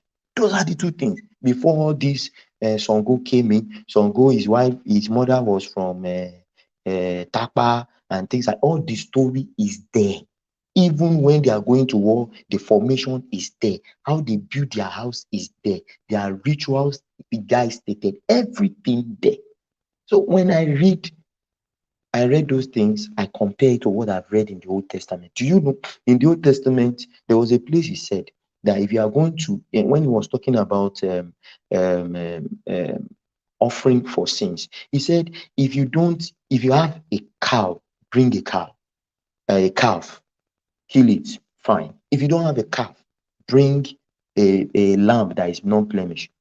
Okay. If you don't have a lamb, bring 2 pigeons. He now said something. You should not use knife to cut it. He said, don't sever the head. You have to twist, just like the Babalawos do. You have to twist the head for the sacrifice. So all these things, if we start looking at our culture, even our culture vis-a-vis what is in the Bible, Old Testament, that's where I started changing my mind about a lot of things. You want to marry, if you are doing marriage in Yoruba land, you do virginity tests. Circumcision was not brought to us by Christianity. Even the first pope that got circumcised at a very old age. So it was not their culture, it was our culture. Circumcision, either Muslim, Christian, Babalawo, 7th day you do your circumcision. All those things are also in the Bible and they are part of our culture.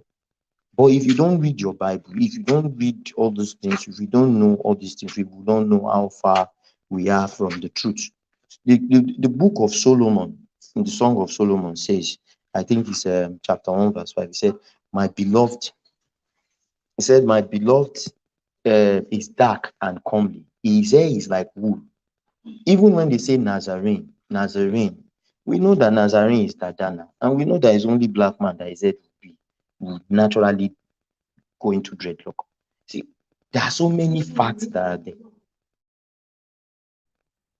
There are so many facts that are there that has pointed to this thing. So that's how I came to my own conclusion. Yeah, GJ, may I just come I'm in? sorry, Baba. Could you explain the Nazarene again? I missed that part. I wasn't paying attention. Nazarene are people that don't cut their hair and their hair dreads naturally. Wearing dreadlocks. And he said that's only for which kind of people or race? Is that what you said?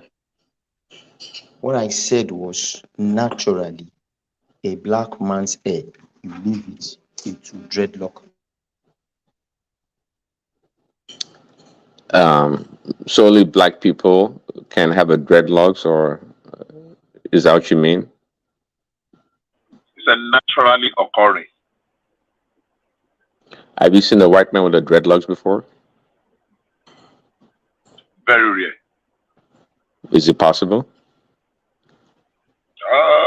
Well, it is probable, but it's very rare. I'm not sure if I've even maybe on TV or something, but I've never in real life seen a white person with dreadlocks. I have to say. I have. But it's They must natural. have gone to the salon to do It's that. different from no, Rastafarian. salon. No. Well, of course, we had different texture when it comes to hair, a black person's hair and a white person's hair. But I've seen white people, their hair looks exactly, of course, maybe blonde or dirty brown or whatever. It looks exactly like dreadlocks that you see the Rastafarians wear. So no, it's not peculiar to black people. I don't believe that. No, Prince Daddy, what happened with the dreadlock? It's a natural thing. You are born as a dada. That is, you come with natural dreadlock. It comes naturally. That's the one. The other one, as we know it today, is a fad, a kind of fashion. You understand? People going to the salon and twisting their hair. But there is a natural dreadlock. Look, they come with certain power, just like that of Samson. You understand? And I want to let Jide know that people transforming into deity is not common. In your own Diorisha. Just like Jesus Christ transformed and become a saint. Same thing Muhammad and all others, Zoroastrianism or Shintoism and everything like that. That's how religion evolved. And in the Old Testament, it talked about Judaism, not Christianity. Old Testament even shouldn't be part of our Christian Bible.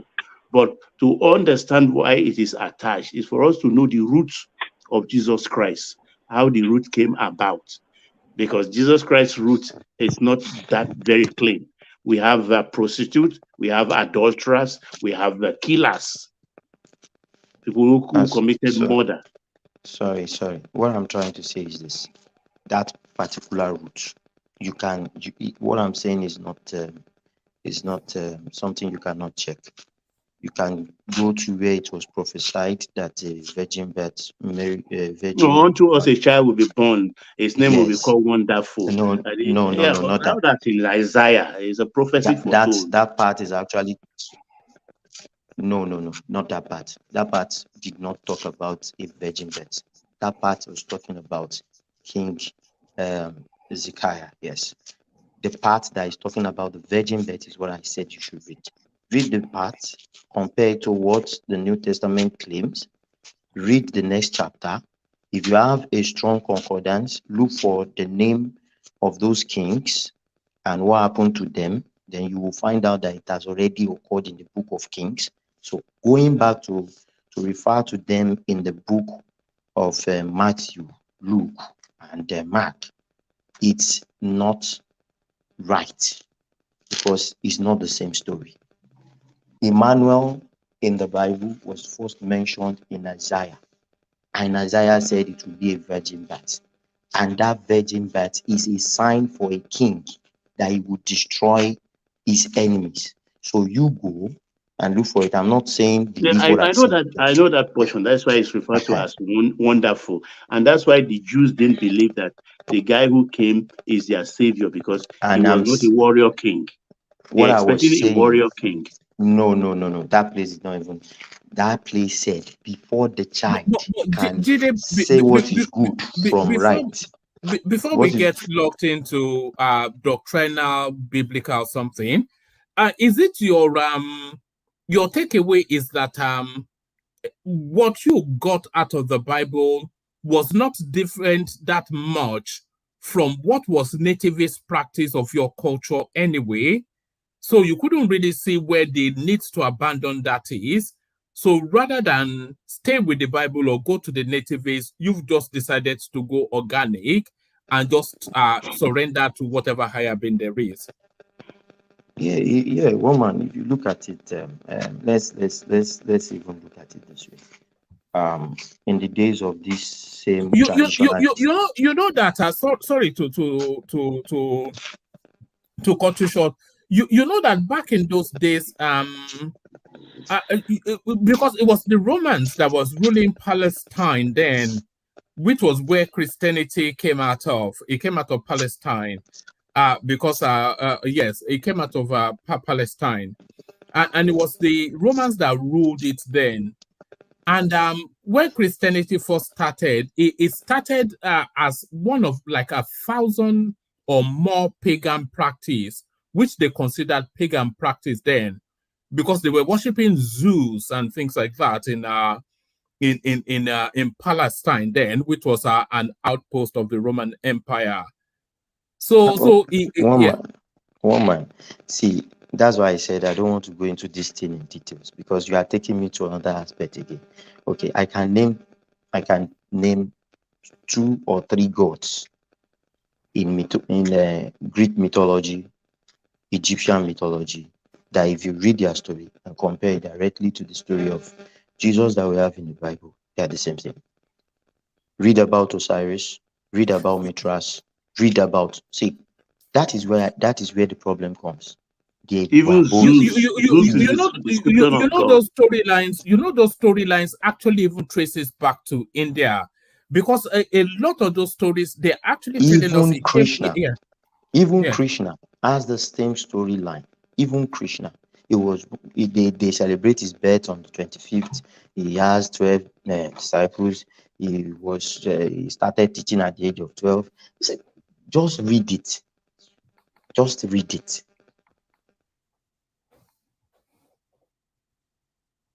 But looking at all those stories, move forward from that aspect? Yes, it's too deep before we blaspheme. Yes, before we blaspheme. Now. Sorry. Woman. That's you just used the what do you call it now? Have used to silence her for too long in our quest and search for deeper truth and knowledge. You said it's blasphemy. Who coined that word? Who created that? That's the creation to a slave in its entirety. And it can be very offensive sometimes. I ask questions, and I've asked questions that have to do with my own very existence. And if I'm not afraid to ask questions that has to do with my own very existence, then there's nothing that says I should not ask questions about anything. We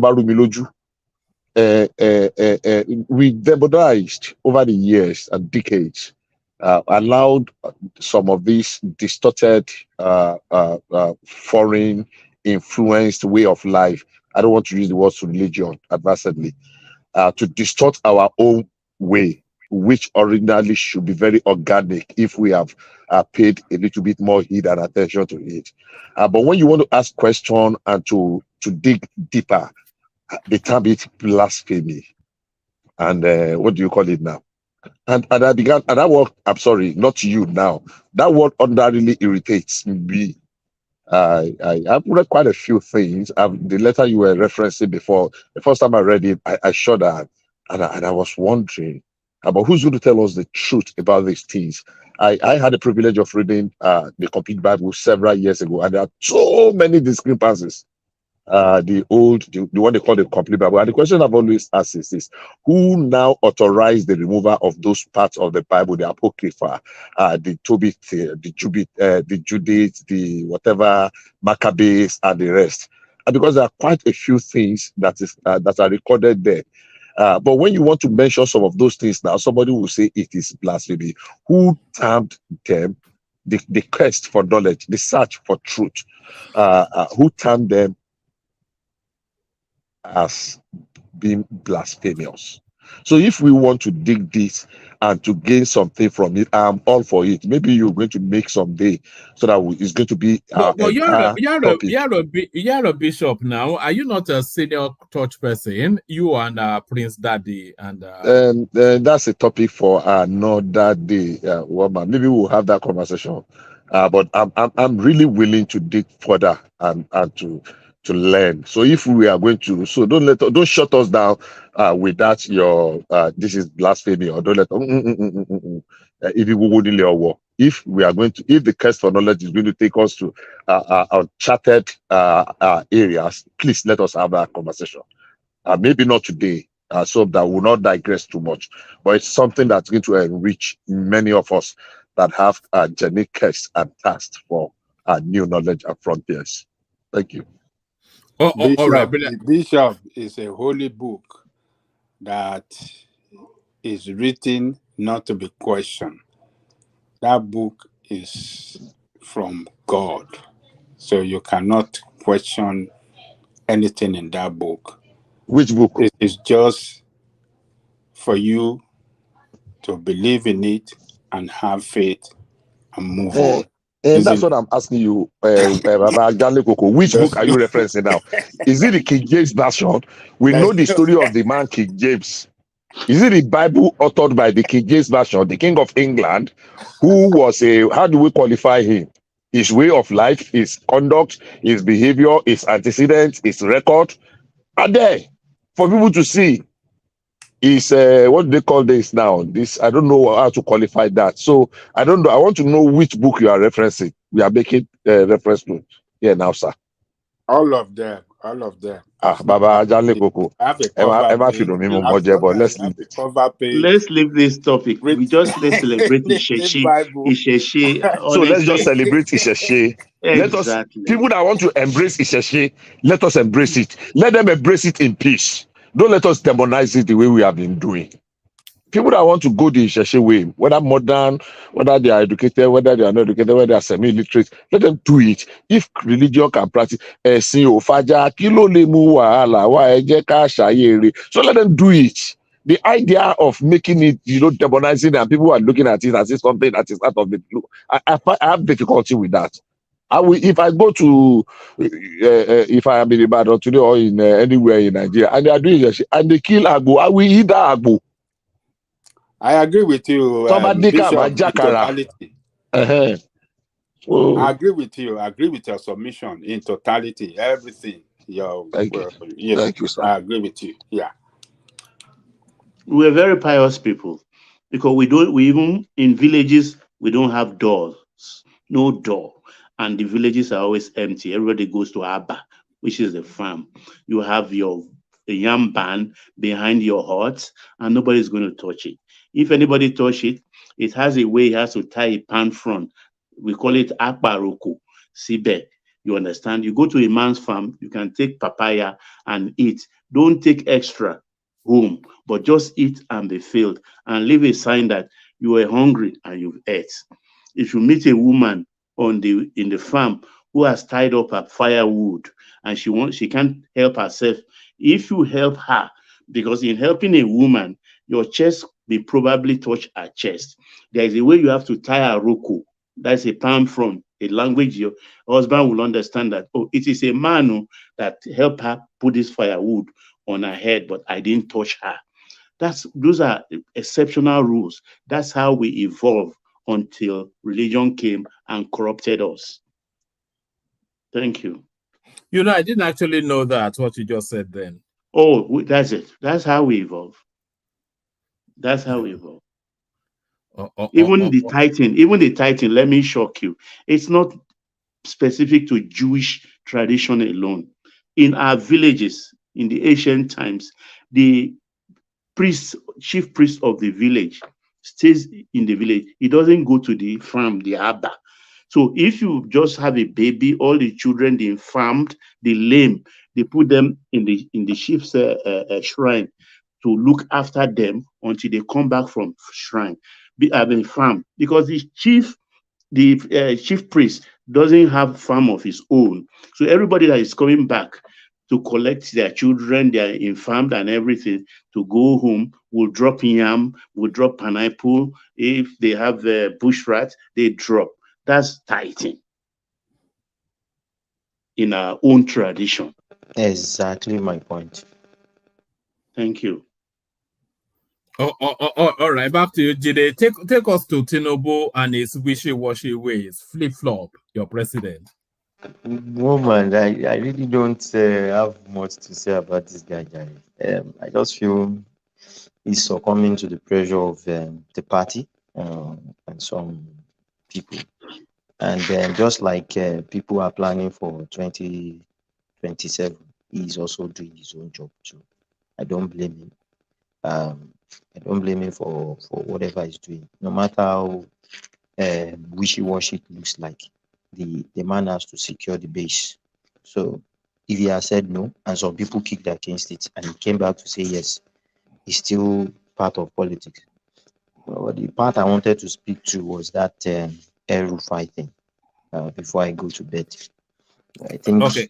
Yeah, carry on. I think RUFAI case is a case of Shetima blocking RUFAI, because obviously RUFAI's comment as a governor when he was speaking about the other religion has actually dented his chances of becoming a president, so to say, somehow. So the man is actually looking for a lifeline. And if he had become the minister of power and he performs very well, everybody will have at least overlooked that aspect for him. But the same thing goes for Shetima.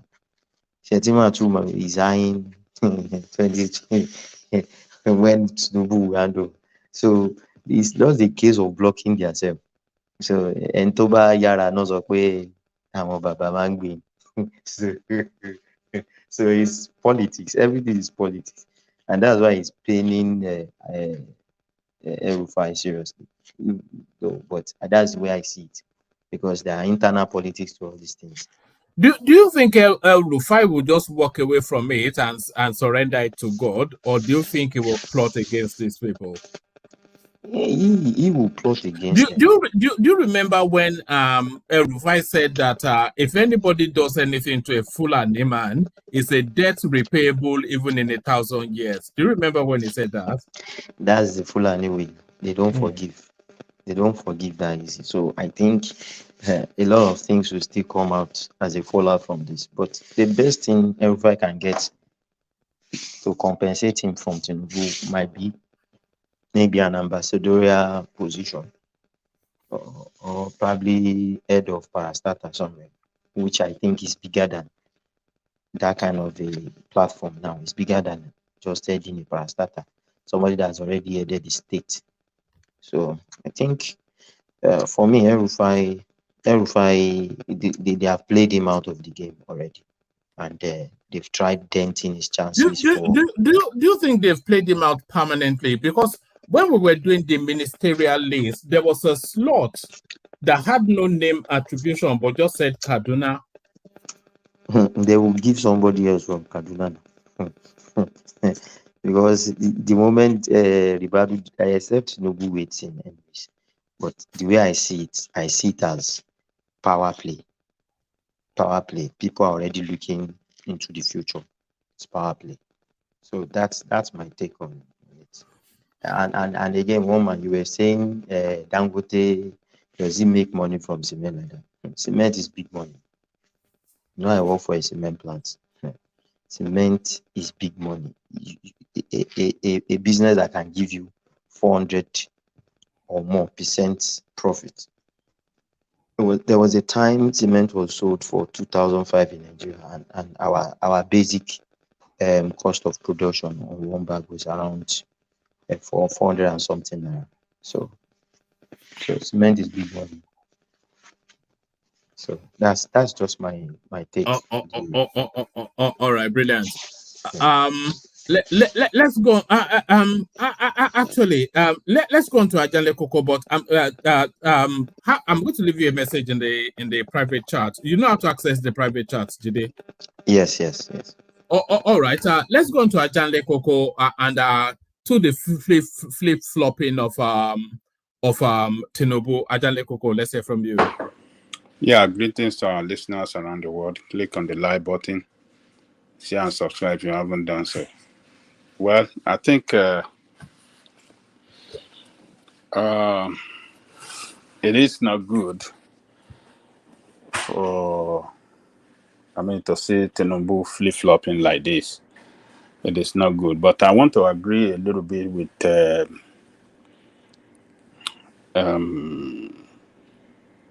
Prince Daddy that it is better for him to do the correction now than to get into it and start taking some out and flipping them around and stuff like that. So I agree with Prince Daddy that it is not a big deal like that, but the optics is not good in the real sense of it, that why is he changing position? It should be able to make a decisive decision once you have announced your position. You should make it clear and do your homework well. Come out with a clear position that everybody can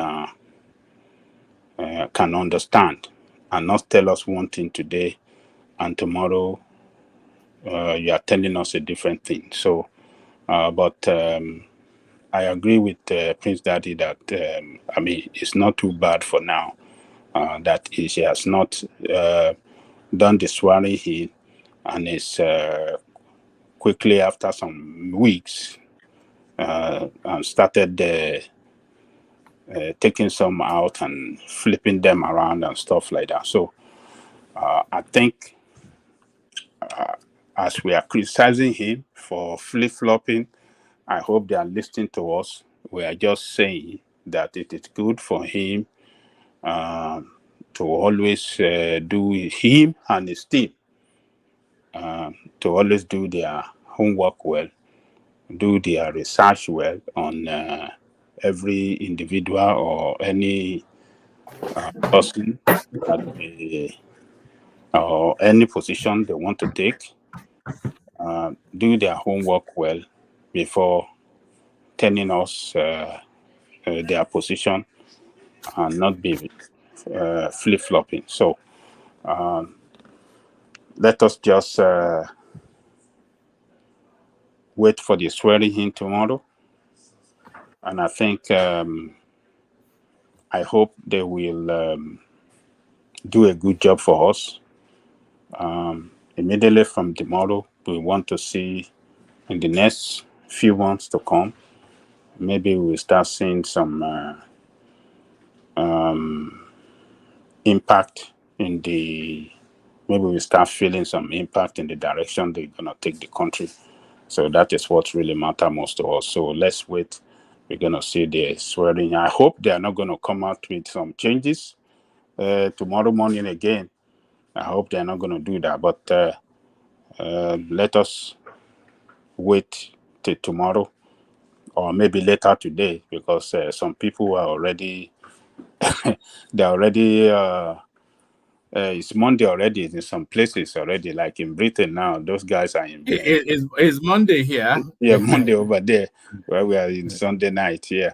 So let's just wait till later in the day and see the swearing in, and then they, get to work immediately and start directing the affairs of each ministry to the best interest of Nigerian people.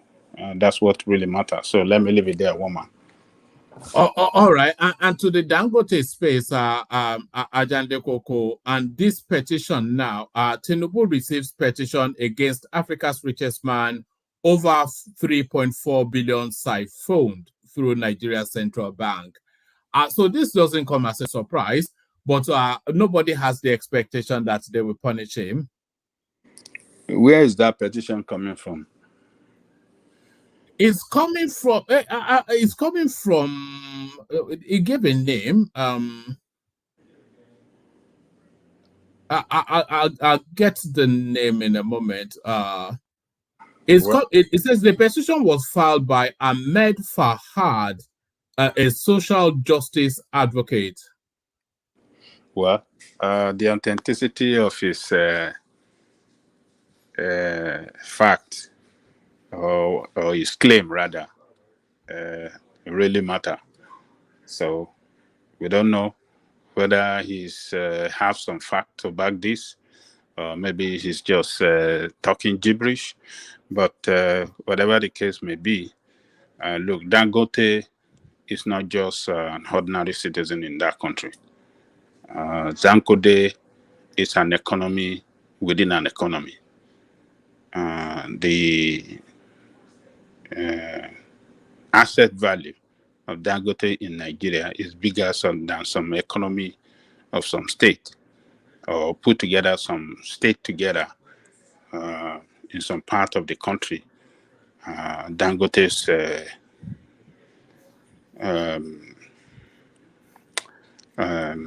asset value must, how do I say it, might be more stronger than some geopolitical zone in that country. So Dangote is an economy within Nigerian economy. So that claim, that is it against the company, or is it Dangote as a personality, or what did that?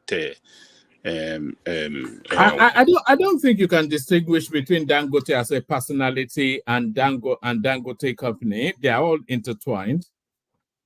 Well, it's a limited the ability company. So if his company, you mean they can't hold him culpable personally? Yes, they can hold him culpable personally, because his company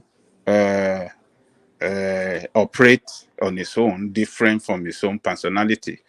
So we have to get that clear. So, but the way I look at it is that Dangote is an economy within an economy, and such a person that is an asset in our economy, the state cannot just go after them easily. The state must have a rethink. What are we achieving? What are we saving? And what are we going to lose? Because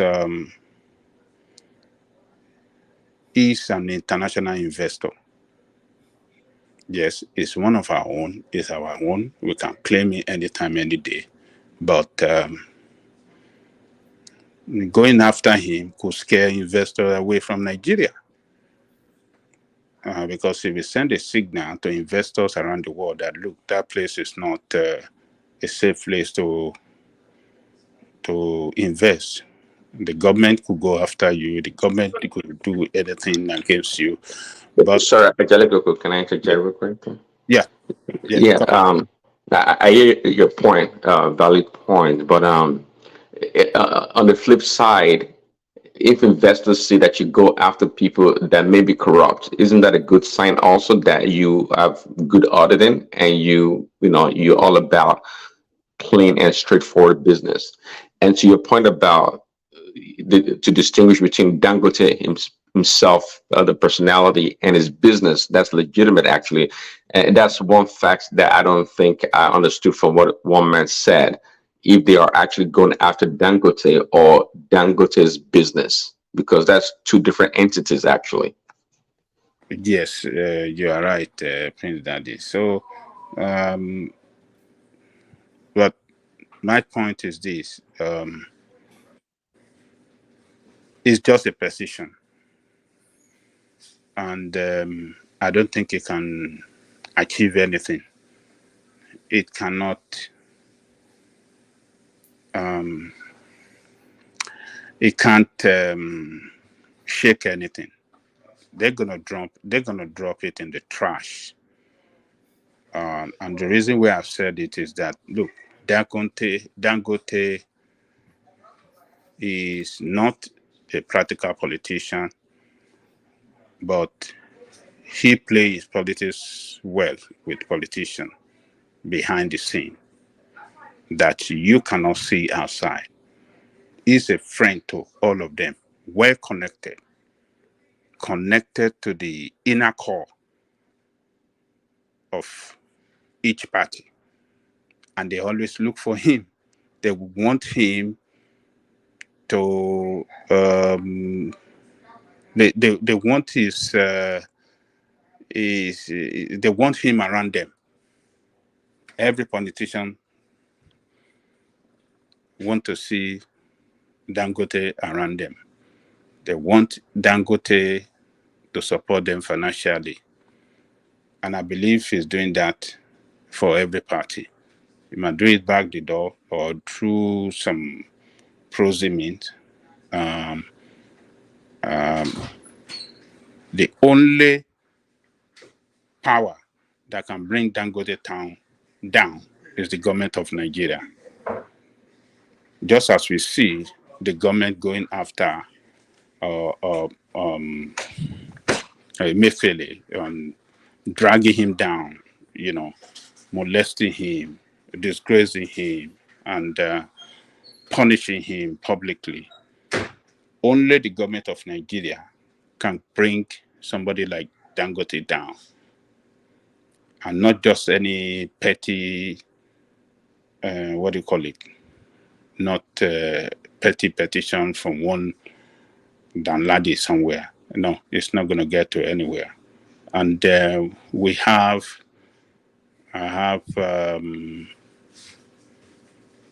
can make reference to what do you call this guy, Abiola. It's Nigerian military government that brought Abiola down because of his involvement in politics, practical involvement. So if Abiola did not go into politics, he might possibly still be around. And I don't think Dangote will be closer to him when it comes to the wealthiest person in Nigeria, because Dangote was nowhere to be found when Abiola was around. So, but because he involved in politics practically, and he was wrestling power from the military and was connected, a man with a strong connection worldwide, and the military doesn't want to leave power, and they believe the only thing we can do is just to destroy this guy. So only the government that can defeat people like Dangote or people with such extraordinary wealth that is acknowledged worldwide. So only the government can do. So if the government of Nigeria announce tomorrow that, oh, we want to investigate Dangote, then you can say, yeah, something is about to happen. But as far as I'm concerned, woman, I don't think this thing gonna go. I don't think it's gonna fly. I don't think it's gonna reach anywhere. It's gonna be thrown in the trash, and we're not gonna. This is the last time. We're not gonna. I don't think we're gonna hear anything on this thing after today. It's gonna be gone forever. Nothing gonna happen. That's my take. Anybody there? One man. Yeah, I'm here. One man. Yeah. Okay, I don't think one man is around with us, or is he gone? No, I am here. I just muted myself, and I was saying I'm here. But yes, on the Sheshe space, do you want to give us thoughts on that? Oh yes, actually, it's a good, it's a long-awaited decision by the Southwest governors. Is it the whole of Southwest governors that declare it today? We've not yet heard from Ondo State, but with Lagos or Osun or Ogun and Oyo, say therefore tomorrow it's public holiday. Okay, I think what might be responsible for Ondo not making an announcement, I think, is because of the governor that been flown around, the governor that is taking treatment, medical treatment abroad, Akeredolu. But you know that Akeredolu is a real traditional man. He promotes anything Yoruba and stuff like that. So I think it's absent. Remember when he was saying that they have to be singing the Yoruba anthem in schools in Ondo State? Do you remember that? Yeah. Not only just to sing it. The assembly passed a law to that effect.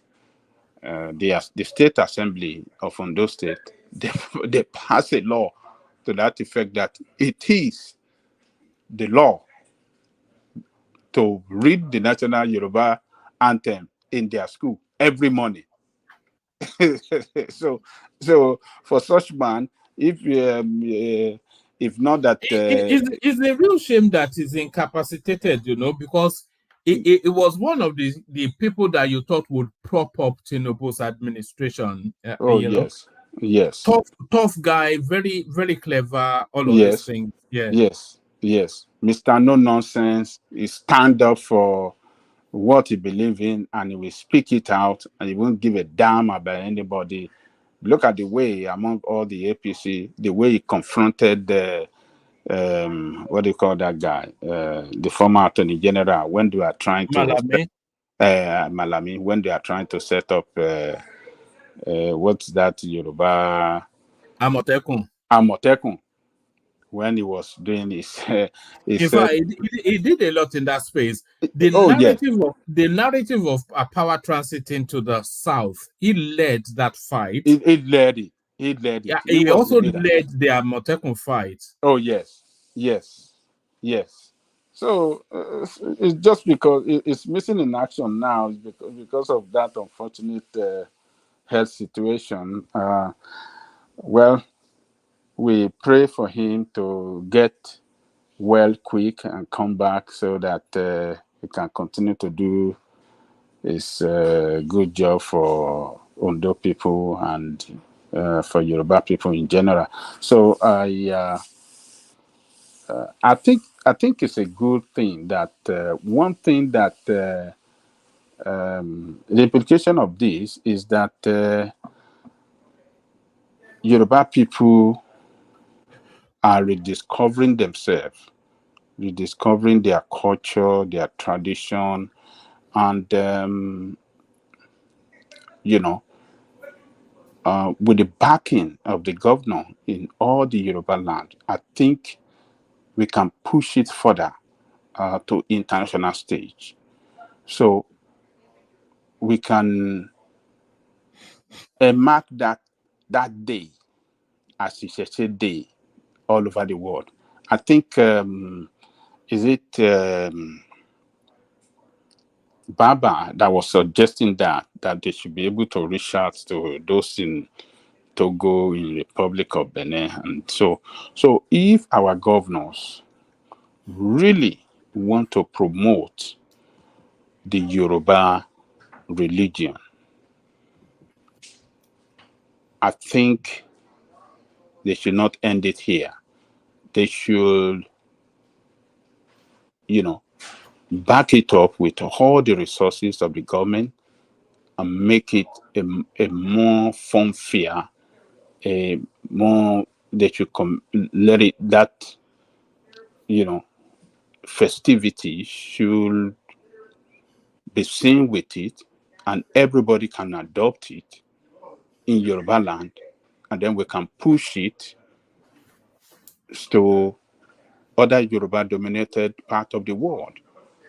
You understand? Just we can make it look like, internationalize it as Christmas, as a Christian Christmas, and Eid el-Kabir, Eid el-Madud of the what do you call it, of the Muslim too, because the reason why.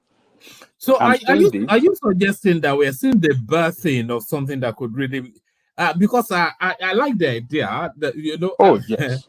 if they can randomly create a Christmas for themselves, why can't we just equally create whatever for ourselves? Oh yes, we can internationalize that day, and all over the world. If we take it to Cuba and Brazil, where yes, and all the Caribbean countries, we take it, because look, according to United Nations, before you know it will turn to Black Christmas Day. Oh yes, it will spread to America, and boom, Europe, and that is it.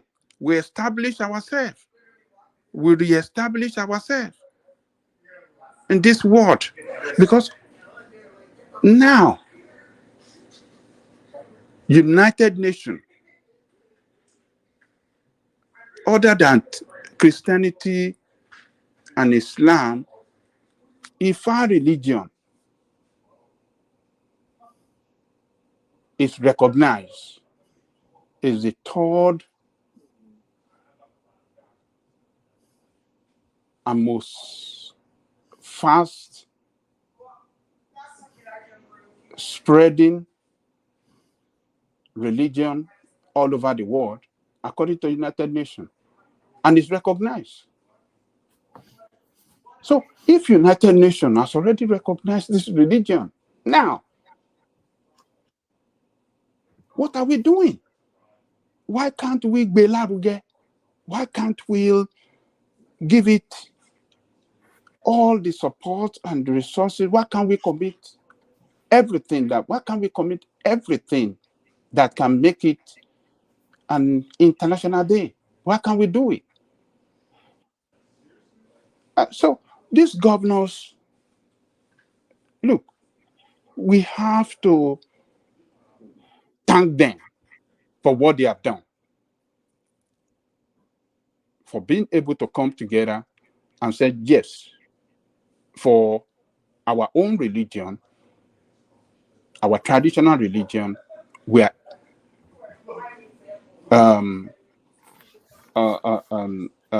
we are marking a particular day for it. So this is just the beginning. We want to watch the way it's going to be celebrated later today, 1 month. Let's go on. I believe some video will be posted. So I will advise you to get some video and let's play. Let's see how it's going to be celebrated. And after this year, I believe, next year and after this year, I believe they will improve on it. And it's going to be very good for all of us to support it and commit to it and spread the news. It doesn't matter whether you are Christian or you are Muslim. This is our history. This is our heritage. We have to support it. We have to hold it. It doesn't mean it doesn't. It doesn't. How do I describe it? You, a Muslim or Christian supporting it, doesn't make you. It doesn't take anything away from you. It doesn't take anything away from you. You are just celebrating your heritage. That is what it means. And there's nothing wrong in people celebrating their heritage. Nothing wrong in it. So I think we have to thank these governors for this good thing there. It is long awaited. The Isheshe people, our traditional religion worshippers, have been calling for this for years. And now for them to accept it and use their governmental power to declare a day for it, I think is what commendable. So they have halted. And I like what the governor of Osun State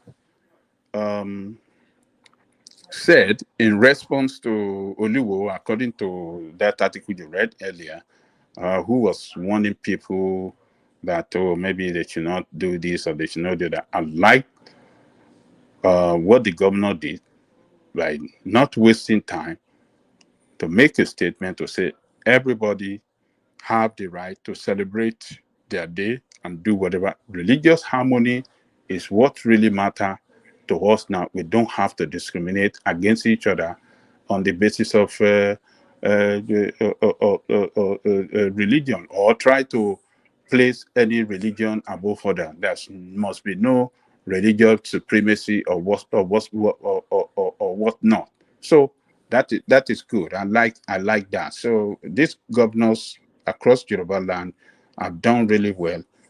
Their name will go down in history, and yes, their name will go down in history book, and they will be celebrated as well in the future. That these are the governors that have that took that courage. They are very courageous, to declare this day, and I believe the Isheshe people will be proud of them, and we should join them in celebrating it. So that's my take, woman.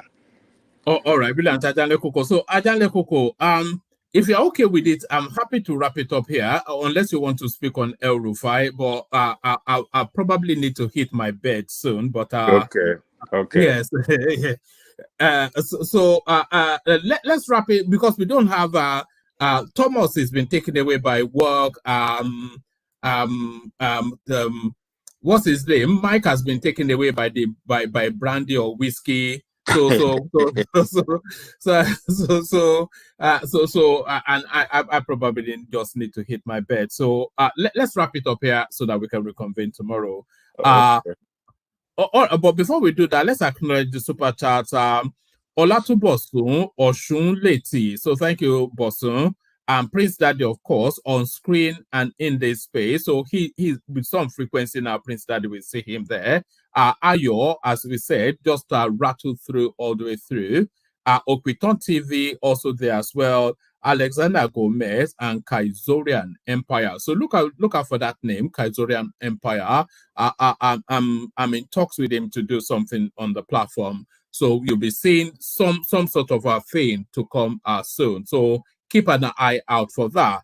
So we wrap it up here, short and to the point, probably one of our shortest sessions so far, but only really to reconvene tomorrow. Thank you, Ajanle Koko, especially, who started with us and finished with us, and Prince Daddy equally. So a delight in your company, gentlemen. Let me delight in it again tomorrow. So we leave it here, carry the conversation on the comment section, but here I say peace.